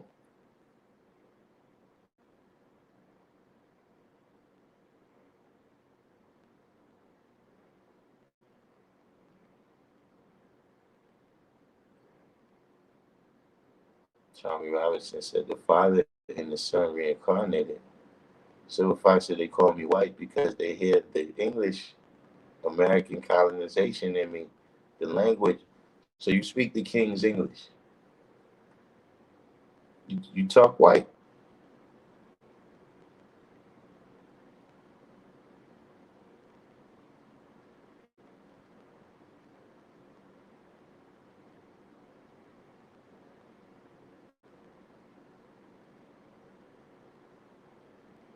Carmen's Lonely said, my cousin married a white dude. Her son is my color. The daughter looks like a little white girl. The husband is Polish. And see, here's the thing: what happens, right? You see, out of the two of them, right? Not saying that this is what's going to happen, but I'm saying this is what happens a lot. See, the son that you said is your complexion, he's gonna,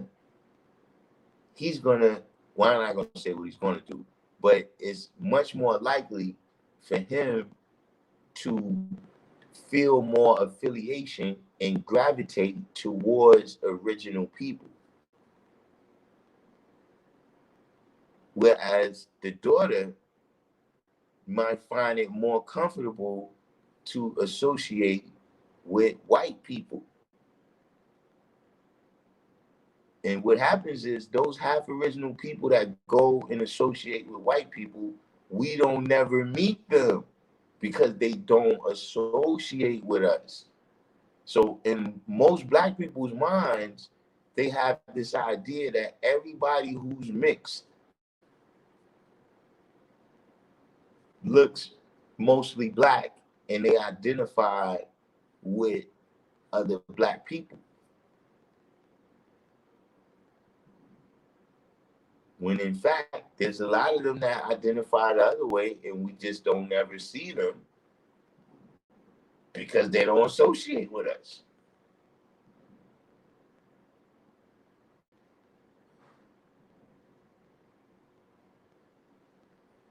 Universal said I'm researching my family tree as well. Bitch.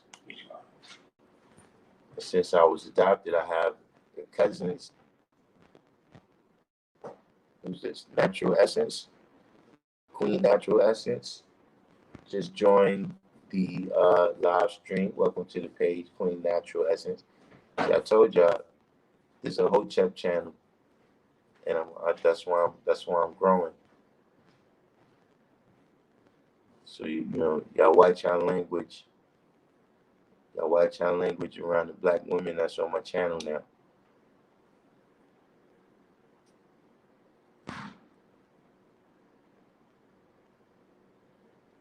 So Silver Fox said he slanged out. Yeah, but it's something you doing, Silver Fox. If you acknowledge it and you going over there and they calling you white, are you wearing like the polo shirt with the company logo on it? You wear like the polo shirt and it got like Coca-Cola right here on the chest. You got to be doing something.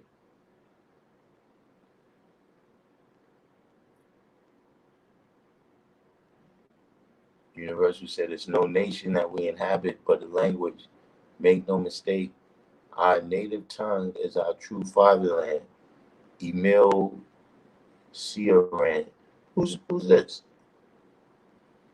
It's no nation that we inhabit but a language. And who's the we that he's talking about?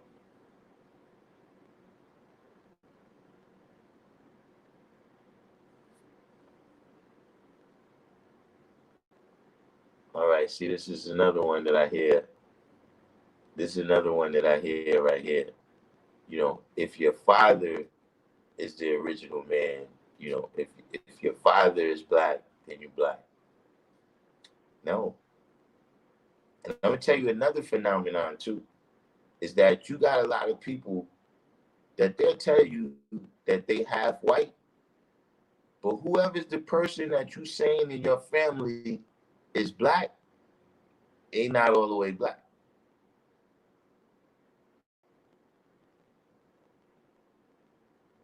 And people tell me,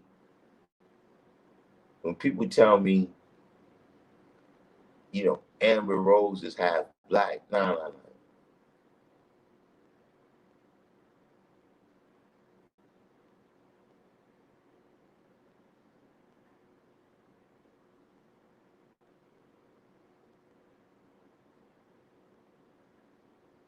So Silver Fox said they call all African Americans that go there white, just like when Spanish Americans go to their parents' land, they're called gringo because we have a different culture. All right, yeah, I've I've experienced that. But I don't think if I went to, first of all, you gotta understand something. I'm the king of nigger rigging. The king. There's certain things where, listen, wherever I go, people like, yo, man, you super black. I seen one people that could take me out one time. They had some nigga rigged. I don't even know if they was black. But listen, they get an honorary pass. I was in Florida, right? I was in Florida, and the dudes, they had a front porch and a back porch, right?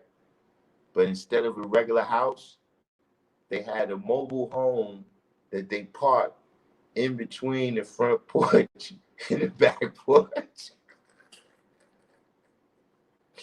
It wasn't even a back porch. It was like a front porch, and the back was like a whole like a den. Like they had a den, but you park the mobile truck, right? The mobile home in the middle. I was like, see, this right here is what you call a nigga rigging here. You know, that's the one people I seen you take me out. But other than that, man, I'm telling you, man,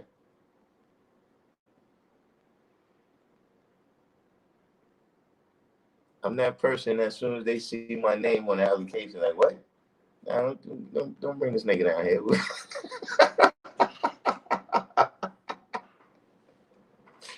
We can't use this nigga here.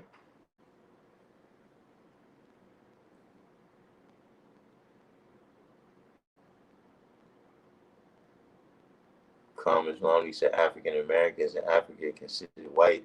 I never heard of that. What they saying is uh, culturally, we've lost um, a kind of sensibilities. You know what I'm saying? Even in terms of immigrants from just about anywhere. You know what I'm saying? There's a certain point of assimilation at which they're not going back. You know what I'm saying? That I've noticed. Uh, well, in New York, we got Puerto Ricans. You know what I'm saying? We don't have, Mexicans, and we got the type of people that, when they come here, they came to be in America. You know what I'm saying? Now with Dominicans, they're a little bit more where they might go back. But there's a certain point of assimilation at which they're not going back. They're not African no more. They from America. You understand what I'm saying? Look, a lot of us in the North, we've reached that point with down south where we not going back. Like we don't know nothing about down there no more. You understand what I'm saying? We've already planted too much roots up here in the North. You know what I'm saying? So, whether you from New Jersey or Chicago, you're not going back to Alabama and North Carolina, none of that. We New Yorkers now. You know what I'm saying? Chicagoans, Jerseyites, whatever. You see what I'm saying? So at that point, uh Silver Fox is white.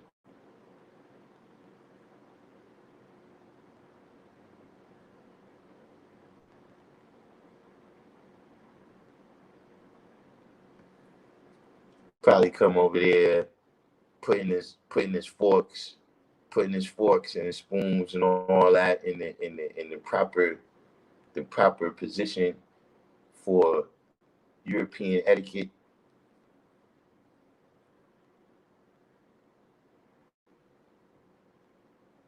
Okay, see, I was talking too long now, Tommy Robinson, because what are you saying here? What half? The top, the left? Which half what was I saying was half?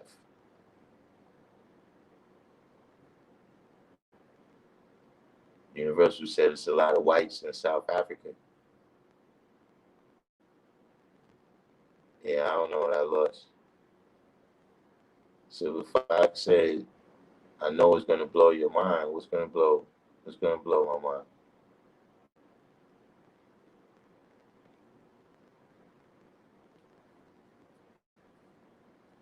Tommy Robinson said we were cultures before colors.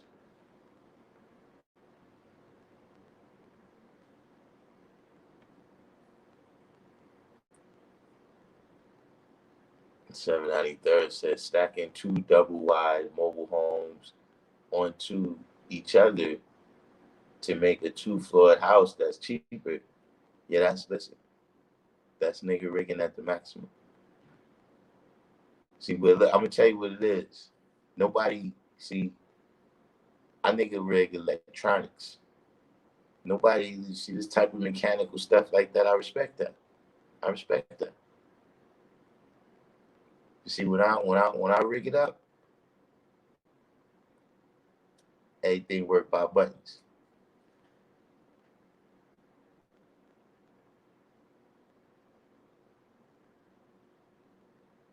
First thing I ever nigga rigged was the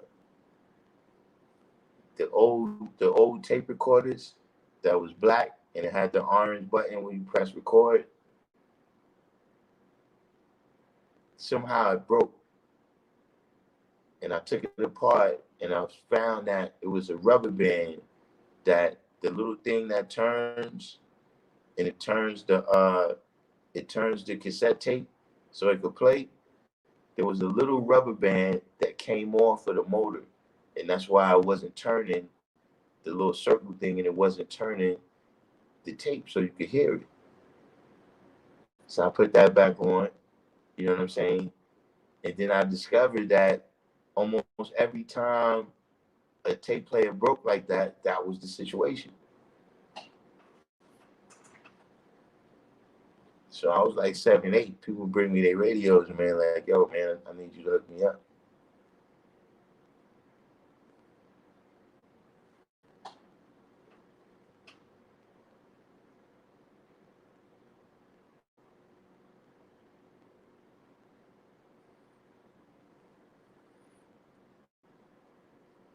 Yeah, that's what I'm saying. So you going over there fully assimilated. Now wait, is your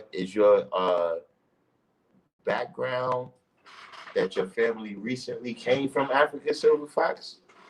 When I say recently, I mean the last 50 years.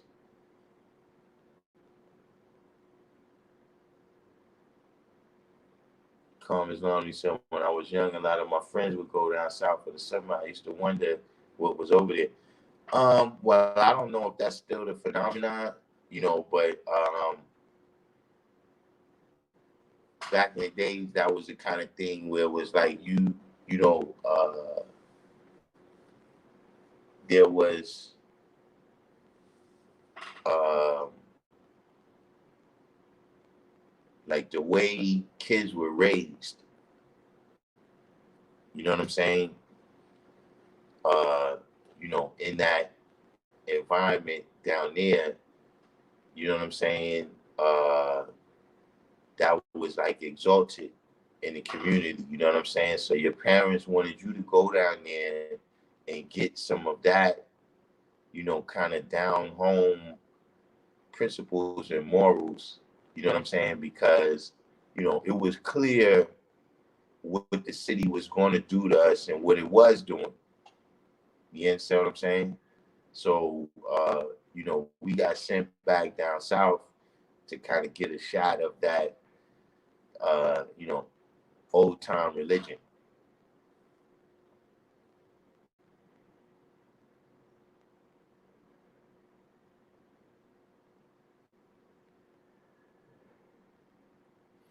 Universal Truth said Emil Cioran is a Romanian philosopher. The we he was referring to is humanity. Now, wait, where did he get? Because I noticed he was using we. I didn't know if he was French or something. It's no nation that we inhabit, but a language. Make no mistake. Our native tongue is our true fatherland.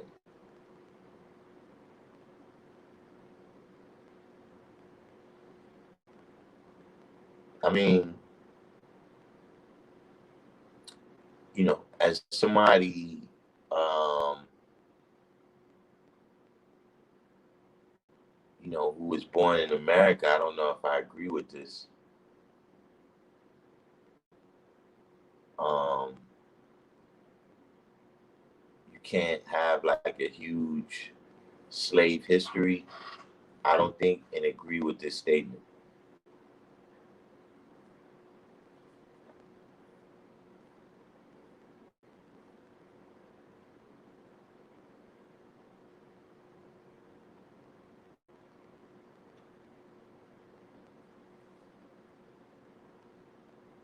So Silver Fox said he's straight hood. Yeah, I don't know. It's something you got to be doing, man.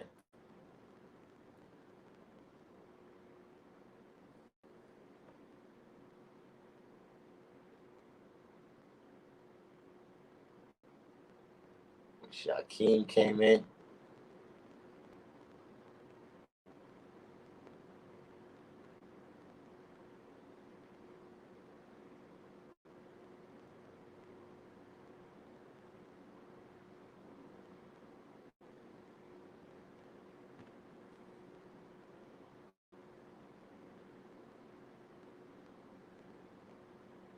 Jasim said they have a whole movie on Netflix about a young brother in Africa with natural STEM talents.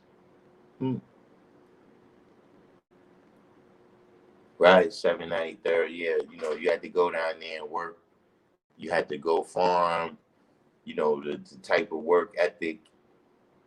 You know what I'm saying? Black people kind of had their own fresh air fund. You know what I'm saying? Where you just go down south. You ain't got to go upstate or whatever.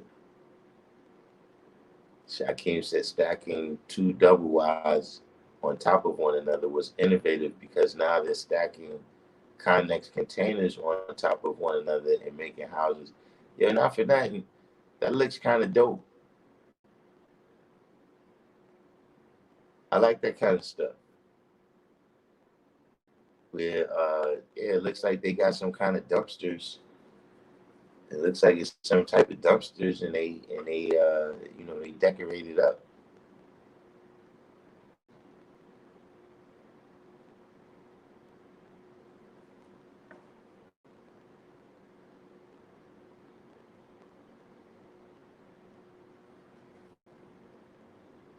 Sadiq said, I went down south almost every summer until I turned 17 and 18 and just stopped going with them. But that was a family trip, and Alabama was definitely in the plans every summer. Silver Fox, you said, just remember what you said. You said a whole bunch of stuff.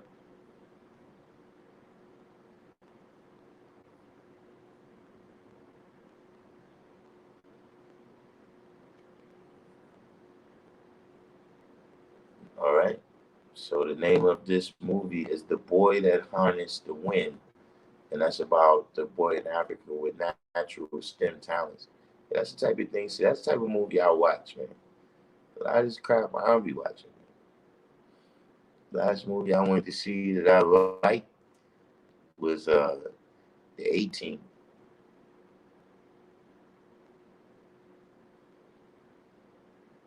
So I'm gonna tell you one thing it is. I be going to the movies. The only time I really go to the movies now is with my daughters, man.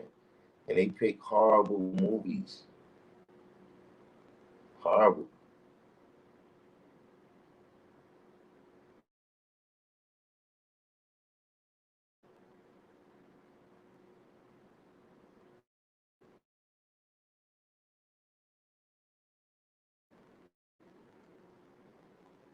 Who knows what happened with that?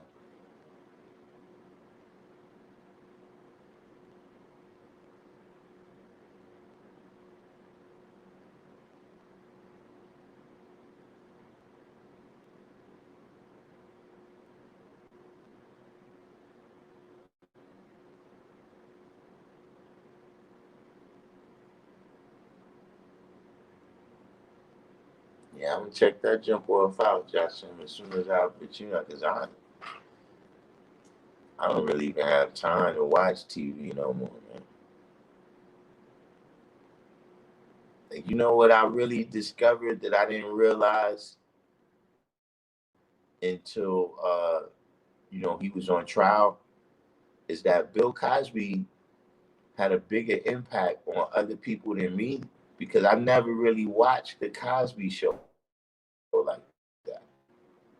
Like it wasn't that I was against it or I didn't think it was funny, but it was that the Cosby Show kind of coincided with me hitting the streets to where like, yo, look, 8 o'clock on Thursdays, it's payday, not gonna be in the house. you know, so that's what I seen though, that for other people he had a much bigger impact in the Cosby Show and what it meant to them was like a totally different thing than me.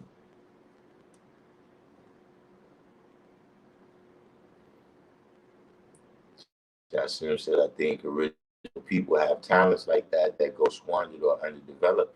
And see, that's what I'm saying when I say uh, we got to pay careful attention to how we want things to go because, that's what we got to do. You know what I'm saying? In terms of,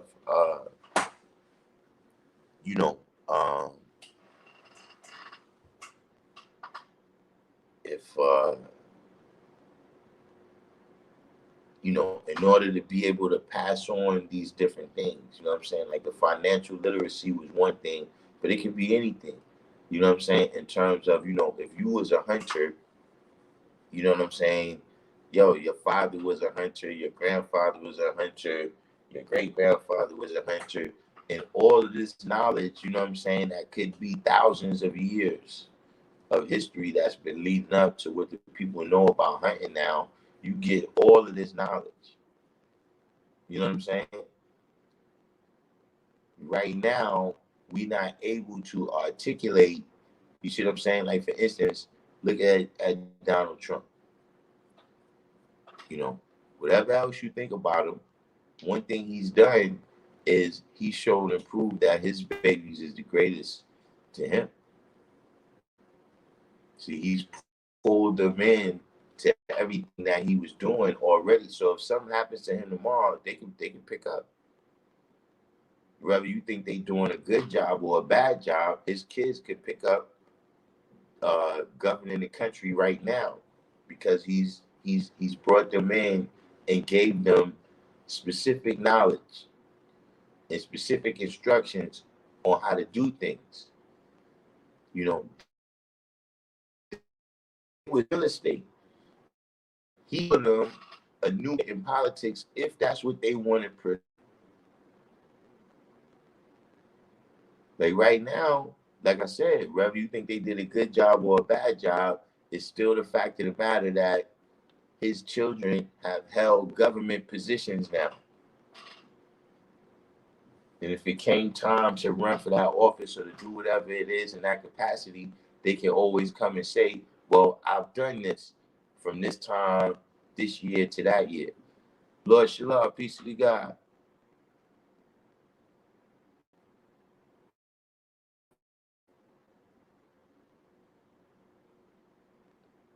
That's why we got to be very specific. And because we see how specific they are.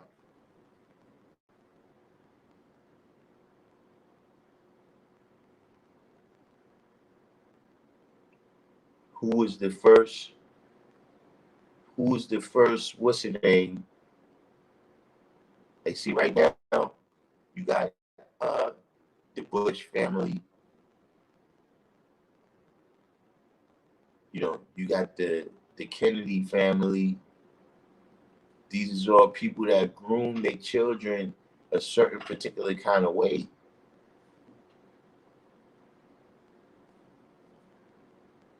You had the Adams.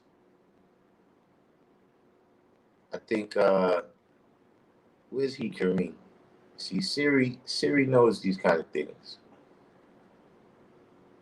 Uh what is it? John Adams. John Adams and John Quincy Adams.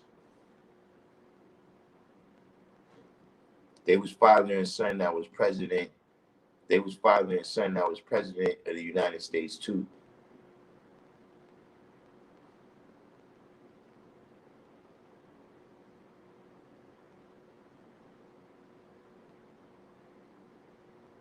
Yeah, SW put it right there. John Quincy Adams and John Adams. Shakim said Trump gave his so-called Jewish son-in-law crazy power. Infinite satisfaction came in. But see, these is all very specific things that people do. Like right now, in New York, we have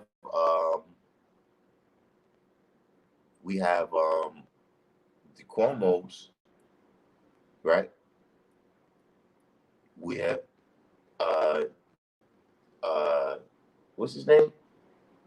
Prince Douglas.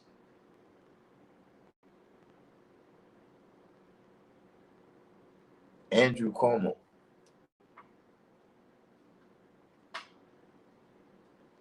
His father was Mario Cuomo, who was the governor of New York too. He was groomed in that way. In California, they have guys say Divine, yeah, you missed something. Oh yeah. That was when we was talking about Alexander the Greek. And I was about to call him Alexander the Great. And then I said, no, God Cypher Divine doesn't like when I say the Great. So I changed it. When you catch it on rewind, you'll see that. But they've been groomed in that way. The same thing is going on in California. In California, you got the Davis family, right? The dude who was the governor before this governor, I think Gray Davis or something.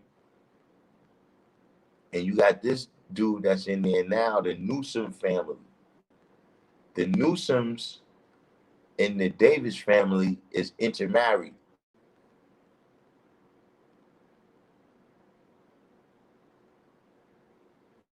And they've been passing back and forth the main leadership roles in the state of California for decades.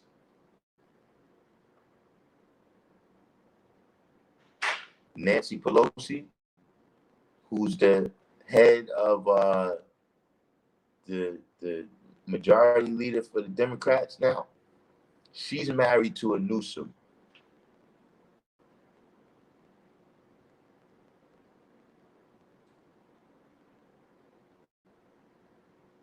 Now look at the tightness of that grooming, right? Look at how they keep that grooming aspect there, and how they successful in their undertakings, which is what they've been trained to do since the island of Patmos. And one mistake we keep making, right, is not being able to pass on that degree of knowledge.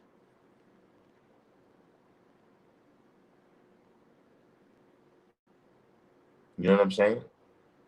For the perfection, right, of what we need to do, but also because what we find a lot of times, right, is that the youth might end up behaving in ways that's contrary to whatever progress was made by the generations ahead of them.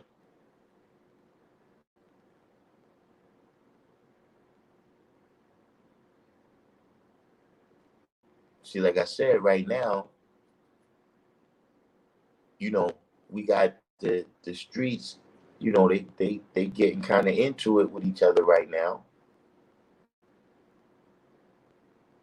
When what's going on, in the greater culture is fighting to preserve Black life. We see that in certain pockets of our community, there's fighting that's costing Black lives.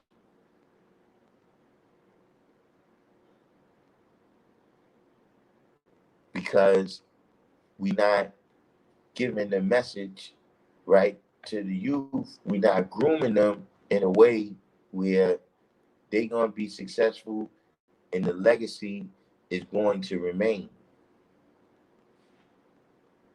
the way the families that I just was mentioning, whether it's the Kennedys, the Bushes, the Adams, the Newsoms, and the Davises.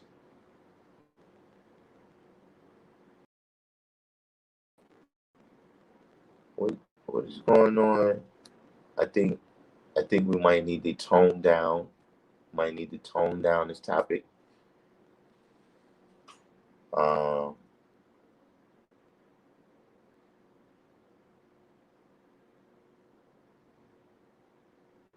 where do we go from here? I'm still trying to figure out.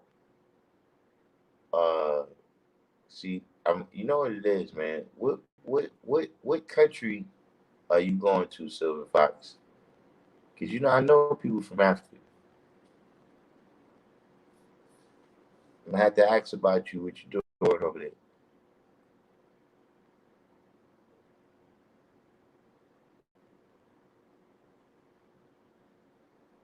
Self-magnetic.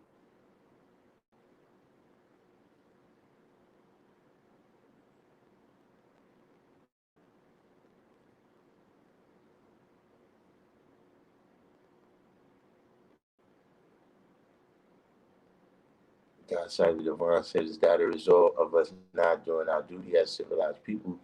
Yep.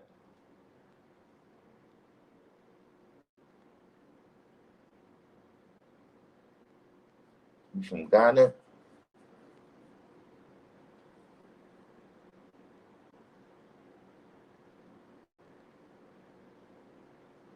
Yeah, I had to see, man. I don't know, man. Let me see who's from Ghana, man. See, I gotta go talk to O.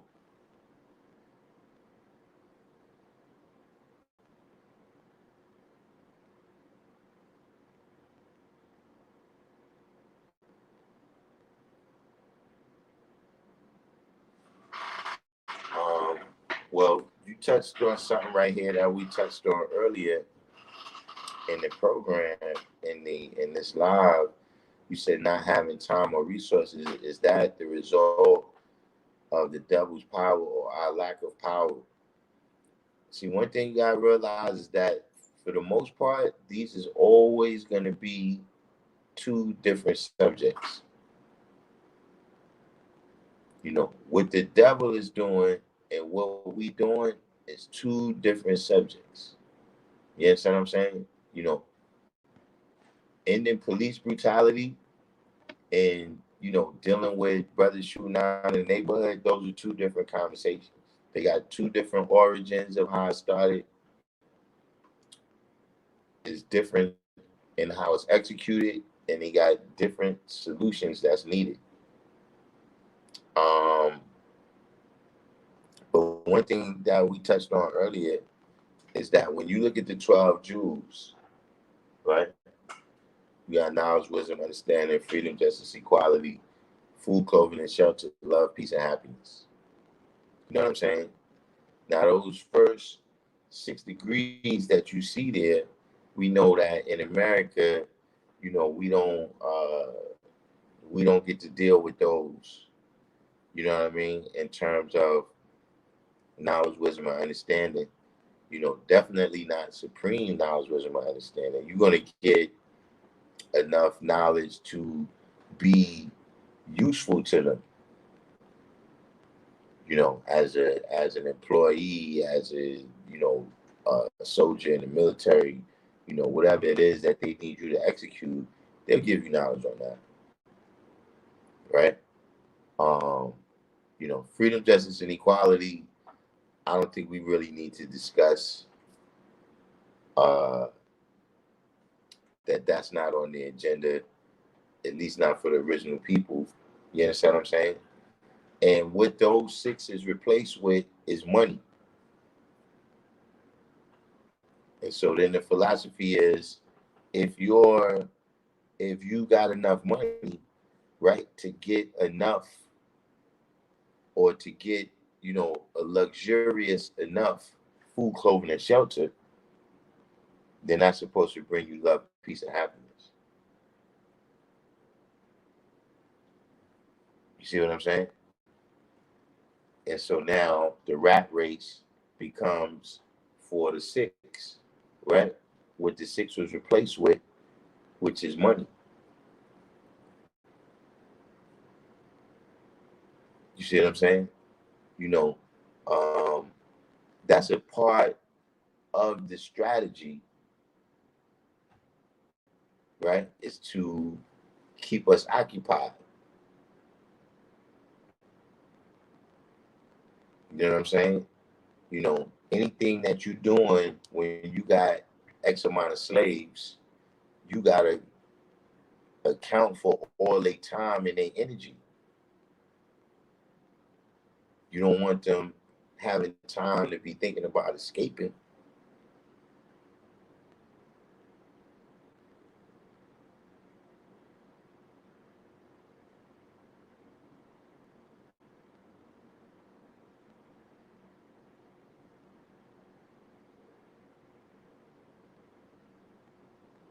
So that's a part of the strategy that they're using. You know what I'm saying?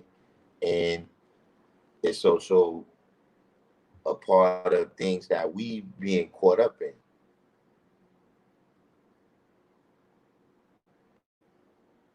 You understand what I'm saying?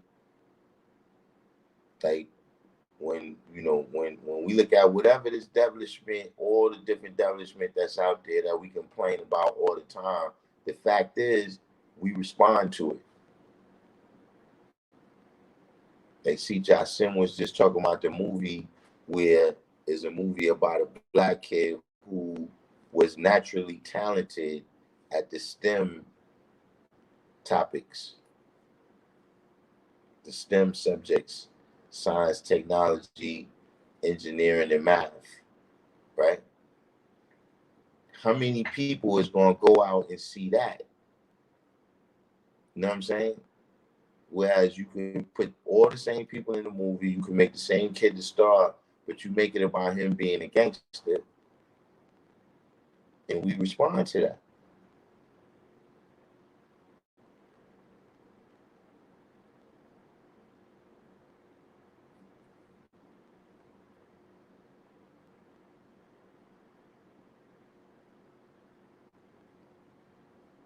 Serenity Third said your man was trying to bark on my son and the young lady Tamika for not speaking up, nor tweeting about young kids getting hit by stray bullets and tragedies in the hood recently.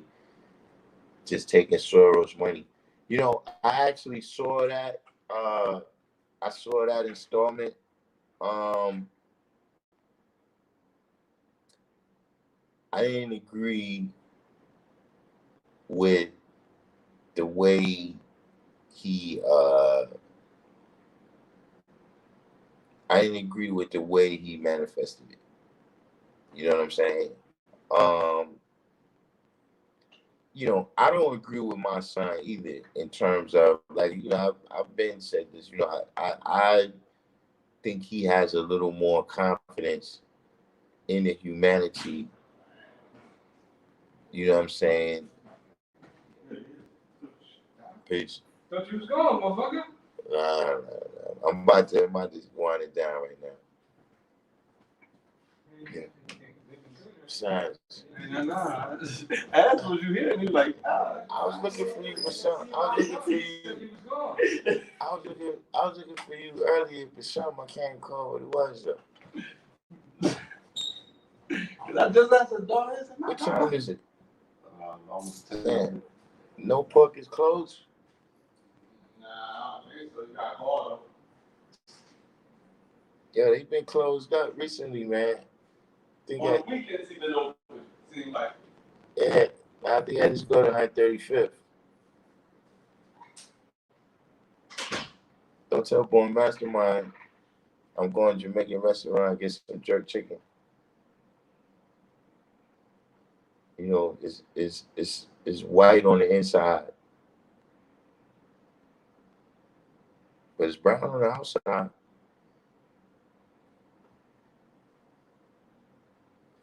The other AC came in the building, but y'all didn't like the way he said that. You know, to my son. You know, first of all, like I said, I've already said that multiple times that you know it's not one thing that's needed. You know what I'm saying? Like if you got a solution and he's doing his solution, you know what I'm saying? Why you bothering him for? You know what I'm saying? Because he be sincere about the stuff that he be saying, and he put his money where his mouth is. He put his effort where his mouth is. You know what I'm saying? You know,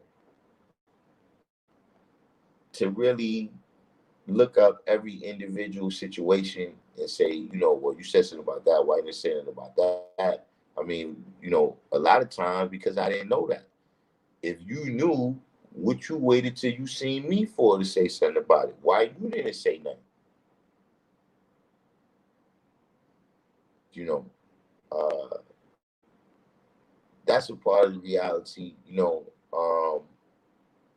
And just the other thing, like I said, those are two different conversations. You know what I'm saying? And I think a lot of people, I don't want to put words in his mouth, but a lot of people think that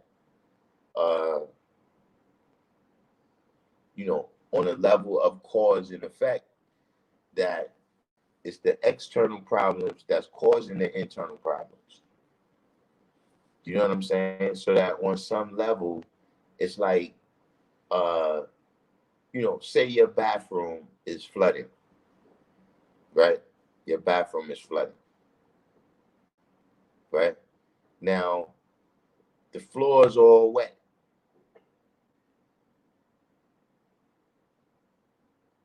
But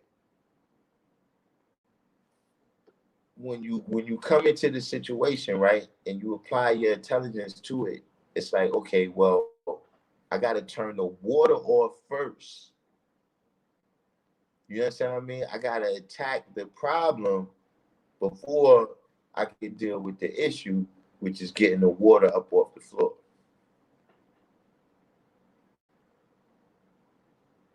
So in my view, you know what I'm saying? That's why a brother like my son, I'm actually not even familiar with Tamika. I've seen her name a lot, but I haven't even seen her or heard her speak. You know what I'm saying? But my view is that that's why you would hear them being more speaking out more in terms of the external problems, the police brutality, and things of that nature. You know what I'm saying? Because this culture, of being gangster and all of this, I don't want to say it was invented at that time, and that it wasn't no brother saying that before, but just the explosion of that culture is only since the late 60s. You know what I'm saying? And that's, as a whole, but really, you would have to say probably in the 90s. You know what I'm saying? When it really just, culture, that type of culture really started being pumped through the hip hop music and through all of the movies and things of that nature. You know what I'm saying? So, we talking about 30 years as opposed to a problem that we know has been the case for 400 years. You understand what I'm saying?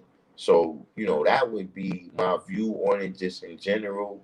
You know what I'm saying? But, just specifically where it's like, which that's how the brother is. You know what I mean? That's how he do things. But it's like, yeah, that was like kind of unnecessarily over the top. You know what I'm saying? And I just, to me, that's just a dynamic. Just the same way. Like, look, you're not taking it to that aspect of where people is pulling guns out and shooting at each other, but we've got to come to a point of understanding that, look, you don't even got to be my friend. It don't even necessarily got to be the enemy of my enemy is my friend. But it does come a point where you got to realize that, there's bigger fish to fry. You know what I'm saying? There's bigger fish to fry than to be worried about. You know what I'm saying? Does my son know all the intricacies of Black Lives Matter?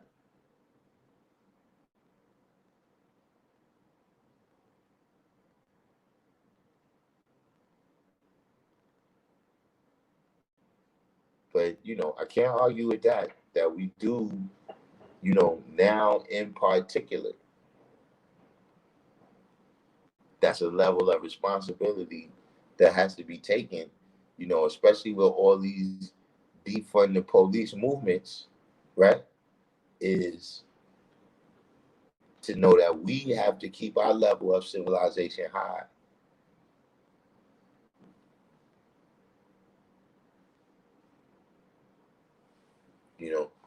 Not because of the reaction of well, if this happens and they're gonna do that, but just because we civilized.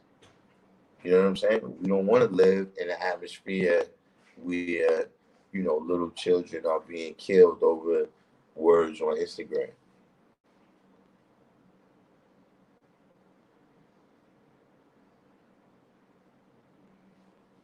God Sucker Divine says, so us responding, we are merely being reactionary and not being proactive. I mean, yeah, but it depends on what you're reacting with. If you're reacting with the solution, then you're being proactive. You understand what I'm saying?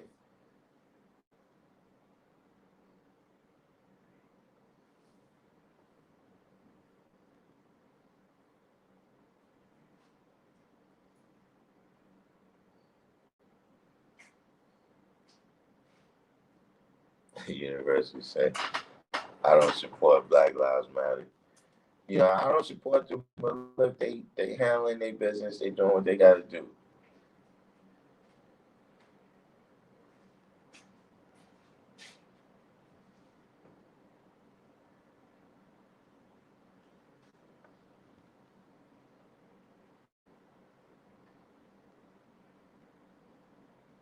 Oh man, 793rd Oxtail. You better not let Born Mastermind. You better not let Born Mastermind find out you been eating oxtail.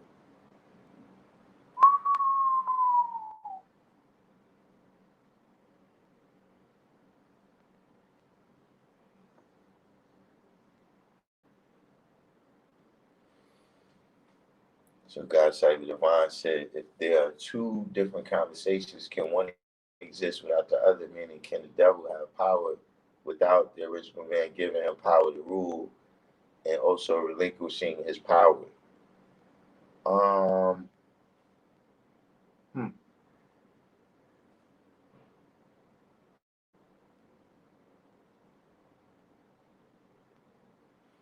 Um,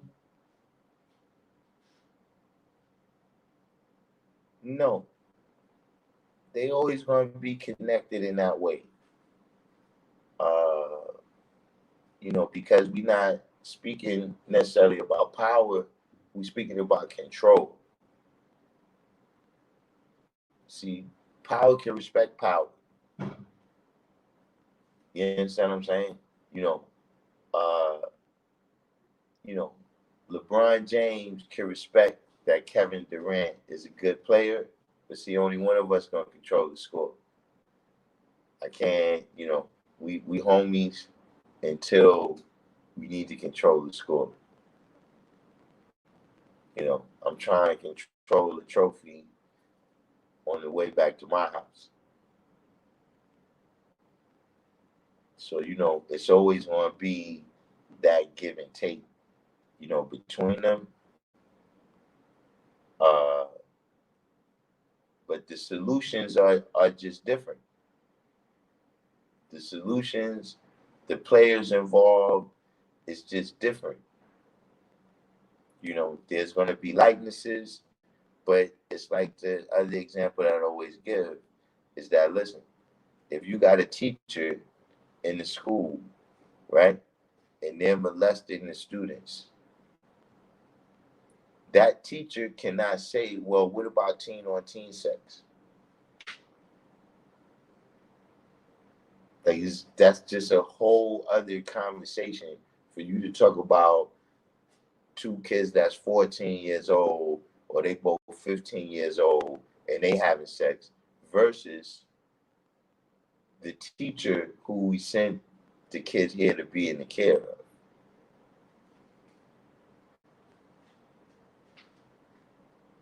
So that's why I don't like to mix it. Because the phenomenon of what's happening as well as the solution is totally different.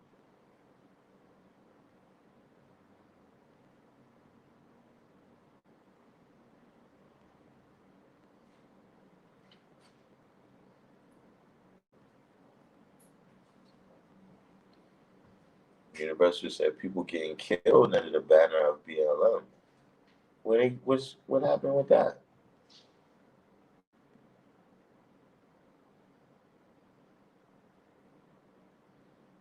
Guys, like Devon said, I heard on the news the narrative changed from defund to dismantle the police, which seems asinine and not realistic. It depends on the civilization of the people. You know what I'm saying? Look, some of the most crime-free areas in America, right? Everybody is strapped. And it's only like 8 police on the whole force. But because of the way the people are civil amongst each other, right? It works. That's why I said the key here is our level of civilization. If we not civilized enough, right, to not be killing ourselves, like I said, some of this stuff is words on Facebook. We're not talking about somebody came to your house and stole your prized possession. We're not talking about somebody kicked your daughter in the stomach. We're not talking about none of that. We talking a lot of times about just, you from that block and the other dudes from the other block over there.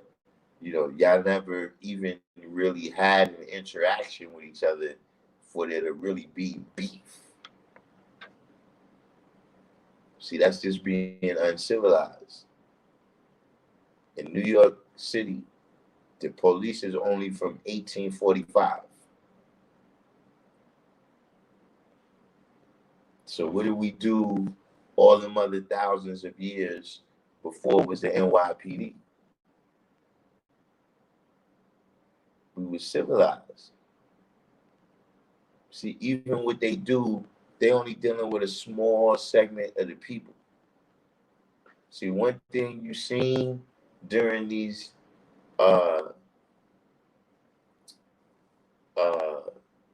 rebellions, right, is that the police can't really do nothing.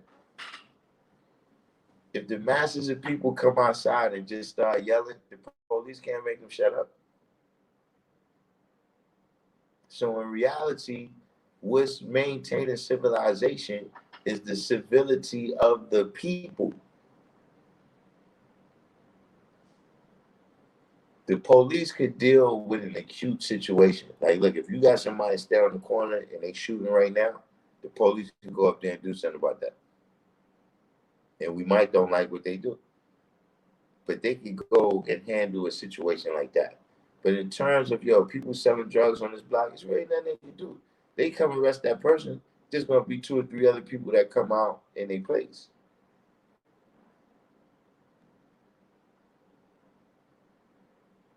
So whether they there or not, it's still up to the civilization of the people to show forth and prove that they governed by universal law and not the boys in blue. It's like you said, God side divine, being civilized, having respect because the police is there, that's reactionary. That's out of fear. You fear getting beat down, you fear getting shot, you fear getting locked up. But to say that you did something because you civilized,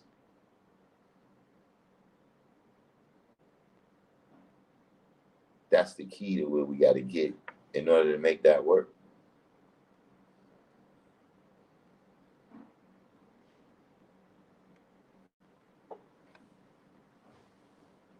Universal said, why support a movement that's causing deaths? What you mean is causing deaths? Like who?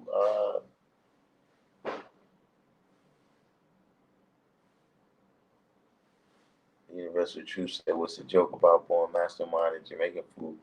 Well, Born Mastermind, he told me that if you eat white food, it can turn you white.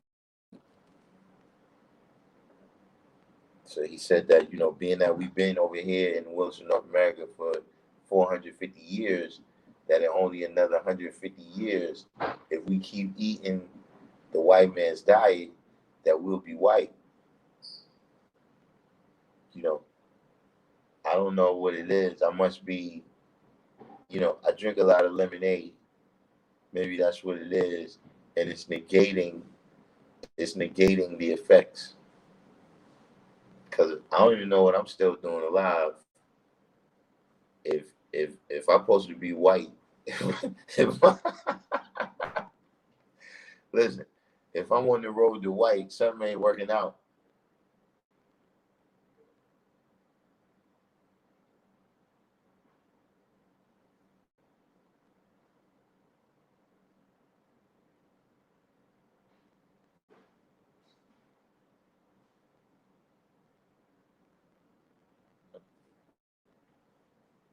God Savior Divine says, so if those two topics are connected, they coincide with one another.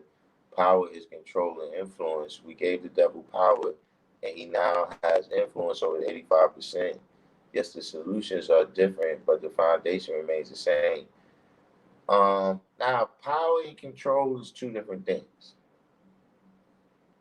See, like I said, power can respect power, but only one person can be in control.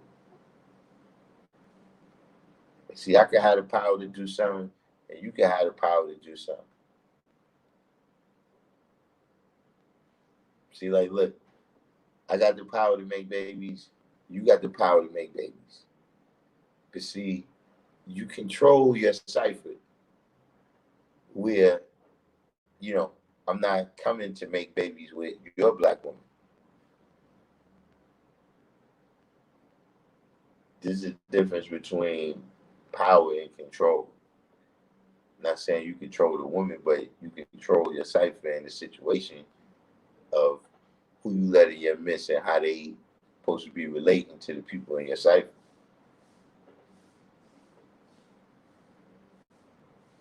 You know what I'm saying? It's just, they're connected, but it's just that when we speak about them at the same time, right? We cloud the situation.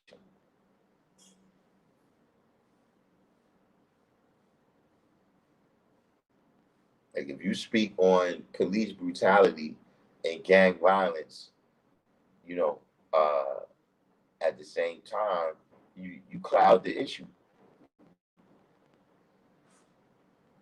See, just like look, if we talking about okay, look, what happened to this 3-year-old child, right, or whatever age a child might have got hurt or lost their life out there in the crossfire, right?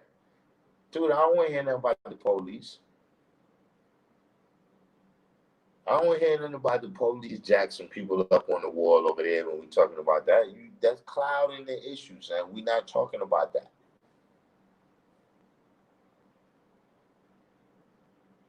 If the police had anything to do with that, you probably never would have shot to begin with.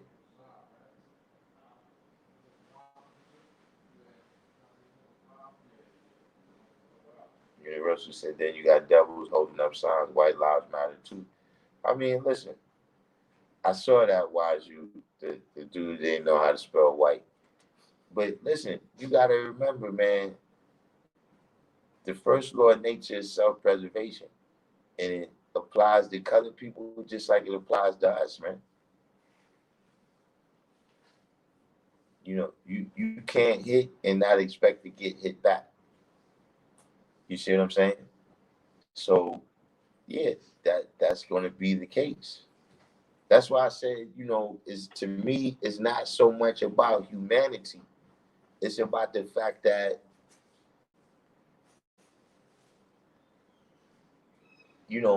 uh, this type of movement was going on with these different rebellions, right? Everybody can't be winners.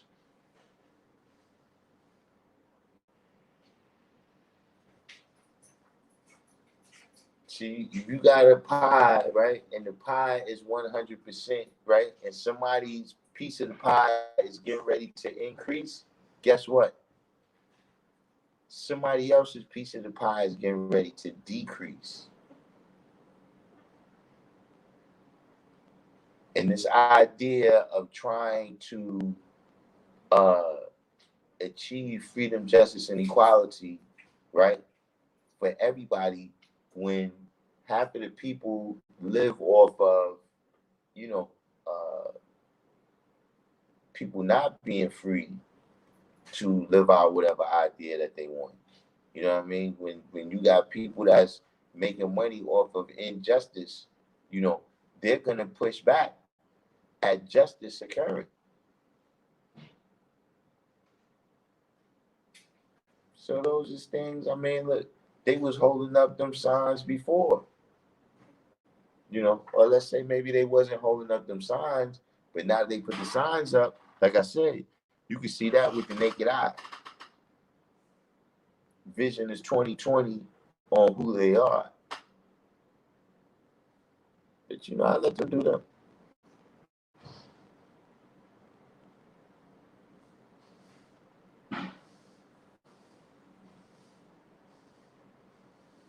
Yeah, I saw that too, 793rd. That I generally left him alone with that topic, but yeah, I've seen all that service in 793rd. Universal said people get shot or jumped by the devils because they protested in their neighborhood.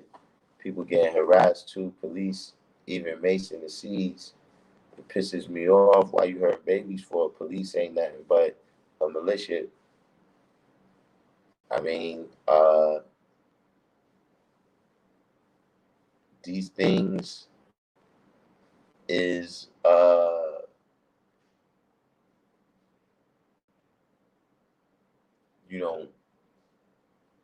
there was a cause for us to get in this situation. Sometimes we got to look back at the original thing what drew us into these rebellions is that we was being killed unjustly.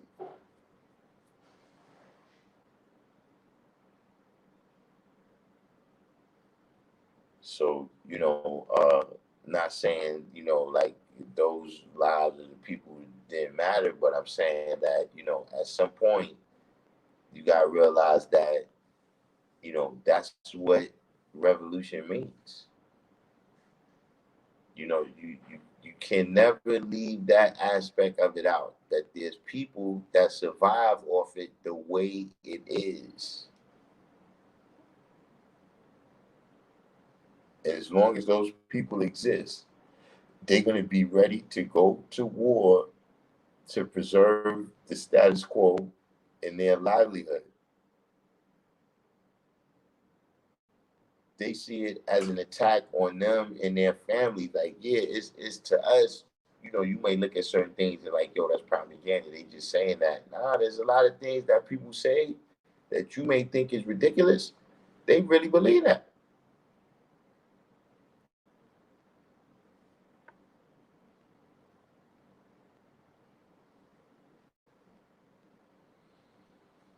Universal 7, I haven't seen it in particular. But I did hear it was the dude, two people got shot in the Chaz out there in Seattle, Chaz autonomous zone. And the dude said that it was some racists that infiltrated the district and shot them. But like I said, these people been existed. Charles Manson, that's what he thought Helter Skelter was a war between white people and black people. And he thought that the black people was going to win, but we was going to need Charles Manson in order to be like guidance for us. So when they went in the house and they killed the lady and they put pigs on the wall and all of that, they did that in particular because the Black Panthers was calling the police pigs. And they wanted people to think that it was the Black Panthers, so then that would spark off a whole bunch of other stuff. So what I'm saying is that these people always existed. Vision is just 2020 now. We can't get, as I tell people all the time, we can't get caught up, if you in certain places, you in New York and Chicago, LA, Miami, you around a certain type of white people. That they like the TV white people, Brad Pitt, their allies. But see, that dude, the dude and his son that shot Ahmaud Arbery, see, in New York, we're not used to seeing white people like that. I don't know what cities the rest of y'all is from, but if you from a major city, you may not be used to seeing that type of white person who got a shotgun in the truck, and a duck hunting hat on, and fish hooks all over them. You're not used to that. But that's just a part of the reality. That's a part of the reality. You know what I'm saying? The same way they tell you, yo, we fought in all these wars and all this stuff, so this could be, look here, man, they still ready to fight.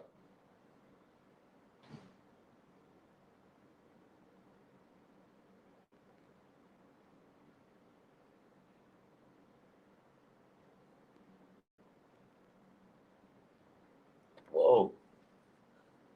Yeah, I don't know if you know. Yeah, yeah. See, the original man diet is supposed to be carbon. Color man diet. Color man diet is nitrogen.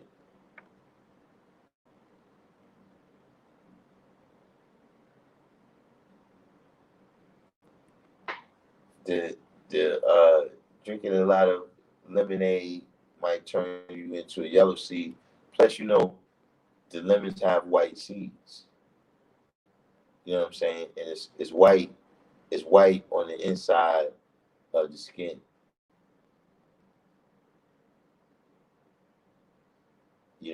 And then if you're making it with that white sugar, forget it. Just forget it. You'll be white by next week.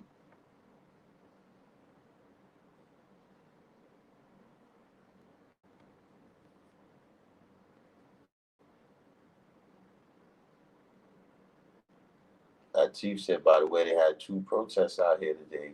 The protest yesterday was a whole different thing. I'm out the loop on both of them.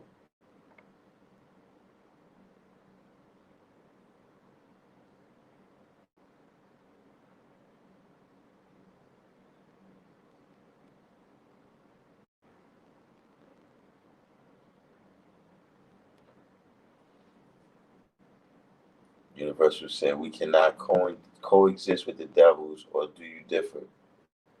Um,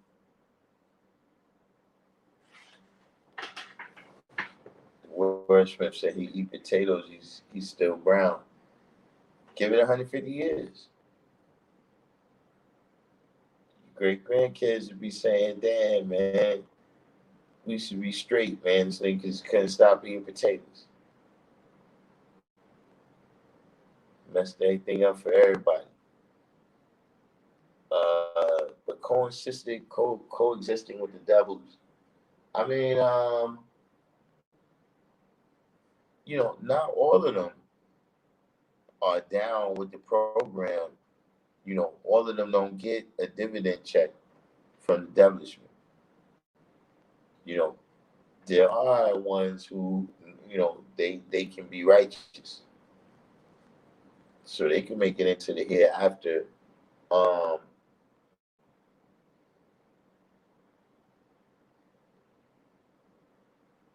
when it comes to the mental death and power, no, we can't coexist with that.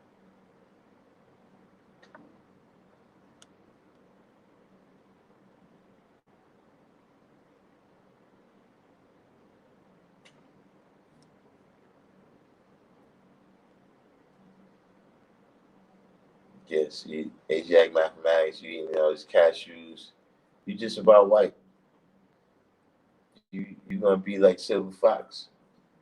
That's probably what Silver Fox. Silver Fox probably out there eating cashews and white potatoes.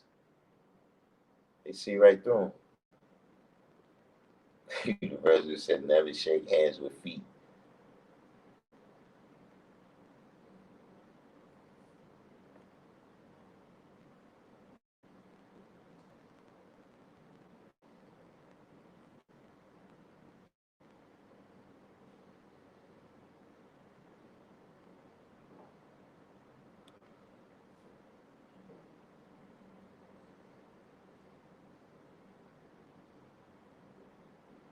Asiatic mathematics said I seen a car sticker that said "Police Lives Matter."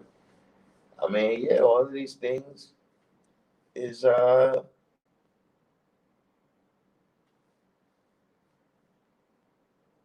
mean, to me, it's to be expected. That's exactly. I wouldn't say how I played it, but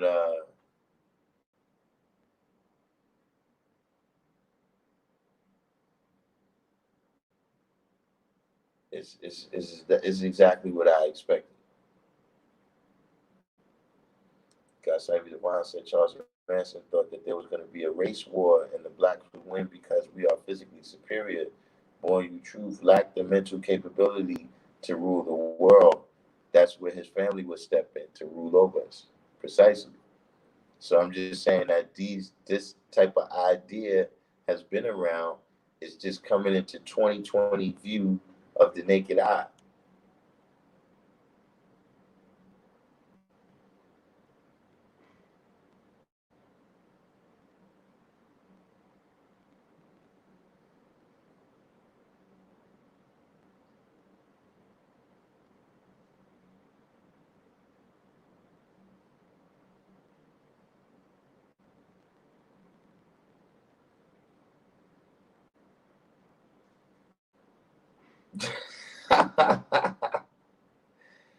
Oh man, you see how y'all do, man.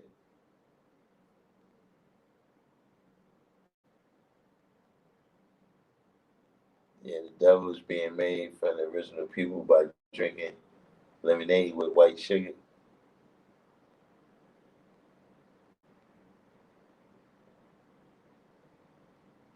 Oh man, y'all going in now, man.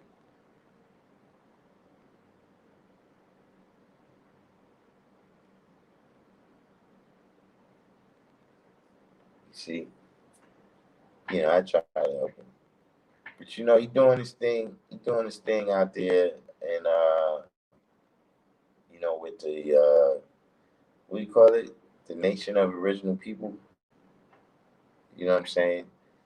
I think it was a good thing. You know what I'm saying? Just as an individual, I mean, it probably don't mean a lot to him, but I'm proud of him that he did that.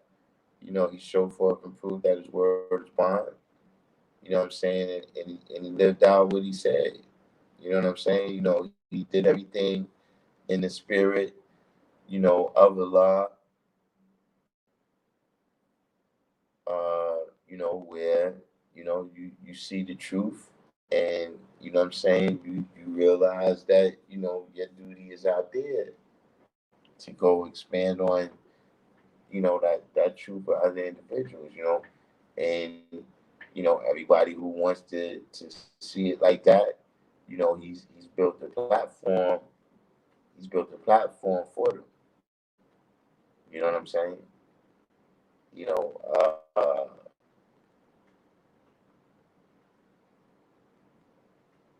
I haven't heard from him. I spoke to him. That had to be like a couple days, I think, before he came out with his new flag and everything.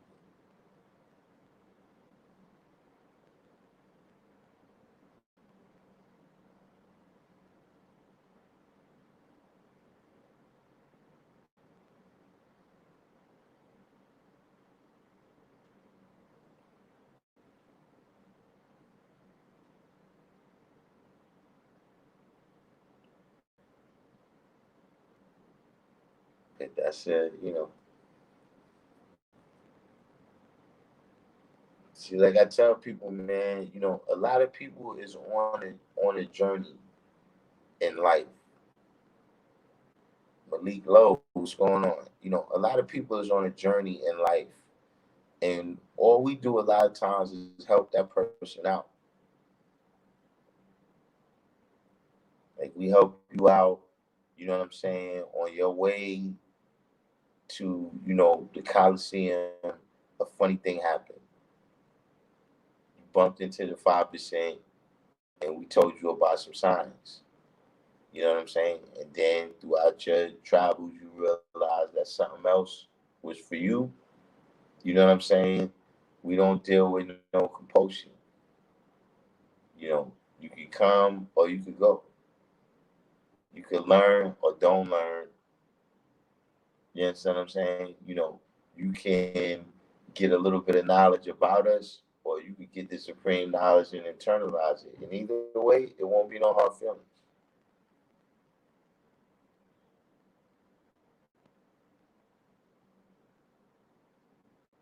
Yeah, Asiatic mathematics. Yeah, that's the one. I don't know how he's gonna get around that one, but I guess he's gonna say that his his earth is full of carbon because she eats his diet.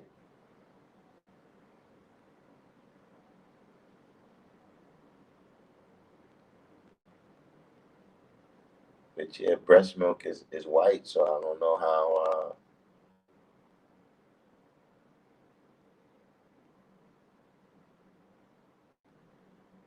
I don't know. I don't know how he's gonna work that one out. We shall see.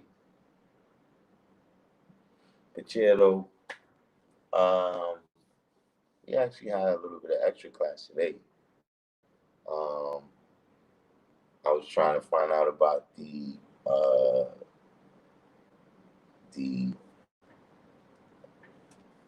whole. I don't know what you would. What is that called? The Native American theory of slavery or something.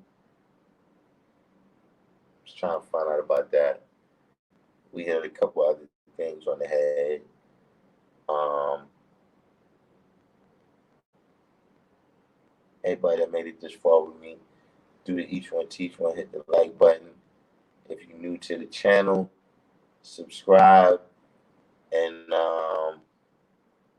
everybody knows, or everyone should know that I'll be on tomorrow at 7 o'clock, coming right here from a law school in Mecca once again.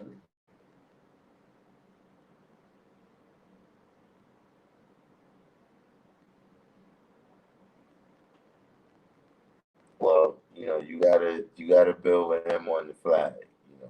I just seen it. When he built on it, all I can say is, you know, that's not our science. I wouldn't say it's not our science. Like I know about what he's talking about, but that's not what he's teaching about. That science is not what we teach. But in the meantime, power to the brother. You know what I'm saying? Power to his family, all the people that roll with him. You know what I'm saying? And like I said, I'll see y'all tomorrow at 7 o'clock. Peace.